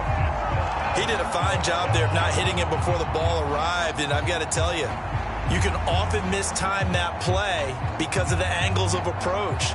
When you're going to get him, sometimes you panic as well and think, I've got to be there right now. Instead, in this case, timed it perfectly, and knocked it free. His first punt, 45 yards. This looks good as well. Taken in at the 22. It'll be a 47-yard punt with a net of 40 following a 7-yard return. And the Bengals take over 1st and 10. A look at the running back, the man out of the backfield as he gears up to go again. He's been good. His guys are winning. So far, the recipe working here in the second quarter. And he doesn't like to just tote the rock. He wants to carry his team on his back, and that's what he's done throughout this game. Yeah, he's done that. He'll be hoping to continue that trend. They try to run on 1st down, but this defense says no dice. They stop him a couple yards behind the line of scrimmage. Sometimes you just sit back and marvel at what he can do defensively. Speed, strength, quickness, he's the whole package, and that package just wrapped up the runner for a loss.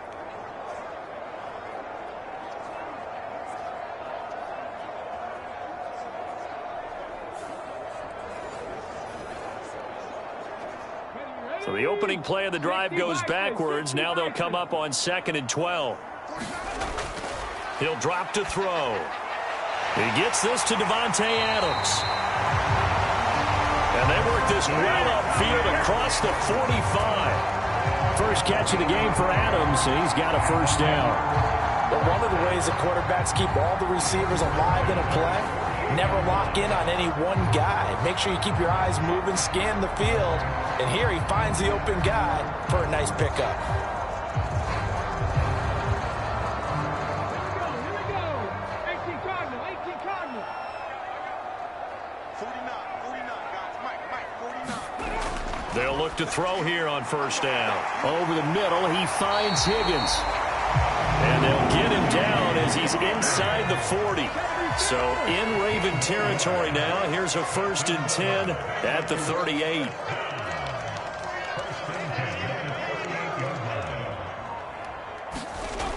Now they'll throw here out of the gun. Going underneath, he's got Hockenson. And he's brought down at the 34. Call it a gain of 4. Line of scrimmage, the 24. This is 2nd and 6. They'll stick with the passing game as he looks to throw. Got a man over the middle. It's Williams. Now the Bengals on 3rd down. Just 1 for 3 thus far. They're looking at 3rd and a few inches. Now a give up the middle to Williams. Well, they hit him in the backfield, and he will not escape.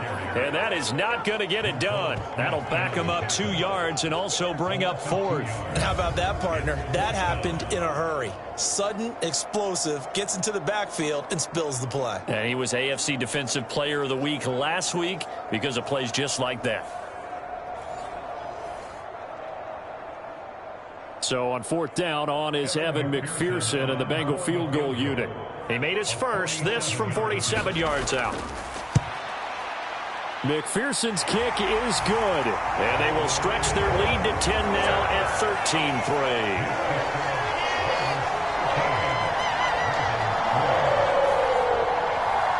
So that one on target, and it adds to this first half lead.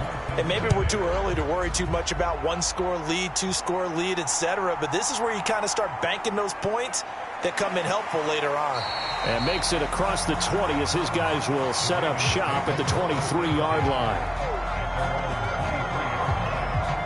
And Baltimore's offense set for this next possession.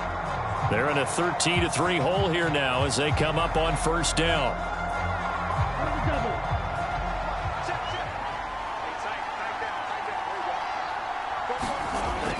They'll start on the ground with Dobbins. And he fights forward for a modest 2-yard gain, 2nd down. If they want to start getting back into this game, it behooves them to get better on 1st down. Yeah, certainly not what they were looking for there out of the opening play of this drive. This is 2nd and 8.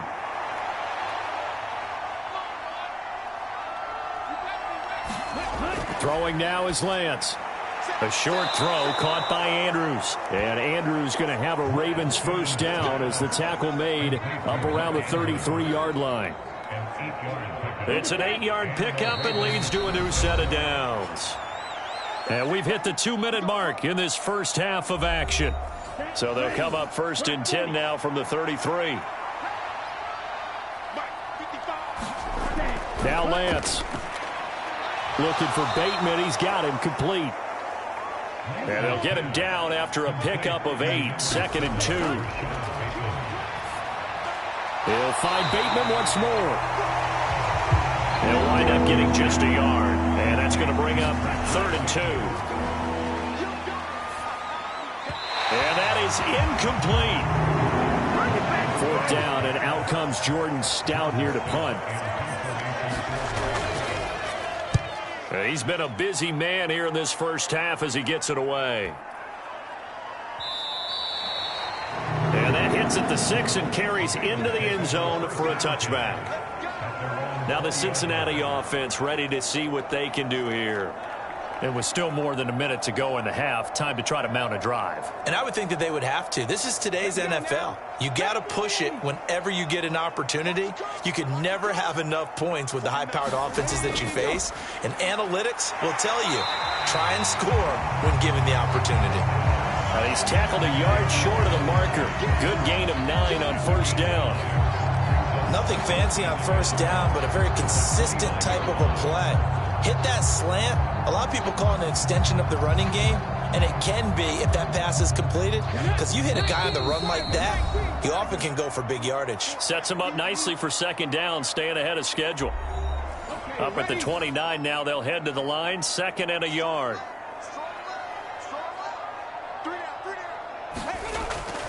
Now back to throw. They'll set up the screen. This is Williams.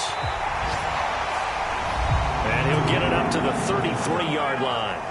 The Bengals going to use the 2nd of their timeouts as they get the stoppage with a little over 50 seconds to go in the first half. They'll look to throw. And this turns into a nice gain with a slide at the end. A nice job there on the escape and scramble. A 1st down, a 16-yard gain. No shortage of impressive moments from him thus far. Now he's halfway to the century mark, and we're still in the first half. There's been no answer for his running ability so far by the defense. I can't wait to see what adjustments they'll have to make during the halftime break.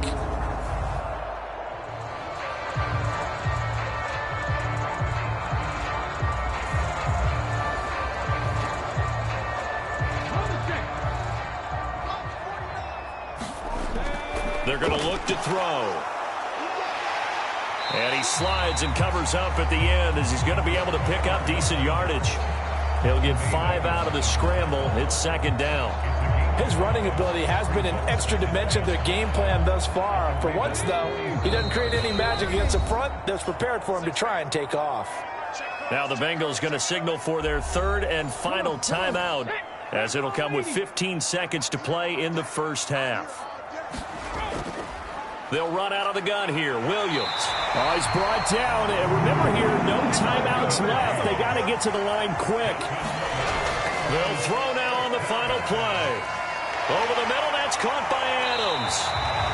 And they're able to get this one past the 30 to the 25-yard line. So we reach halftime here in a 10-point game. As we'll head down to Orlando, that's where we find our man Jonathan Coachman at our EA Sports Halftime Report. Coach.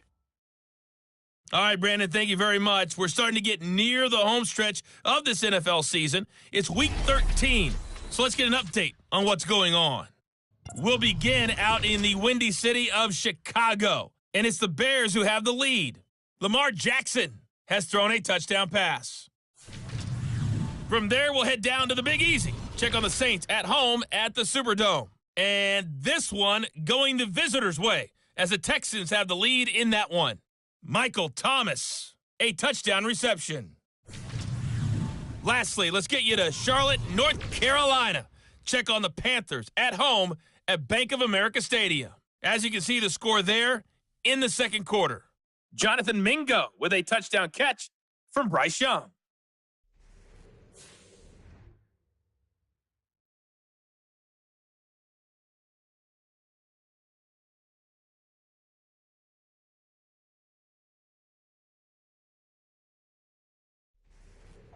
All right, Coach, thank you, and we welcome everyone back for quarter number 3. The Bengals set to receive. They have the lead and the football to begin quarter number 3. From a yard or two deep, here comes a return. And he's up past the 20 to the 22-yard line.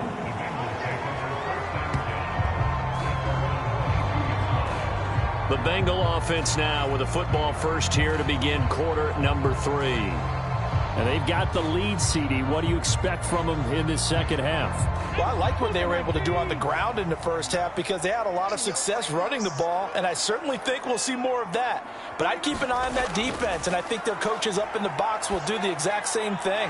If they start to see 1 or 2 guys start to creep towards the line of scrimmage, that'll be licensed to take some shots downfield. Second down and 3. From the shotgun, he'll look to throw. Here's back-to-back catches for Davante Adams. Ball up to the 35 now as they come up on 1st and 10. They'll set up to throw. Caught on the right side by Adams. And he'll be out of bounds, but able to get it up past the 45. A gain of 10 as they look to add on to this 10-point lead. They'll look to throw again. He's got Higgins over the middle. Will go down as a gain of 6, and it's second down. Again, he'll drop to throw. And he's going to be taken down with the first down at the Ravens' 38-yard line. 10 yards there on a Bengal first. At this point, this offense feels like they could just roll out anything, and it would work. They are certainly in no hurry for this one to end. Now when they can rack up some stats and continue to add to their lead. So here's a 1st and 10 at the 38.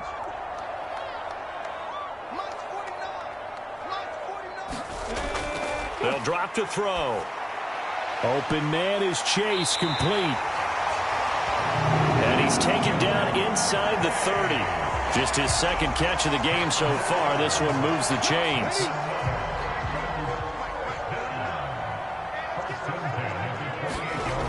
They'll look to throw here. Going underneath, he's got Hawkinson. And taking it to the 15-yard line before he's brought down. Line of scrimmage, the 15. It's 1st and 10. Looking to throw. Looks again for T.J. Hawkinson, and he's got him again. And the Bengals are going to have a 1st and goal as the tackle is made at about the 5.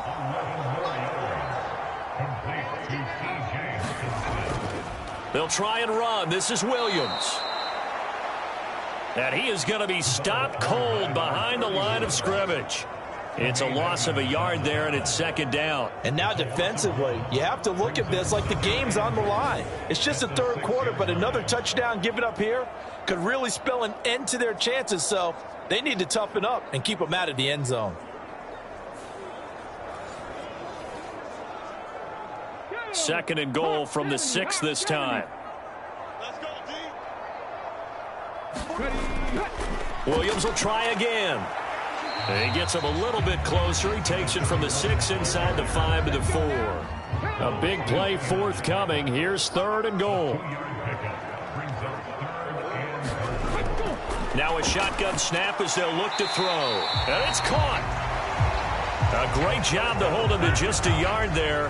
Now it's 4th and goal. Receivers love having the reputation of being go-to guys on 3rd down, and he was fighting like he really wanted to have that reputation, didn't he? I mean, he came very close to making that a 1st down. Broke the 1 tackle, but couldn't spring himself free.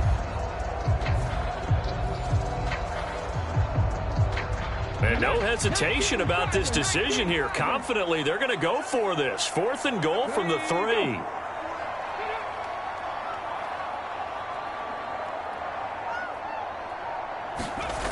Back to throw.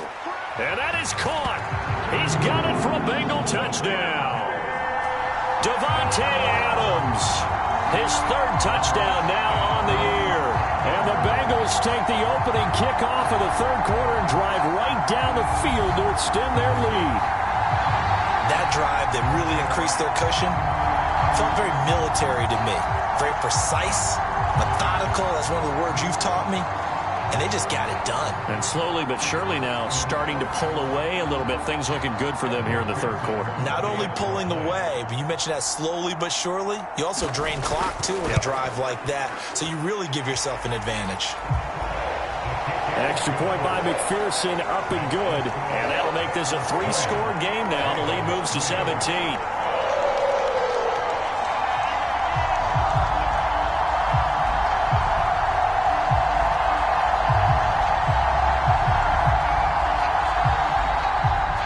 After the touchdown, McPherson on to kick this one away.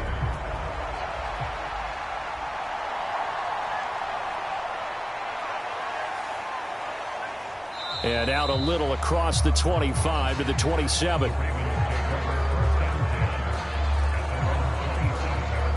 The Ravens offense getting ready now for their first possession of the second half.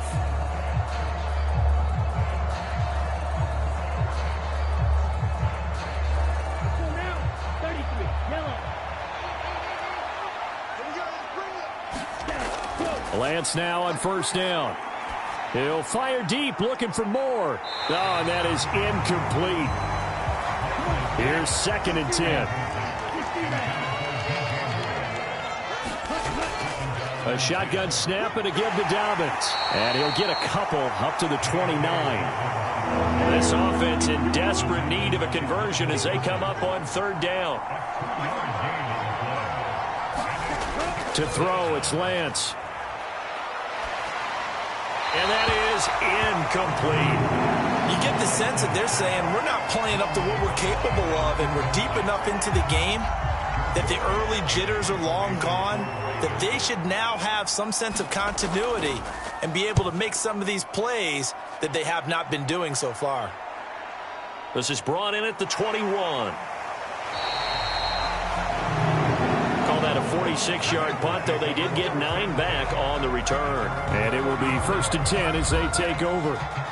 Now here's the signal caller getting ready to lead this offense again. He's been pretty solid, pretty consistent, just the 1 touchdown pass, but I think he's managed the game well, no? I would agree with you, and that's what you're looking for out of your field leader, making sure that you're playing well and not making any big mistakes. Oftentimes, that's how you judge how big a mistake and when it occurs.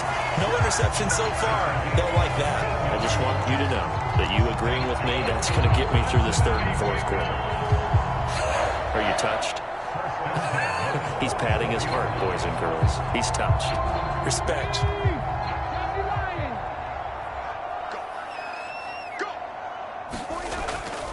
Now a man who's been busy this afternoon, it's Williams. He had to fight that time. Ran through 1 tackle, but ultimately he's only going to get back to the line of scrimmage. Now a 2nd and 10.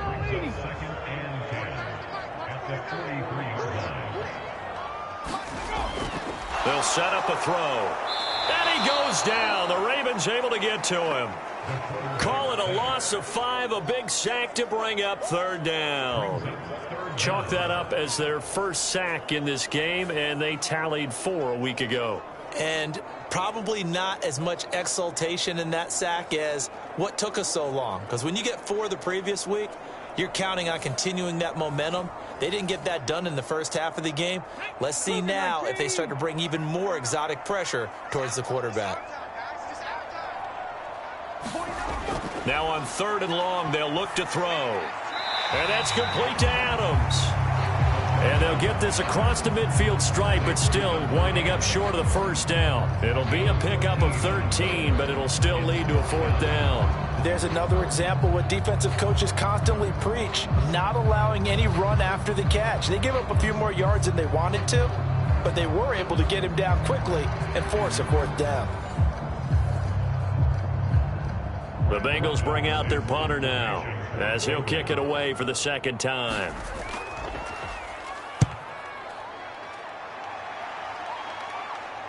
And this is a beauty as that ball's going to angle out at the 6-yard line. And for an offense that is struggling, this is not where you want to start from. Great punt. Fantastic punt. And for all those who wonder, what do punters do during the course of practice each and every day? The best ones do what we just saw there. Work on positioning the football and helping their team. And they fake the handoff. Now Lance. And he goes down. It's a sack. They get him back at his own 3-yard line. The Clemson product, DJ Reader, got in for the sack. Well, if an offense is going to throw the ball in this part of the field, any pass rusher will tell you that's his favorite part. Gets a chance to get after the quarterback. It's almost like a reverse red zone. They can create points using their defense, and this time they take their man down.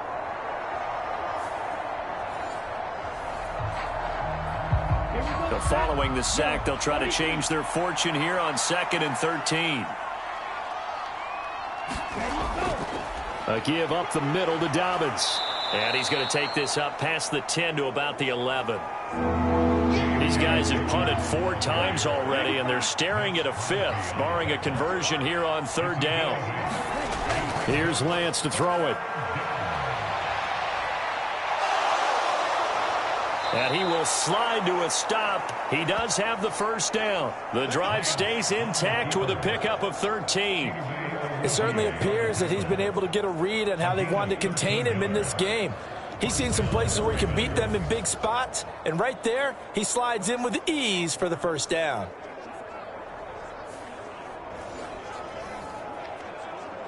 Ready up. You got 4. You got 4. On 1st and 10, it's Dobbins. And he can only manage to get a couple. 2nd and 8 coming up.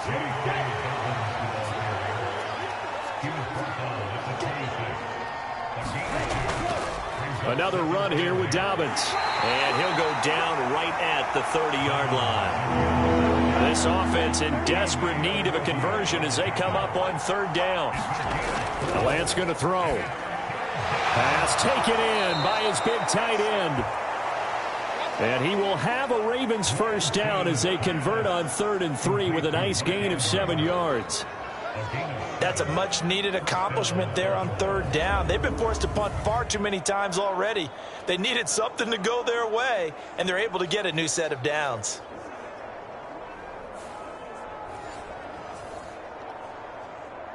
Line of scrimmage, the 37 on 1st and 10. Here's a give to Dobbins. And he'll get what he can up the middle, 3 yards. That'll bring up 2nd down. And as they come to the line, they will not be able to get off another play as time has run out on this 3rd quarter. We'll return with more after this. This is the NFL, and it's on EA Sports. Lance looking to throw it. Oh, now a strip. He loses the football, and the Bengals grab it.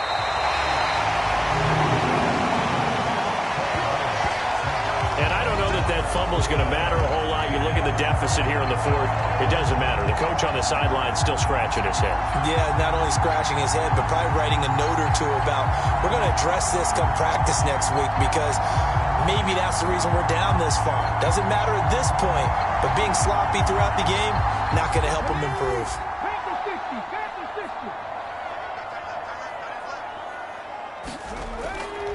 They try the left side here with Williams. And the play goes nowhere. Losing yardage back near the 40 at the 39. 2 yards the loss, 2nd and 12. Run blitz there defensively, something we might see more of here in the 4th quarter. I think we'll see a lot of it. And the difference between that and a pass blitz, you're just trying to get to the quarterback. You're trying to scheme someone open who will get to the QB and make sure he gets on the ground. In a run blitz, you're actually trying to cover up gaps, trying to cover up holes so they can't run the football. Here's a play fake as they set up to throw. He hits Adams complete. And they'll wind up getting this one all the way down inside the 20. He went over 100 yards in the wild card round. He's over 100 here as well. And a 1st down. Well, clear running situation. Try to take time off the clock. He ran the previous play, set that play action up nicely. Boy, did they ever, because they'd shown the ability to run the football. So now you lose your keys as a defense. You dive for the running play, and they hit them over the top. So here's a 1st and 10 now, down inside the 20. Here we go. He'll look to throw. He goes right back to Adams. That's complete. And able to get this down inside the 15, either the 13 or 14 before he's out of bounds.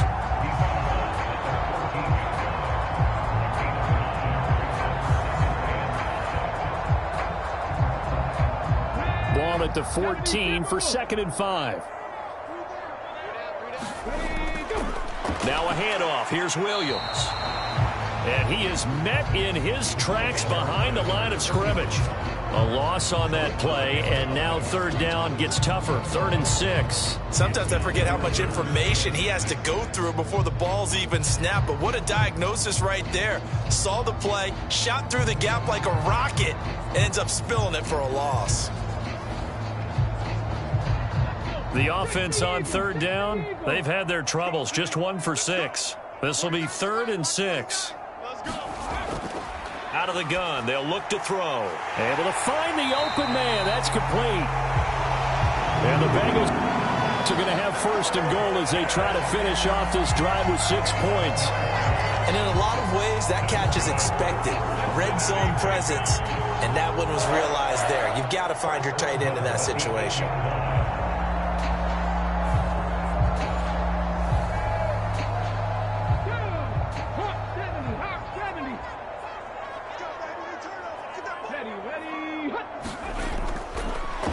Now carry number 20 of the game. Here's Williams.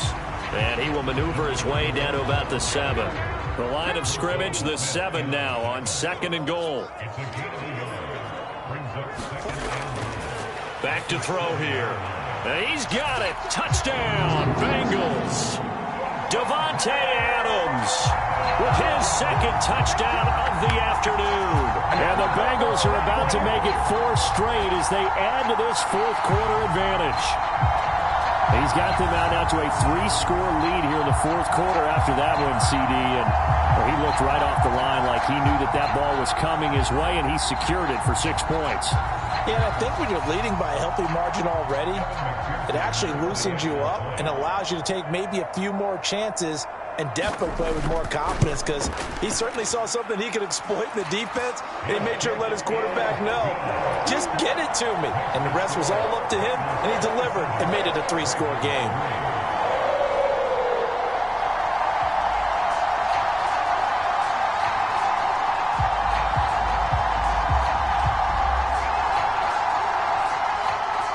After the touchdown, McPherson on to kick this one away.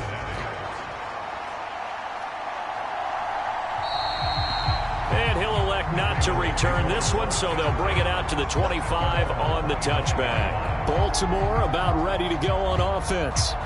And they were ultra confident coming in, that's for sure. They had won 7 straight, but number 8 not looking to be in the cards right now.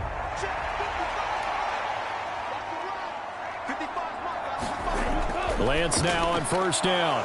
A short throw caught by Andrews. And he's going to be dropped following a pickup of 7 past the 30 to the 32. They'll operate from the 32-yard line here, 2nd and 3. Shotgun now for Lance.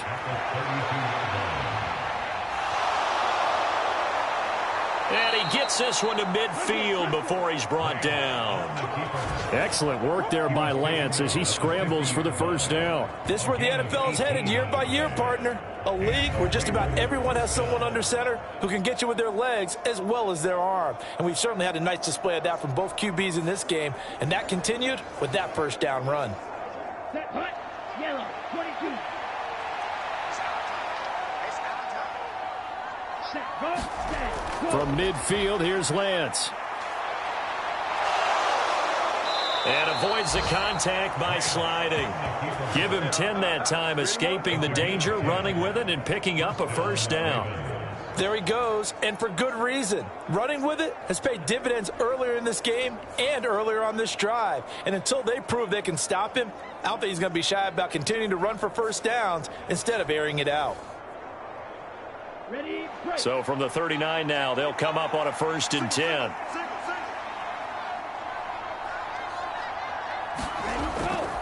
Off of play action, here's Lance. And he'll take this beyond the line of scrimmage as he slides to a halt. He'll wind up getting right about 4 there on the scramble, and it's 2nd down.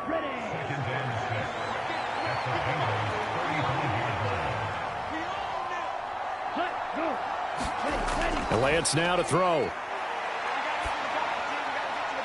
Going for Bateman. He's got him on the out route. And he is out of bounds inside the 30. Now flags come in. I think one of the Ravens got going a little early. That one's on the former Patriot, Joe Tooney. Here's third and a few inches.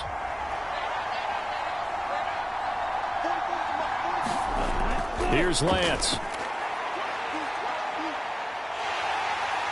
The Bengal pressure gets him that time. Down he goes. DJ Reader in there to get him, and that is sack number 6 now for him on the year. We've seen him escape similar situations earlier in the game and get away for pretty good yardage, and that time they get him down. Yeah, they've had enough evidence that he can get away and run for good yardage, haven't they? That time it felt like, okay, enough of this. Let's play it the right way and get him on the ground before he does any damage. All right, they're going to try and keep hope alive here on 4th down. They're going for it. Desperation time here. Lance. He's got his target. That's complete. And he is going to have a Ravens first down, and he'll have it by plenty, as it turns out to be a big gainer there on 4th down. Well, give them credit. They're going to stay and fight this out to the end. 4th down, you've got to go for it. And they not only convert, but pick up some good yardage as well. So how about this for field position after the big play? Inside the 15 now as they come up on 1st and 10. And he'll be taken down here at about the 11. 2 yards on the pickup there. It'll be 2nd and 8.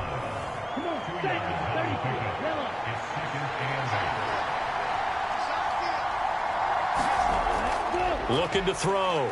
Lance. And he drops it incomplete. And their struggles continue here. So the failure to connect on 2nd down, that leaves them staring up here at a 3rd and 8.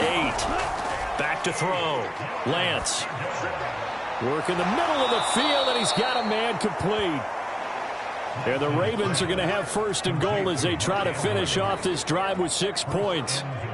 5th catch of the game for him there. Yeah, and the tight end position is now becoming a volume pass catcher. Used to be occasional, right? Safety valve. Throw one to him every so often, but mainly they want him out there to block. Nowadays, an integral part of the passing game, and they create such great mismatches that they often become the leading receiver.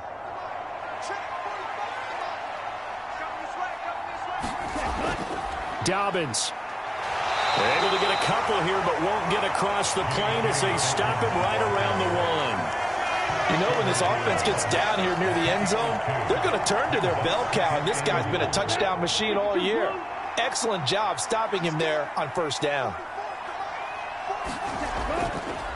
Gibson will score.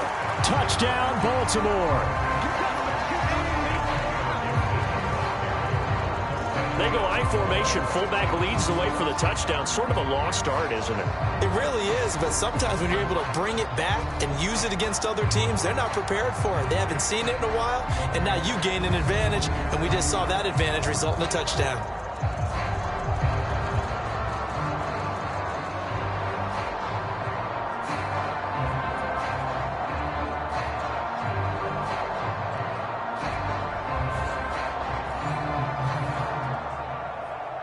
So the Ravens will keep the offense on the field as they're going to go for 2.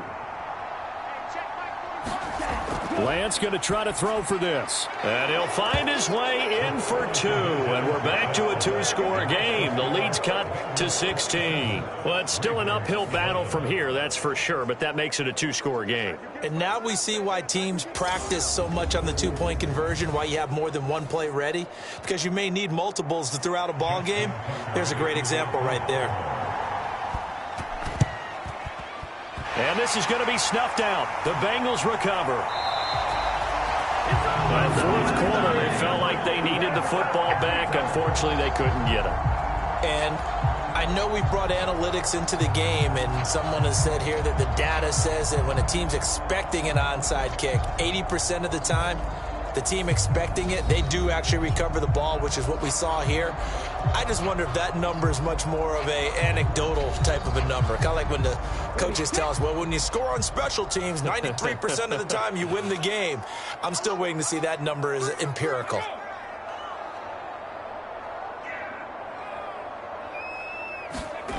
They'll come out throwing here to start the drive. Going underneath, he's got Hawkinson. And he's going to get a solid gain of 9 before being brought down. Second and right at a yard.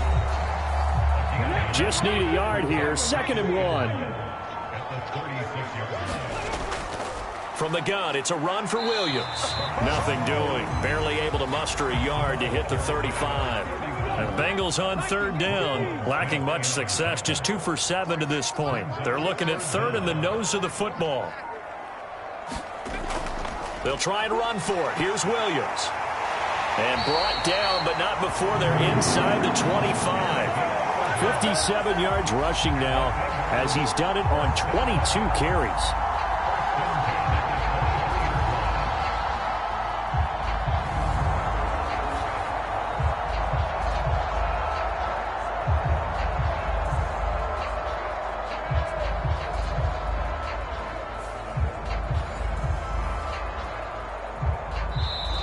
Two minutes left to play in this football game here on EA Sports.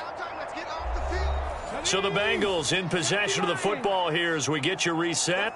And no doubt what they're looking to do is just salt away the final couple of minutes and escape with a win. And he gets it inside the 10 to the 9. And quickly we're going to get another stop here with 1:54 left as they call the timeout defensively. A good chance now to put this game on ice. This is 1st and goal. Going for the knockout punch. They'll try and run. And from the 9, they get this to the 5-yard line. The Ravens going to use the 2nd of their timeouts as they'll head to the sideline and talk over what to do next.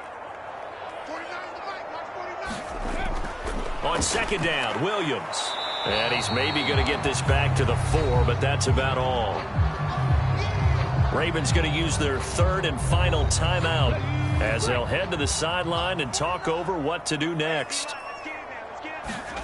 They'll look to throw on 3rd and goal.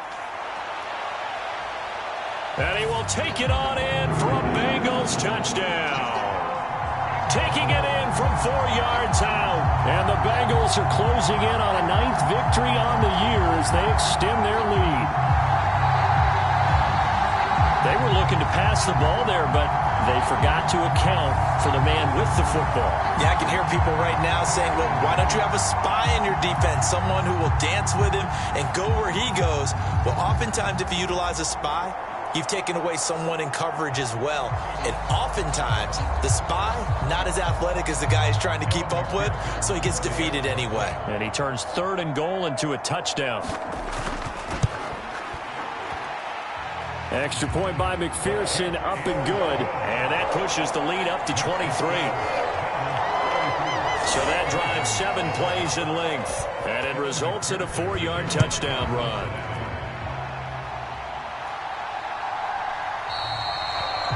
And they'll put up the stop sign there as his guys will get it at the 25. Here comes the Raven offense now, ready for another possession. Well, probably not much that they can do at this point, CD. Down 3 scores late in the 4th quarter.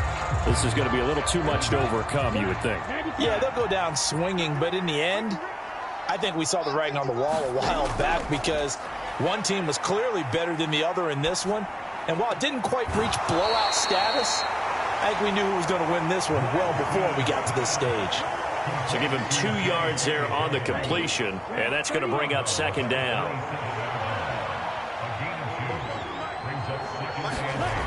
Now Lance. Looking for Bateman. He's got him complete. And he goes out of bounds just shy of the 45. 16 yards on that one and a Raven first. Well, those are the types of plays they probably wish they had made more of in the first 3 quarters. And this deficit going to be tough to overcome here in the 4th. But a nice first down and a pickup on that throw. Yeah, and this is where as coaches, You're looking for effort and execution, even though the scoreboard is going against you. You want to find out who's going to fight, who's going to scrap, who's going to keep their heads up and continue to play.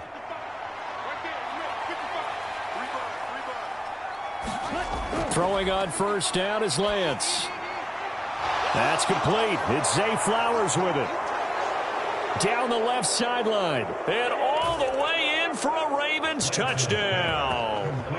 Zay Flowers, 56 yards. And the Ravens are able to cut into that deficit. As a former DB, you might not like to see that, but from a wide receiver's perspective, those are the plays they dream of. Correct on both counts, all right? Because once he took off, I mean, let's face it, that should have been done in Big Sky Country. Aren't any speed limits out there? And off he went. Glad I wasn't the one trying to chase him. Throwing there, but this pass is going to wind up incomplete. I don't know about you, but I can't wait for a few years of two-point tries and see what the data tells us, because a lot of teams want to throw the ball in this situation, this time unsuccessfully. I just wonder if maybe running the ball might be the way to go. With it moved up from the 3 to the 2, you would think maybe a few more attempts at running. I think stats over time may bear out that running the ball will at least be the equal of throwing it in that situation. The risk-reward of the onside kick. When you don't get it, the risk comes out to play, and here they gave up great field position. And that's the key to everything, because you're trying your best to press advantages when you have them, and field position leads you to that type of play calling, and whether you want to blitz or whether you want to throw the ball deep, those types of things. Now that they've given up that type of field position, the advantage is switched to their opponent. The Bengals go down to a knee in the victory formation. 60 Bison, 60 Bison.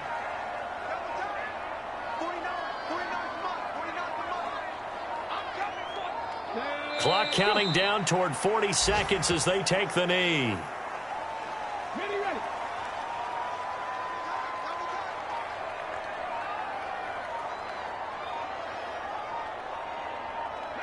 Down to a knee one more time, and that should just about do it. So this one in the win column now for the Cincinnati Bengals, and they were buoyed, Charles, by a big second half to put this one on ice. And I know a lot of people watching this one were thinking to themselves, I'll bet halftime was really interesting. Probably took the paint off the walls with some of the words that were said. But I get the sense that it was much more of the adjustments they made. They came in with a game plan that we saw that didn't work in the first half. They made the adjustments necessary, went away from that, and then they got it together, got a spark, and then took off. It's really nice to watch in the second half. So for Cincinnati, they continue to make their case for the playoffs as they move to 9-3, and they'll get to stay home again next week. Meanwhile, for the Ravens, this could hurt in the race for home field advantage as they drop to 10-2 on the year. And they'll get a chance to redeem themselves at home next week. And for Charles Davis and our entire crew, I'm Brandon Gaudin. You've been watching the NFL on EA Sports.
Tonight, from Highmark Stadium in Orchard Park, New York,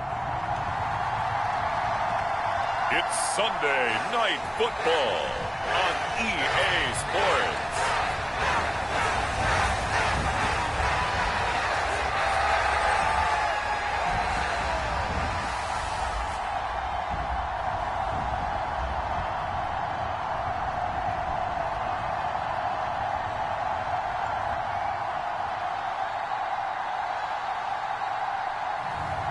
It's the Buffalo Bills taking on the New York Jets. We are about 15 miles south of downtown Buffalo at Highmark Stadium in Orchard Park. Tonight we've got a great Sunday night matchup on tap, as it'll be the New York Jets taking on the Buffalo Bills.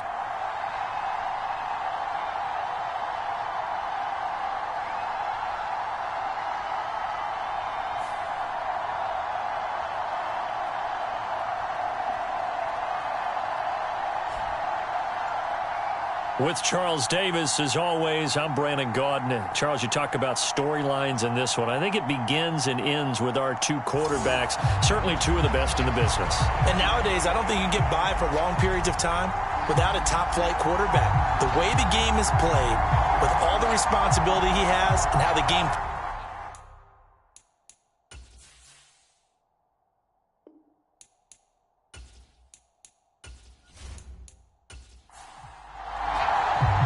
And we are underway in Buffalo. Taken at the goal line. And he brings us out past the 20 to the 24.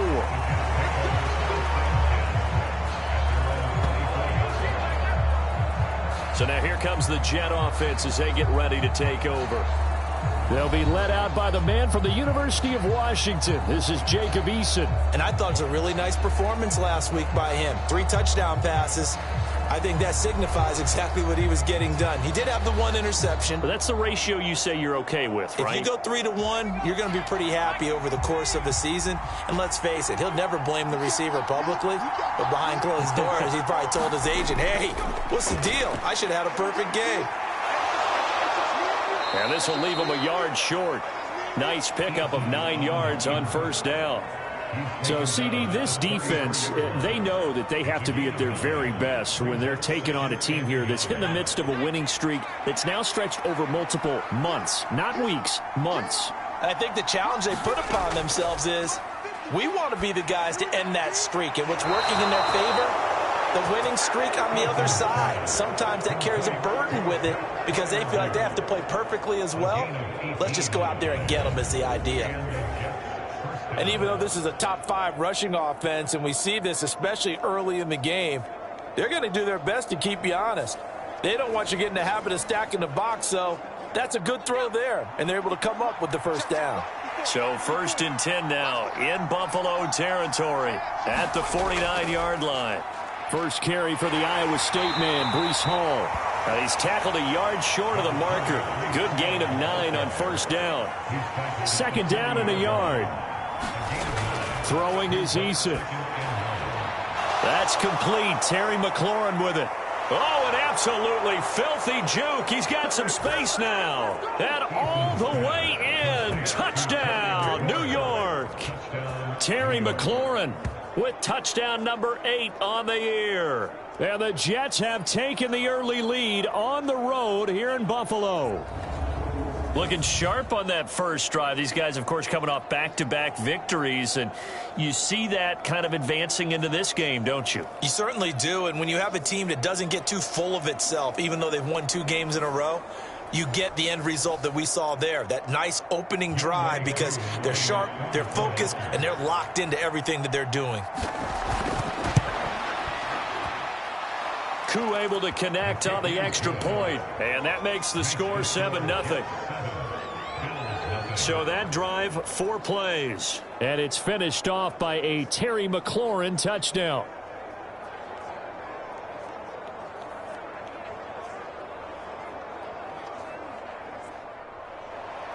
The Jets kick team out now to boot this one away.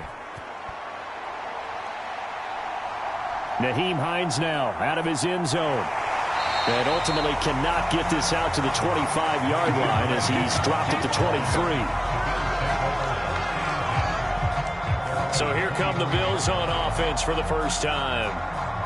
And a look at a guy, definitely got a little razzle-dazzle to him. Can do it with his arm or his legs. Their mobile QB.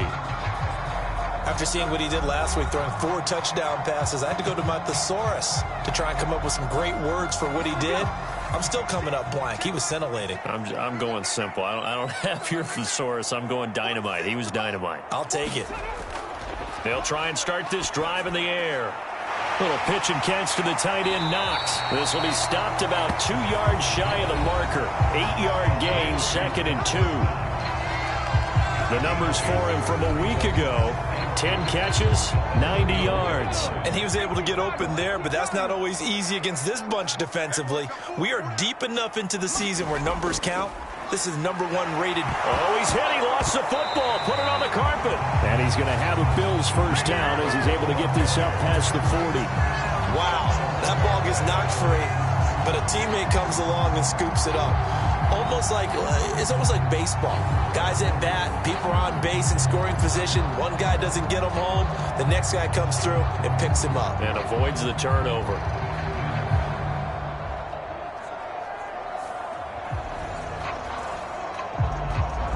Back-to-back good plays have them on the move on first down. 46 for Mike, 46. They'll try the wide side with Cook. And this play will be blown up. He'll lose yardage back at the 38. 2 yards the loss, 2nd and 12. The Bills at 10-1 now on the year. And I tell you, it has been a few months now since they've tasted defeat, and they are without question the hottest team in football. And I'm really not sure who's going to beat them right now, because to me, they have to be the favorites to go all the way, because they're not just beating teams, they're dominating them. It's been fun to watch them play, not just in their winning, but how they're getting it done. On 2nd down, Cook. And he is going to lose yardage here. Just a loss of a yard there, but it's not going to help. Now they face a 3rd and 14. You talk about this Jets defense. They were excellent last week in the win over the Chargers. And what I saw on film was nearly an unstoppable pass rush. They had 5 sacks last week, plenty of hurries. So now do you just max protect on offense, keep everyone in and run, 1 or 2 receiver routes to make sure your quarterback stays up? We'll soon find out. Couple of plays sent them the wrong way, and now they face a 3rd and 14. Now back to throw. He'll find Gabriel Davis. And he'll be out of bounds after getting this one across the 40. The result, only 4 yards there on the play. And it'll be 4th down. The Bills send the punter out as he's on to punt for the first time tonight.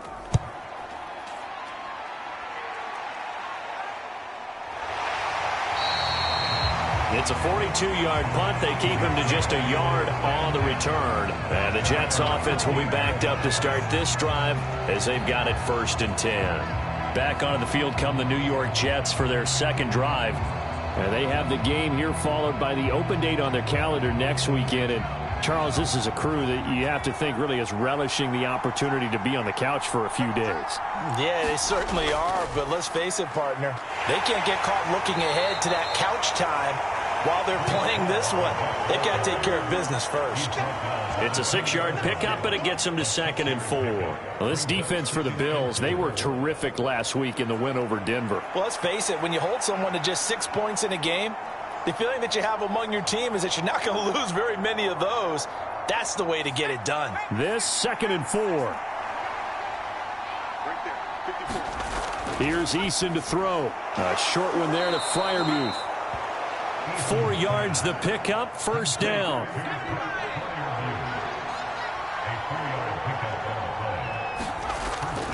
On 1st and 10, it's Hall. And nothing much materializing there on the 1st down run. He'll get a couple, and that's it. They'll break the huddle, come up on 2nd and 8 at the 27-yard line. Play action. It's Eason.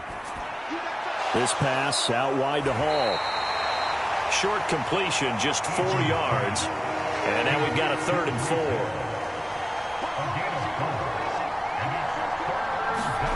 From the gun is Eason.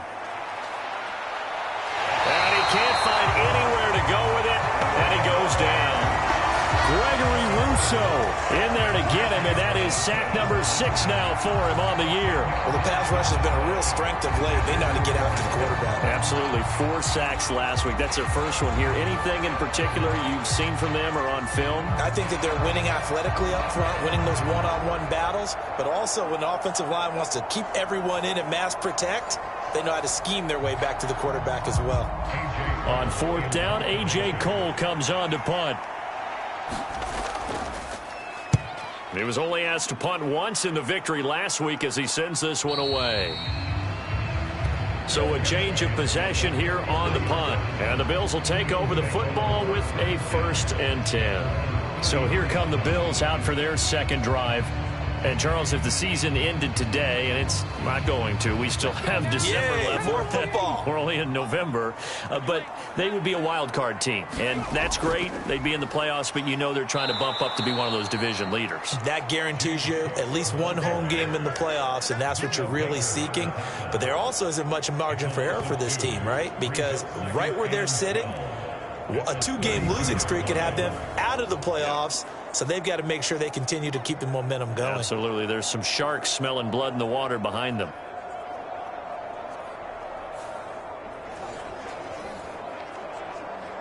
First play of the drive goes the wrong way. Here's 2nd and 12. They'll set up to throw. That's complete to Justin Jefferson. And he'll be taken down, but not before they work it across midfield. 50 catches for him now on the year, and he's got a 1st down. You can see the time and effort and thought that they put into their passing game because it was evident right there. It looks like a simple pitch and catch, but you and I both know that they have planned for this and worked hard to make it happen. 19 Tiger. 1st down, here's the run with Cook.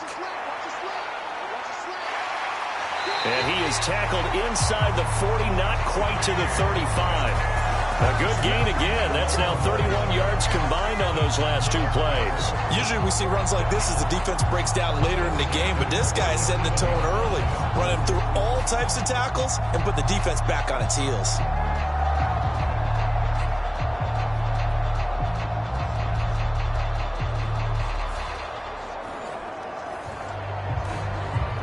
Line of scrimmage, the 37 on 1st and 10. They run again on 1st down. Cook. And brought down, but not before they're inside the 25. Another nice gain, 13 yards that time, and another 1st down. All right, I got to ask you, with these RPOs, essentially the quarterback has 3 options, right? So what's different from that versus the triple option that we see the service academies run at the college level? As a general rule, the triple option at the college level, most things are called outside of the quarterback faking it to the runner and then keeping it himself and maybe having a trail back. What I mean is, in the NFL, that option to throw the football all comes about organically. It's a natural deal based on reads. In college, if you're going to throw the football off a triple option, you've actually called that play. From the 21, here's 2nd down at 7. Now they'll switch it up here and look to throw. He's got the connection over the middle to Diggs. And Diggs will have a Bills 1st down as he's down inside the 15. They'll drop to throw. He'll find Diggs once more on the completion. So just 3 yards on the completion there. And it'll be 2nd down. In motion right is Davis. A fake on the jet sweep as they run with Cook up the middle. And he fights his way into the end zone for a Bills touchdown. James Cook, his 11th rushing touchdown on the year. And the Bills are an extra point away from evening this one up. And as many coaches' meetings as we sit in, we hear the word finish all the time, don't we? And on that play, the back actually finished getting into the end zone, breaking the last tackle. Tried to wrap up, tried to use the proper technique, just wasn't able to get it done. Tyler Bass on for the extra point attempt.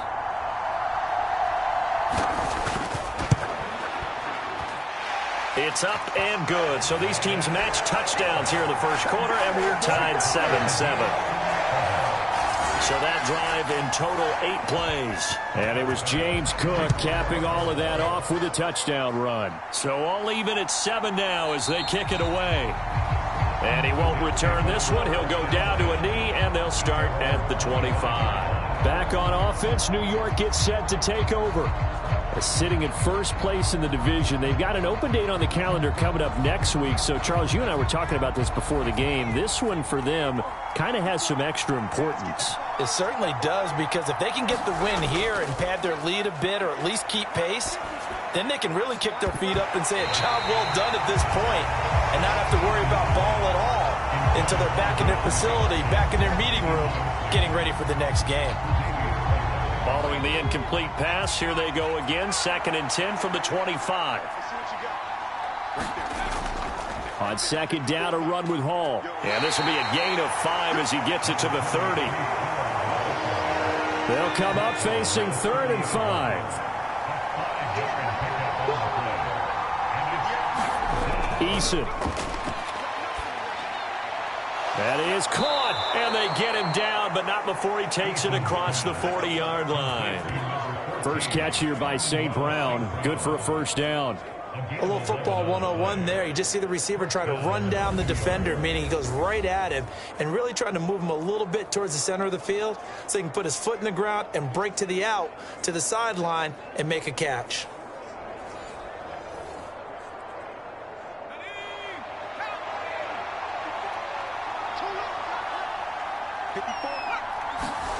They'll throw on first down with Eason. On the out route, he completes it to Hall. And he'll be taken down, but not before he gets into enemy territory. 11 yards there, just like last play.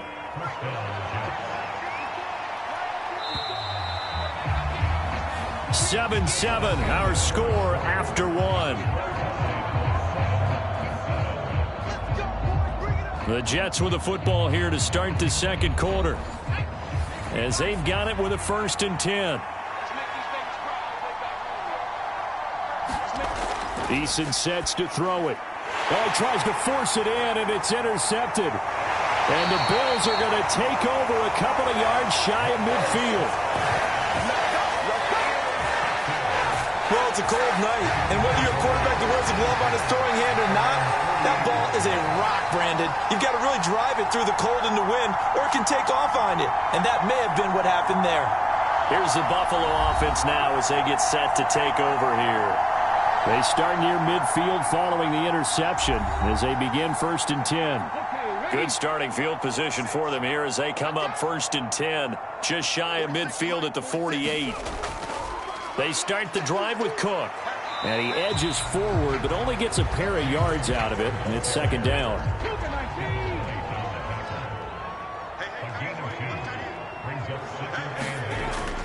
Here's Cook again. It'll be a gain of 5, but still about 3 yards shy of the first down marker, and now it's 3rd down. They're going to look to throw. And he completes it to the tight end, Knox. And he is going to have a Bills first down as they're able to get the 3rd down conversion. And that's well executed there on 3rd down. And I love the confidence that they had to let their tight end try and find some space in the middle of the field, right in their quarterback's line of vision. And QBs love to make that easy throw, and they hooked up there for a first down.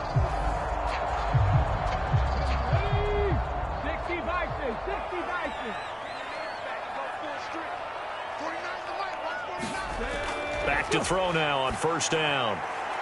And bringing it in, it's Davis. And all the way inside the 15 before they drop it. A good pickup there at 22. So how do you beat man coverage? First of all, you want to be a superior receiver, but you know something, that guy who's covering you, he's usually pretty good too. So the corner route is usually a great spot to get it done.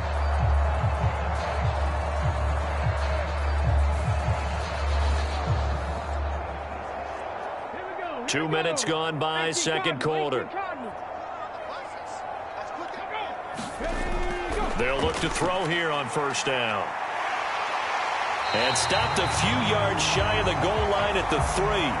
Give him 10 that time, escaping the danger, running with it, and picking up a first down.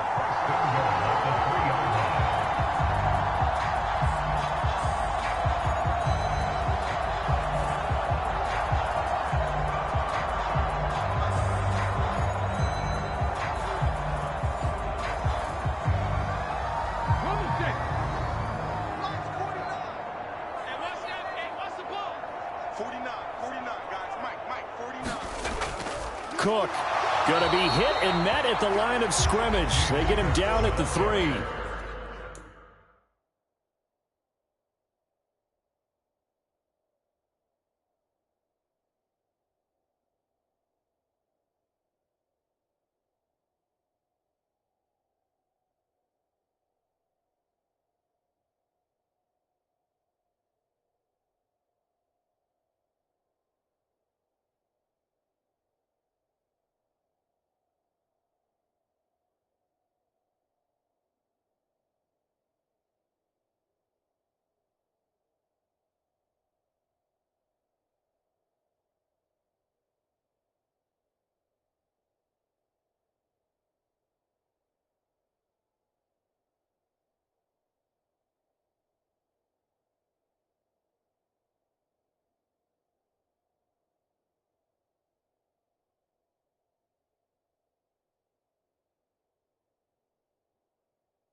They'll say no gain on the play, and it'll be 2nd and goal.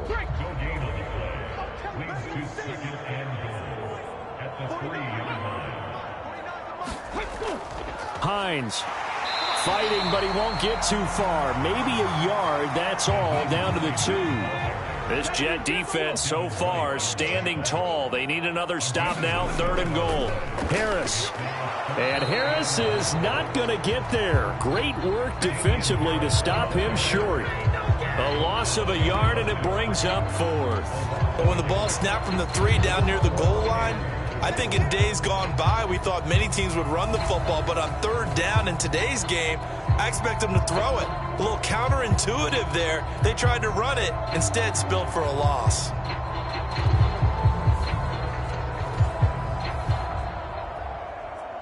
And no hesitation about this decision here. Confidently, they're going to go for this. 4th and goal from the 3. Running for it, here's Cook. And he is into the end zone for a Buffalo touchdown. James Cook with his 2nd touchdown here in this first half. And the Bills' decision to go for it pays off with 6 points. So 4th and goal, their head coach gave that offensive line one more chance to punch it in, and this time they were successful. They certainly paid off the coach's confidence, didn't they? And how about the fact that they stayed with the ground game? Because a lot of times in that situation, partner, we see teams try and roll the quarterback out, give him a little run-pass option, and treat it like a 2-point conversion play. In this case, they went with a little bit more power and got it done. Here's Bass now for the extra point.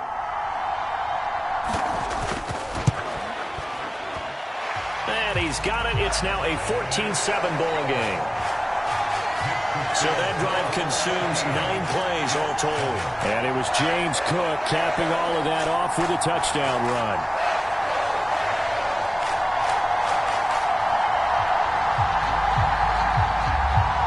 After the touchdown, Bass to kick it away. And here comes a return from just beyond the goal line. And only able to get this to the 19, so probably should have opted for the touchback. And New York set to take the field. And they come into this one riding that nice long win streak. And remember, next weekend is an open week for them. So if they can get the win here, a lot of momentum into that time off. It certainly is. And if you're wondering if anybody's saying, boy, this is coming at a bad time, we want to keep playing, the answer can be yes. And it's out. He put it on the carpet. Now this is picked up by the Bills. And this is going to be brought back for a Bills touchdown. So the defense forces the fumble. They get the score. And a guy on defense becoming offensive there, Charles. And you know they love that. Any guy on defense loves to pick up the ball and have it in his hands and try and score himself. In this case, that's exactly what happened. We'll be singing in the shower post-game.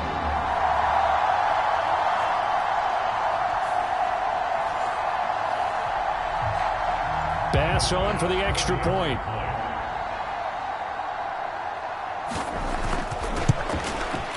It's good, and it is now 21-7. So not only the cough up, but then the pickup on the other side, the scoop, and the score the other way, the fumble return for a touchdown. And you can bet they're preaching two hands on the ball here as the kicks away following that fumble return. The return man down to a knee, and this will come out to the 25-yard line. The Jets offensive unit ready to get going here. Well, partner, fast forward with me for a second. Remember, next week they have the open week, so they're going to get some extended rest. Does that change how they manage the rest of this one? I think it does a little bit, but not by too much, because you're right. You get the extra rest. You get a chance to heal up and kind of do a little bit of a reset for this team. But it's also 7 extra days to think back to the last time you were on the field. So now, a little more importance on what they're getting done because they carry it with them for essentially 2 weeks. Well, this hasn't really been a first half to remember on either side of the ball, but I think this kind of makes this an important drive. You'd love to get this back to a one-score game if you can, and that's good work there to get some yardage here and pick up the first down. Eason's throw complete to Freiermuth. Call it a gain of 6 on the play, and it's second down.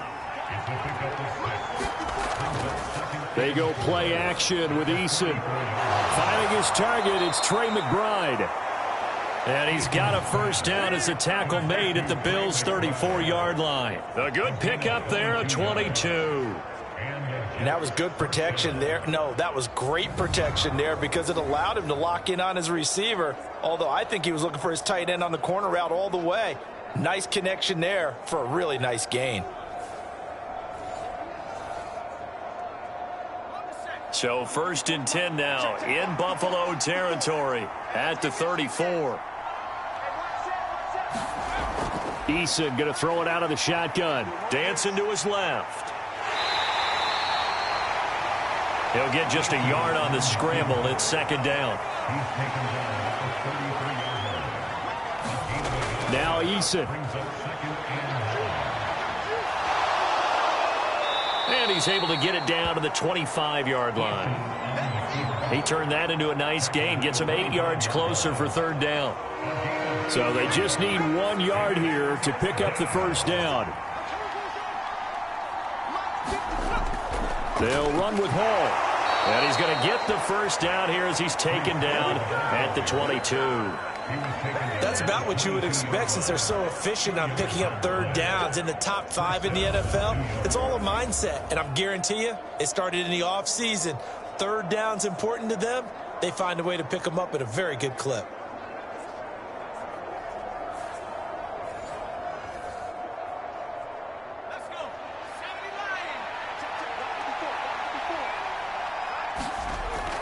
On first down, right back to Hall. Oh, he put it on the carpet, a fumble. Now this is picked up by the Bills. And he'll bring this one back to the 29. And in this very cold night air, how much harder, Charles, is it to hang on to that football? It's a lot harder, and I know for the most part we think about a ball being slick when there's rain or snow, any type of moisture.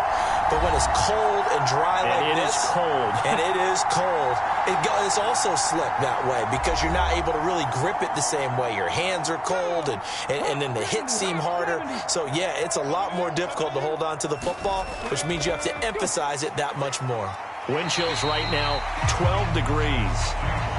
He'll work his way up the middle for a gain of about 4. Second down. 2nd and 6.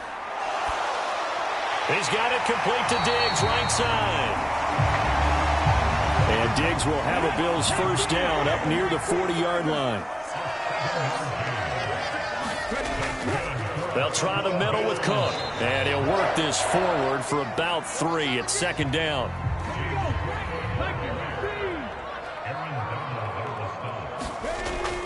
They'll set up a throw. There's Stephon Diggs for the catch on the slant. And that's going to be another first down as the tackle made at the Jets' 45-yard line.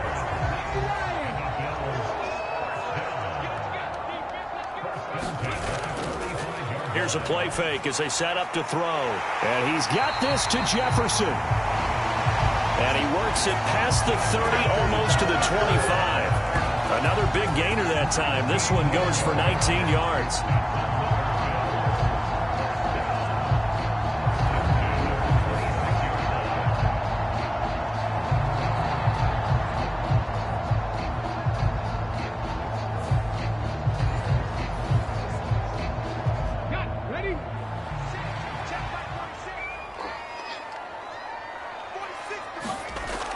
On first down, he'll drop to throw. And his throw here is going to be incomplete.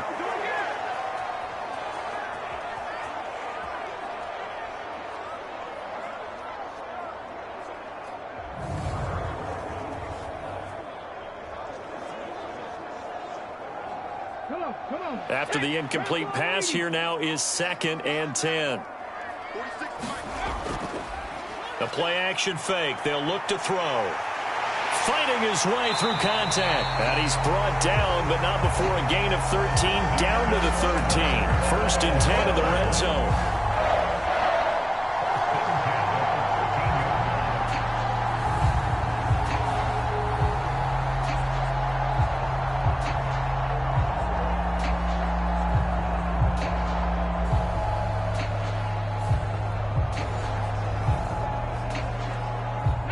From the 13 now, they work on 1st and 10. He'll look to throw. He'll get this one complete to Davis. A minimal gain there on the 8th play of the drive. 2nd and 9.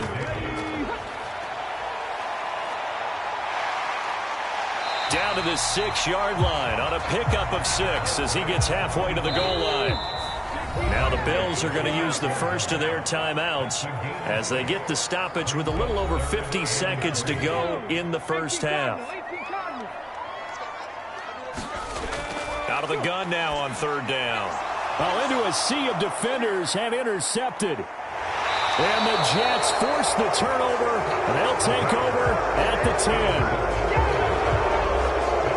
Absolutely a golden opportunity missed there to add to their lead and really cap off an impressive drive because they've got the advantage and plenty of time to add to it. But on the flip side, plenty of time for an opposing comeback as well. So when you have the chance to distance yourself not just so early, partner, you know you don't want to let it slip away.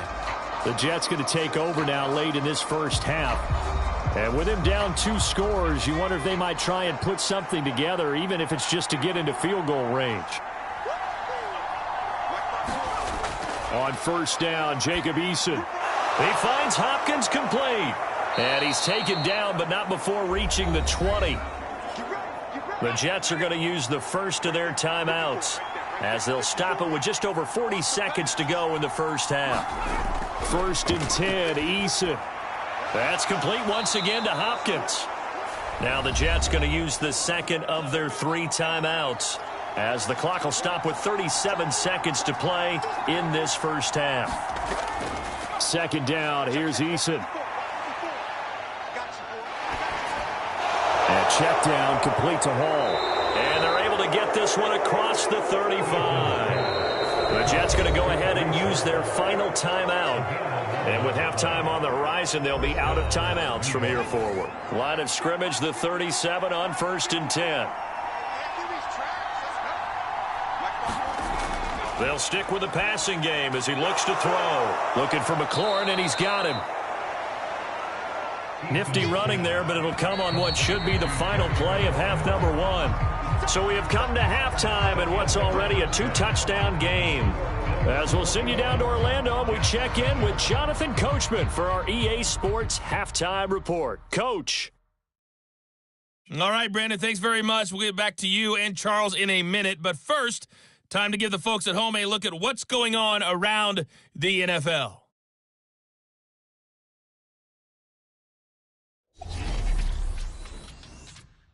We'll get started over at the Superdome in New Orleans, where it was definitely a game with some intrigue, as you can see by the scoreline. C.J. Stroud, strong in the victory, as it pushes his guys back above the 500 mark on the year. We'll stay in the NFC South as we head to Carolina to check on the Panthers. And they were victorious in that one over the visiting L.A. Rams. Zay Jones, well over 100 yards receiving with 3 touchdown catches. And one final game to highlight. We wrap things up on Monday Night Football, and they've got a good one this week between the L.A. Chargers and the Denver Broncos. We saw some strong work from James Cook in that first half. He chipped in a couple of touchdown runs as he was running with determination right from the word go.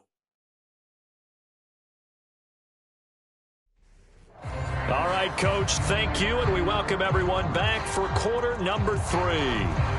Bills with the lead, and they'll get the football first as the second half is underway. Out of the end zone, here comes Hines. And he'll be stopped right around where he would have been had he gone down to a knee, maybe a yard shy of there at the 24. The Bills offense set to take over to begin quarter number 3. But Charles, for them, pretty good first half on the ground. They had some success running the ball in quarters 1 and 2, and they've got the lead now, a chance to expand upon that lead here with their first drive in the third quarter. Yeah, believe it or not, you and I have noticed that this great game of football has shifted towards pass first, run second. So for me, it's really nice to see some of these teams keeping the ground game as a big component of their offense, and it's working pretty well for them now. And let's face it, they can continue to do damage with it. And in addition, it sets up the pass game really well for them, too. The Jets will bring in a nickel set as they try to stop this third down. He'll drop to throw. Able to find the open man. That's complete. Still going inside the 20. And all the way home for a Bills touchdown. Stephon Diggs, 66 yards. And the Bills have moved out in front by 3 touchdowns. And nothing too crazy there. A quick slant, and then he just had a seam. He found a seam. And when you hit it on the run like that, and I mean the pass right to the receiver who's already in motion and moving, sometimes he just takes it and runs away from everyone else. And he ran it into the end zone. And the defense, they've got to adjust there quickly. That's tough on them. That's really tough because everything was executed well. Ball was out of his hands quickly, into the hands of the receiver, and then he was gone. The extra point by Bass, up and good. And the lead now to 3 touchdowns at 21. Scoring summary, 3-play drive. And it's finished off by the touchdown by Stephon Diggs. After the touchdown, Bass to kick it away. And he'll just sit on this one as their drive will start at the 25. So here's the Jets offense now as they get ready for their first possession of the second half. And their halftime hole now even deeper, and they need a big drive here just to answer the first touchdown of the second half scored against them. They were down at the half. Now, as you mentioned, they're down a little bit bigger, but no time for discouragement. Just got to get back to it, right? Put your shoulder against the boulder and start pushing. And oh, he coughed it up. And they're able to get this one across the 35. And the defense not able to get it. From a defensive perspective, what's that moment like when you realize the ball is loose? It is a moment where all concentration goes right to the football. This is something you've talked about in all your preparation for the game. And you probably talked about since training camp. Knock the ball free, take it away from the other team, and now you have that chance. There's a little bit of deflation when they end up recovering it. They knocked it free, but couldn't take it away. And he can only manage to get a couple. 2nd and 8 coming up.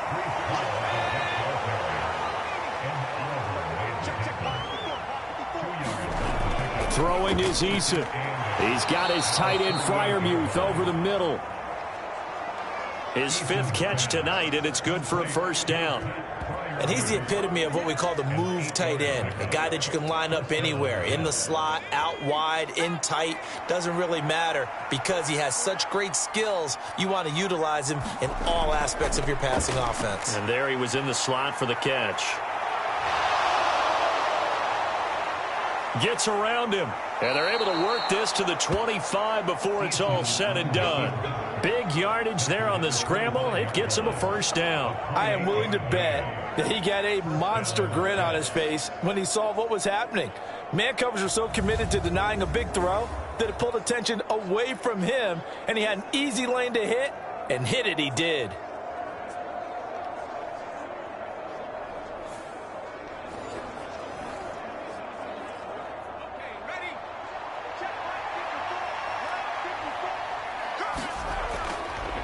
On the draw, it's Hall. And they take him down, losing yardage back at the 27. Officially, it's a 1-yard loss. That's going to bring up 2nd and 11. You've got to figure the further they fall behind, the more you think that they'll get away from the run. They're trying to stick with it, but the results, they just aren't there.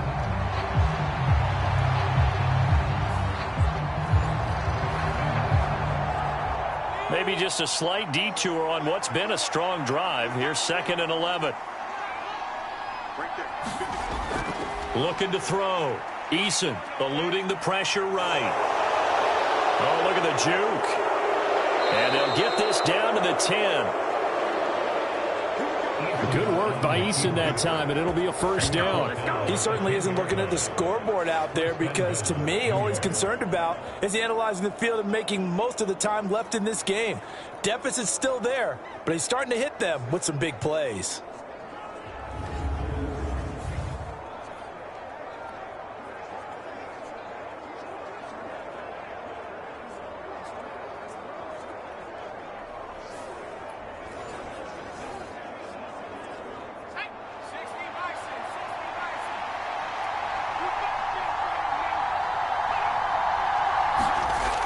On 1st and 10, Eason.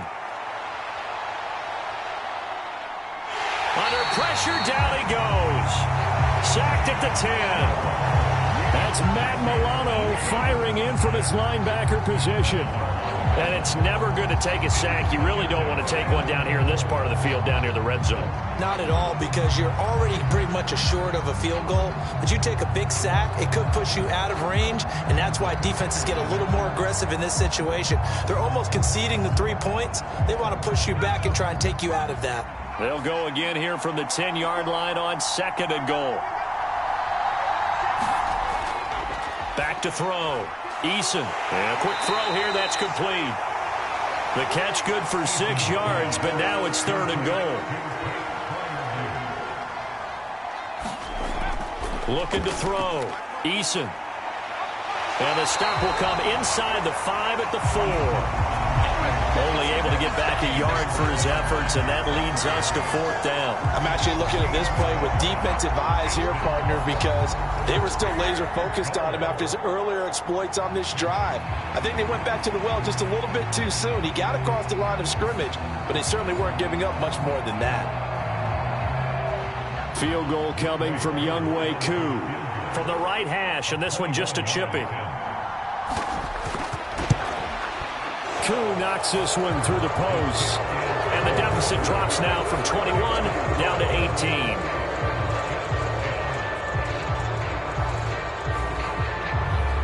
So no problems at all on that one. And you know, there's virtually no wind. This is a kicker's dream here tonight. It absolutely is, isn't it? So to me, with no wind, it should be a passer's dream as well, right? But in this case, the defense held out.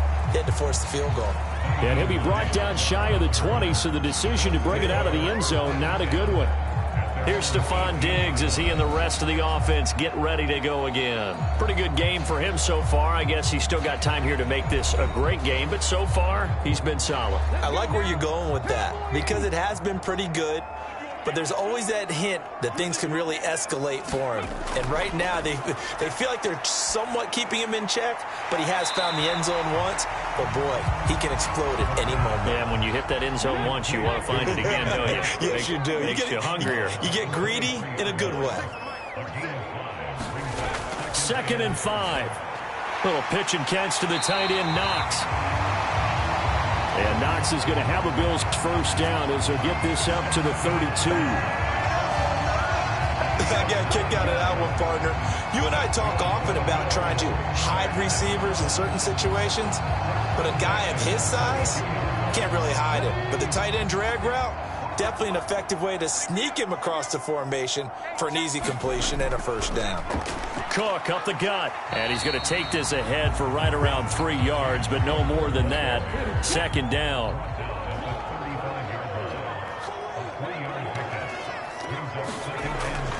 Now Cook, he's got it off the draw. And space tough to come by there as he'll get maybe a yard to the 37. They know that old expression, it's not my night. It hasn't been his so far. I don't know if the legs are a little bit heavy. Sometimes having to hang out all day and play doesn't exactly play to your advantage, but it's been a tough go for him. Every time he looks up, somebody's there defensively. That was the same case on that play. With that catch, he goes over 100 yards receiving on the night. That's another beautiful throw right there. Gets it to his man right in stride. And I think that throw kind of exemplifies what we've seen from this offense throughout this game. They've been in rhythm. They've been sharp.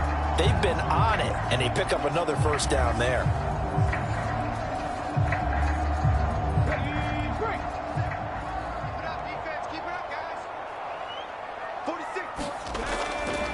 They go play action here on first down. They'll get 3 yards on the scramble there at 2nd down.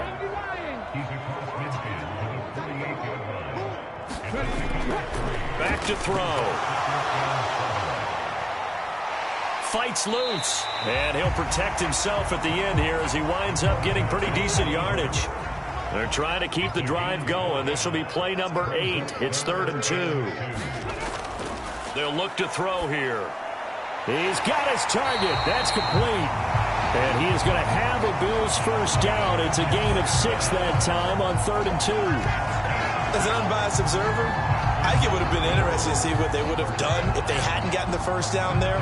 But since they did, I guess the point is moot. And they're right there in that middle ground, field goal range, punt, go for it. But as you said, they picked it up. So from the 36 now, 1st and 10. He'll look to throw.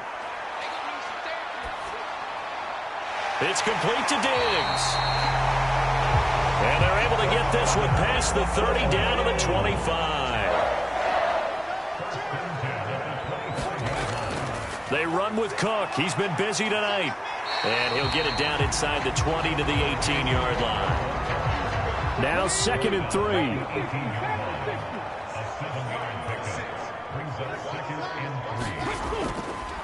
On play action, they'll throw. He's got a man. It's his fullback. 6 yards the pickup, and that's a first down. Well, this has certainly been a nice drive with the way they've spread the football around. Here, they even get the fullback involved in the passing game.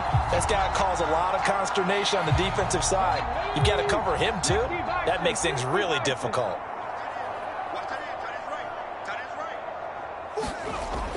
They'll look to throw now on first down. And he slides and covers up at the end as he's going to be able to pick up decent yardage. 1 quarter remains here on a Sunday night. We'll return with more after this. You're watching the NFL on EA Sports. Back now in Buffalo. 2nd and 3 with the ball sitting on the 5.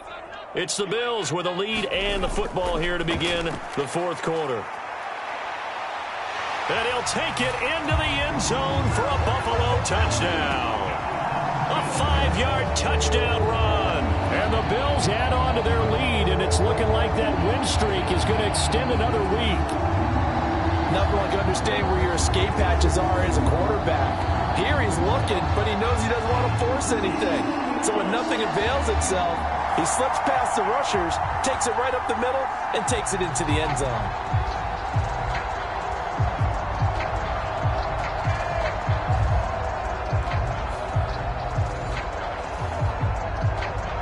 Tyler Bass now for the point after.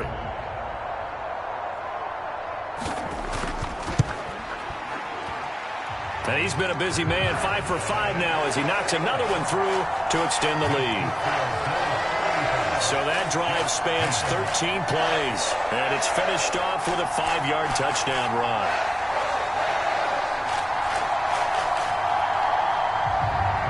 After the touchdown, Bass to kick it away.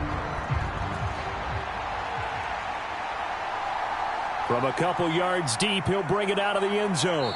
And ultimately cannot get this out to the 25-yard line as he's dropped at the 23.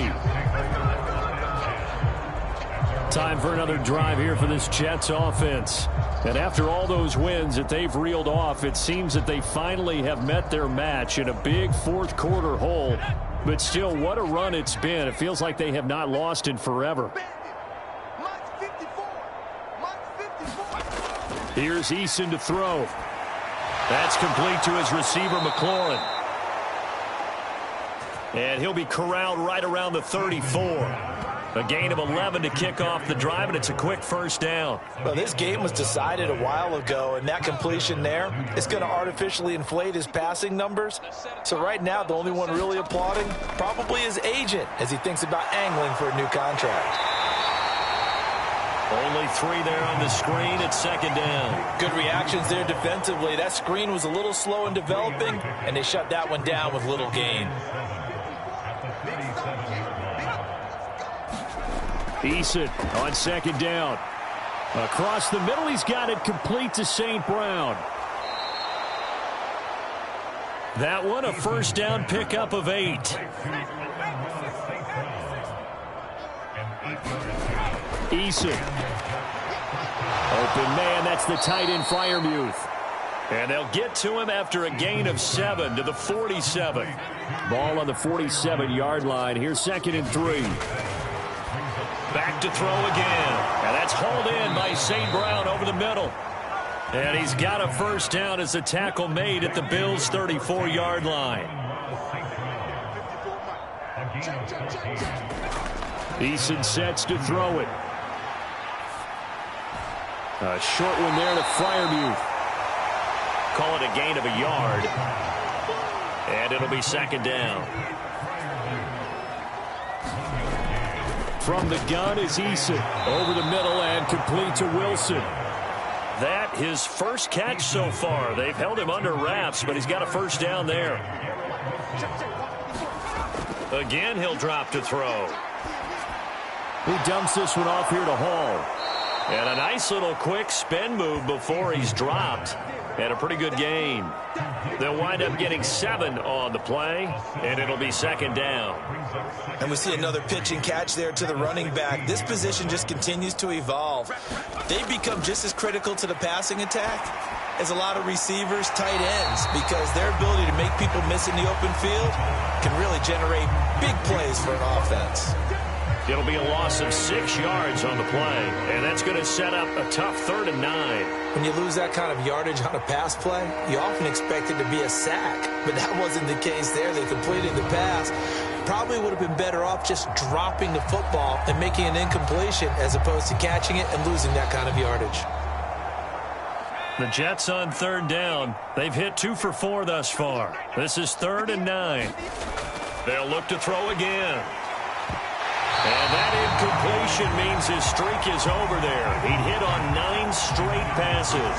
At this point in the game, they've got to continue to try anything they can. They're still working at it, even though this one feels like a lost cause.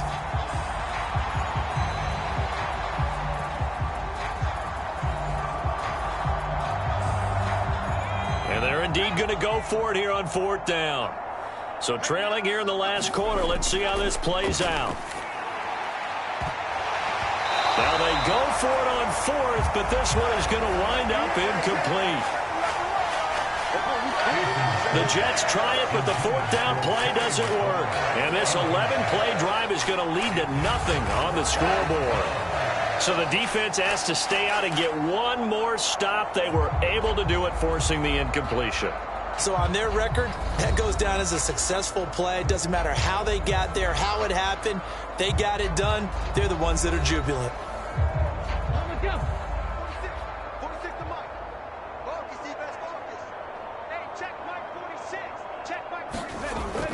Here's Cook as they begin on the ground. He'll get this to the 24, and it's second down.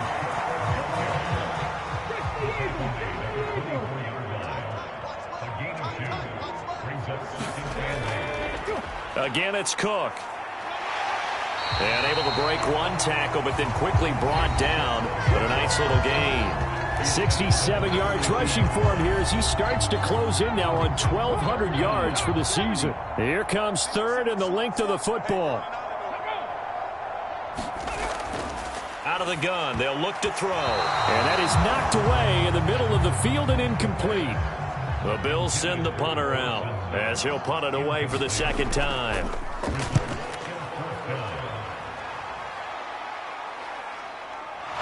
Fights him off. It'll be a 44-yard punt. The return goes for 8. And the Jets will take over 1st and 10. And the Jets set to take the field. And just looking ahead, it would appear that that bye week is coming at the right time. They'll have 2 weeks to chew on this one, though probably not one that they want to chew on. A poor performance from start to finish.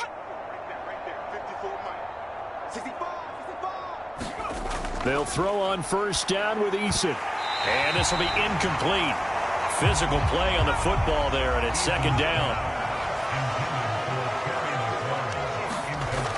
To throw again. Eason. A short one there to Freiermuth. And he gets this up across the 35 before he's out of bounds. They get 7 out of that, so they're left with a 3rd and 3. Let's not quibble about the gain there on 2nd down. That was a positive play because that was a take-what-you-can-get situation. Got out to the tight end. Now it gives them a much better opportunity to convert on 3rd down. They'll set up the screen for Hall. And he is going to have a Jets 1st down, I do believe. Yes, he's got it by about a yard there on 3rd and 3. And that's a gutsy call there on 3rd and short because that's a play that's got a good chance of being blown up in the backfield for a big loss of yardage. But nice job out wide to gather in that screen pass, use his blockers well, and pick up the 1st down.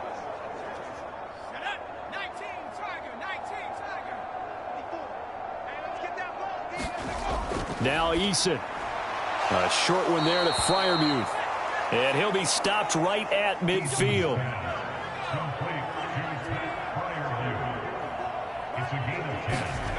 From the midfield stripe, they'll look to throw. And here's Freiermuth again. And the result here, a pickup of 8. Leaves him with 2 to go on 2nd down.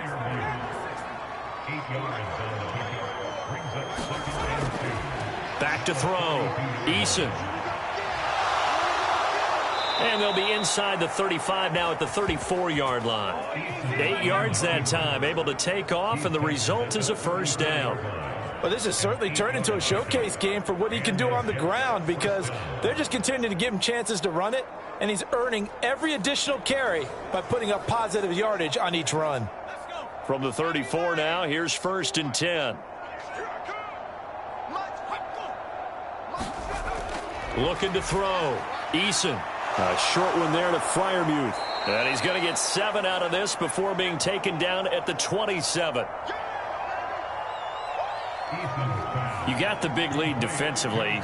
Willing to give them that underneath stuff, right? And this is why you work on your tackling. Tackle them after the catch, inbounds, keep the clock running.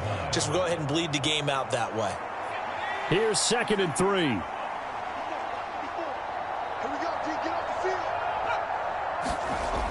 Operating from the gun. Eason. On the out route, he completes it to Hall. And he's got a 1st down as the tackle made at the Bills' 16.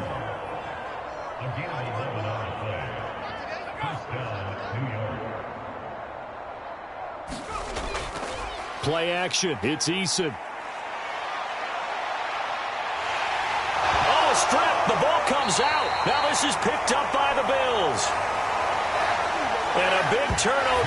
as his guys will get the football back. All right, you've had to put up with me in this booth. I'm going to try and be simple this time and succinct. It simply has not been their night. No, I think that fumble's kind of indicative of how this whole evening's gone, isn't it? Without a doubt. I mean, they've tried, but nothing is ever really taken throughout the game. That's why they're down so big.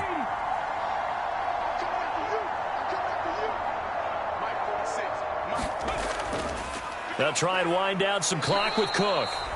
And he's going to lose yardage here. Back to his own 18. So it's Bills football here as we get you reset. So the opening play of the drive goes backwards. Now they'll come up on 2nd and 12. They run it again with Cook. That'll wind up as a loss on the play, so now they're staring at a 3rd down and 12. They have 3 tight ends in that formation. That's almost a universal sign that they're planning to run the football. But how about the defense there? They met force with force and caused a stack up behind the line of scrimmage and threw it for a loss. So time to start going in the other direction as they come up now 3rd and long.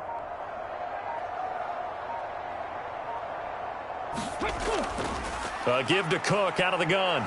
And he's going to get this to about the 20, but that is well short of what he needed. Give him 3 yards there as that'll take us to 4th down. So where'd all that running room that he had in the first half go? Because it looks like it's drying up a little bit here. Someone made some adjustments, it appears, at least on this drive.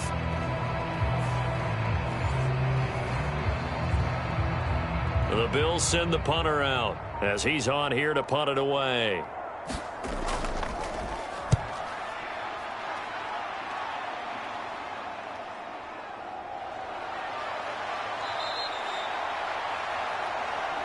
And that'll be a return of 12 following a very nice punt.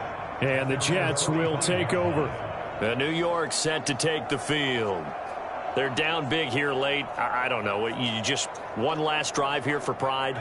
Some people like to do that. I remember playing for a guy once. We were down huge, and someone said, "Coach, what do you want to call?" He just waved a hand like, who cares? Let's get out of here and do something some other time. But some teams like to do something at the end to feel a little bit better as they continue to move forward. Yeah, probably just want to put this one behind them.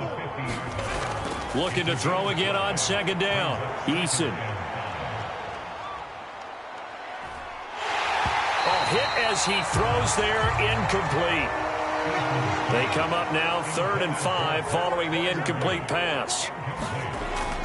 Eason going to throw it out of the shotgun. That is caught. And they're able to work this to the 25 before it's all said and done. The Jets are going to use the first of their timeouts as they stop it with 14 seconds to go in the game.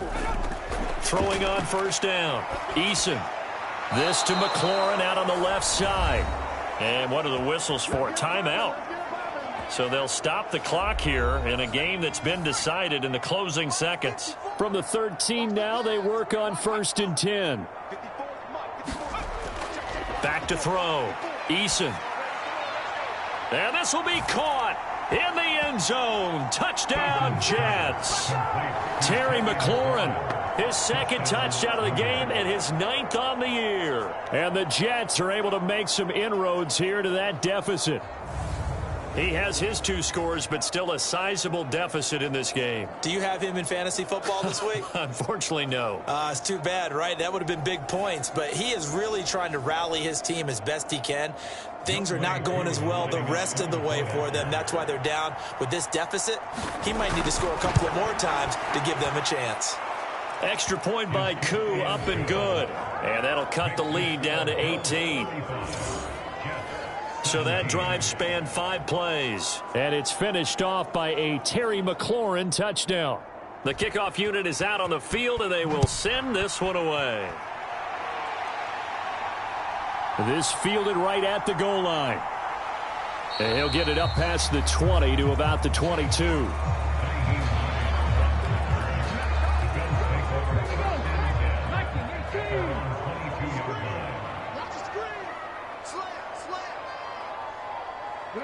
The D can only stop it one more time as they take the knee.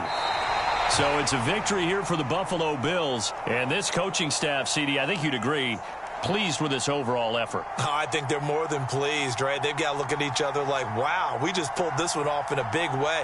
Great job of motivating, even better job of game planning. They were facing a top 10 defense, so they had to make sure that everything was buttoned down, and they had it ready to go, and their guys executed. Yeah, they were concerned not only about moving the ball through the air, but also on the ground, but both really started to come in sync. So for the Bills, they continue to keep pace for that first-round bye as they move to 11-1. And they'll hit the road next week to take on the Baltimore Ravens. Meanwhile, for the Jets, it's a rare misstep as they'll drop to 11-2 on the year. And they'll get the extra week to think about this one as they return to action in 2 weeks' time. So for our entire crew, alongside Charles Davis, I'm Brandon Gaudin. Thanks for watching, everybody. We'll see you next time.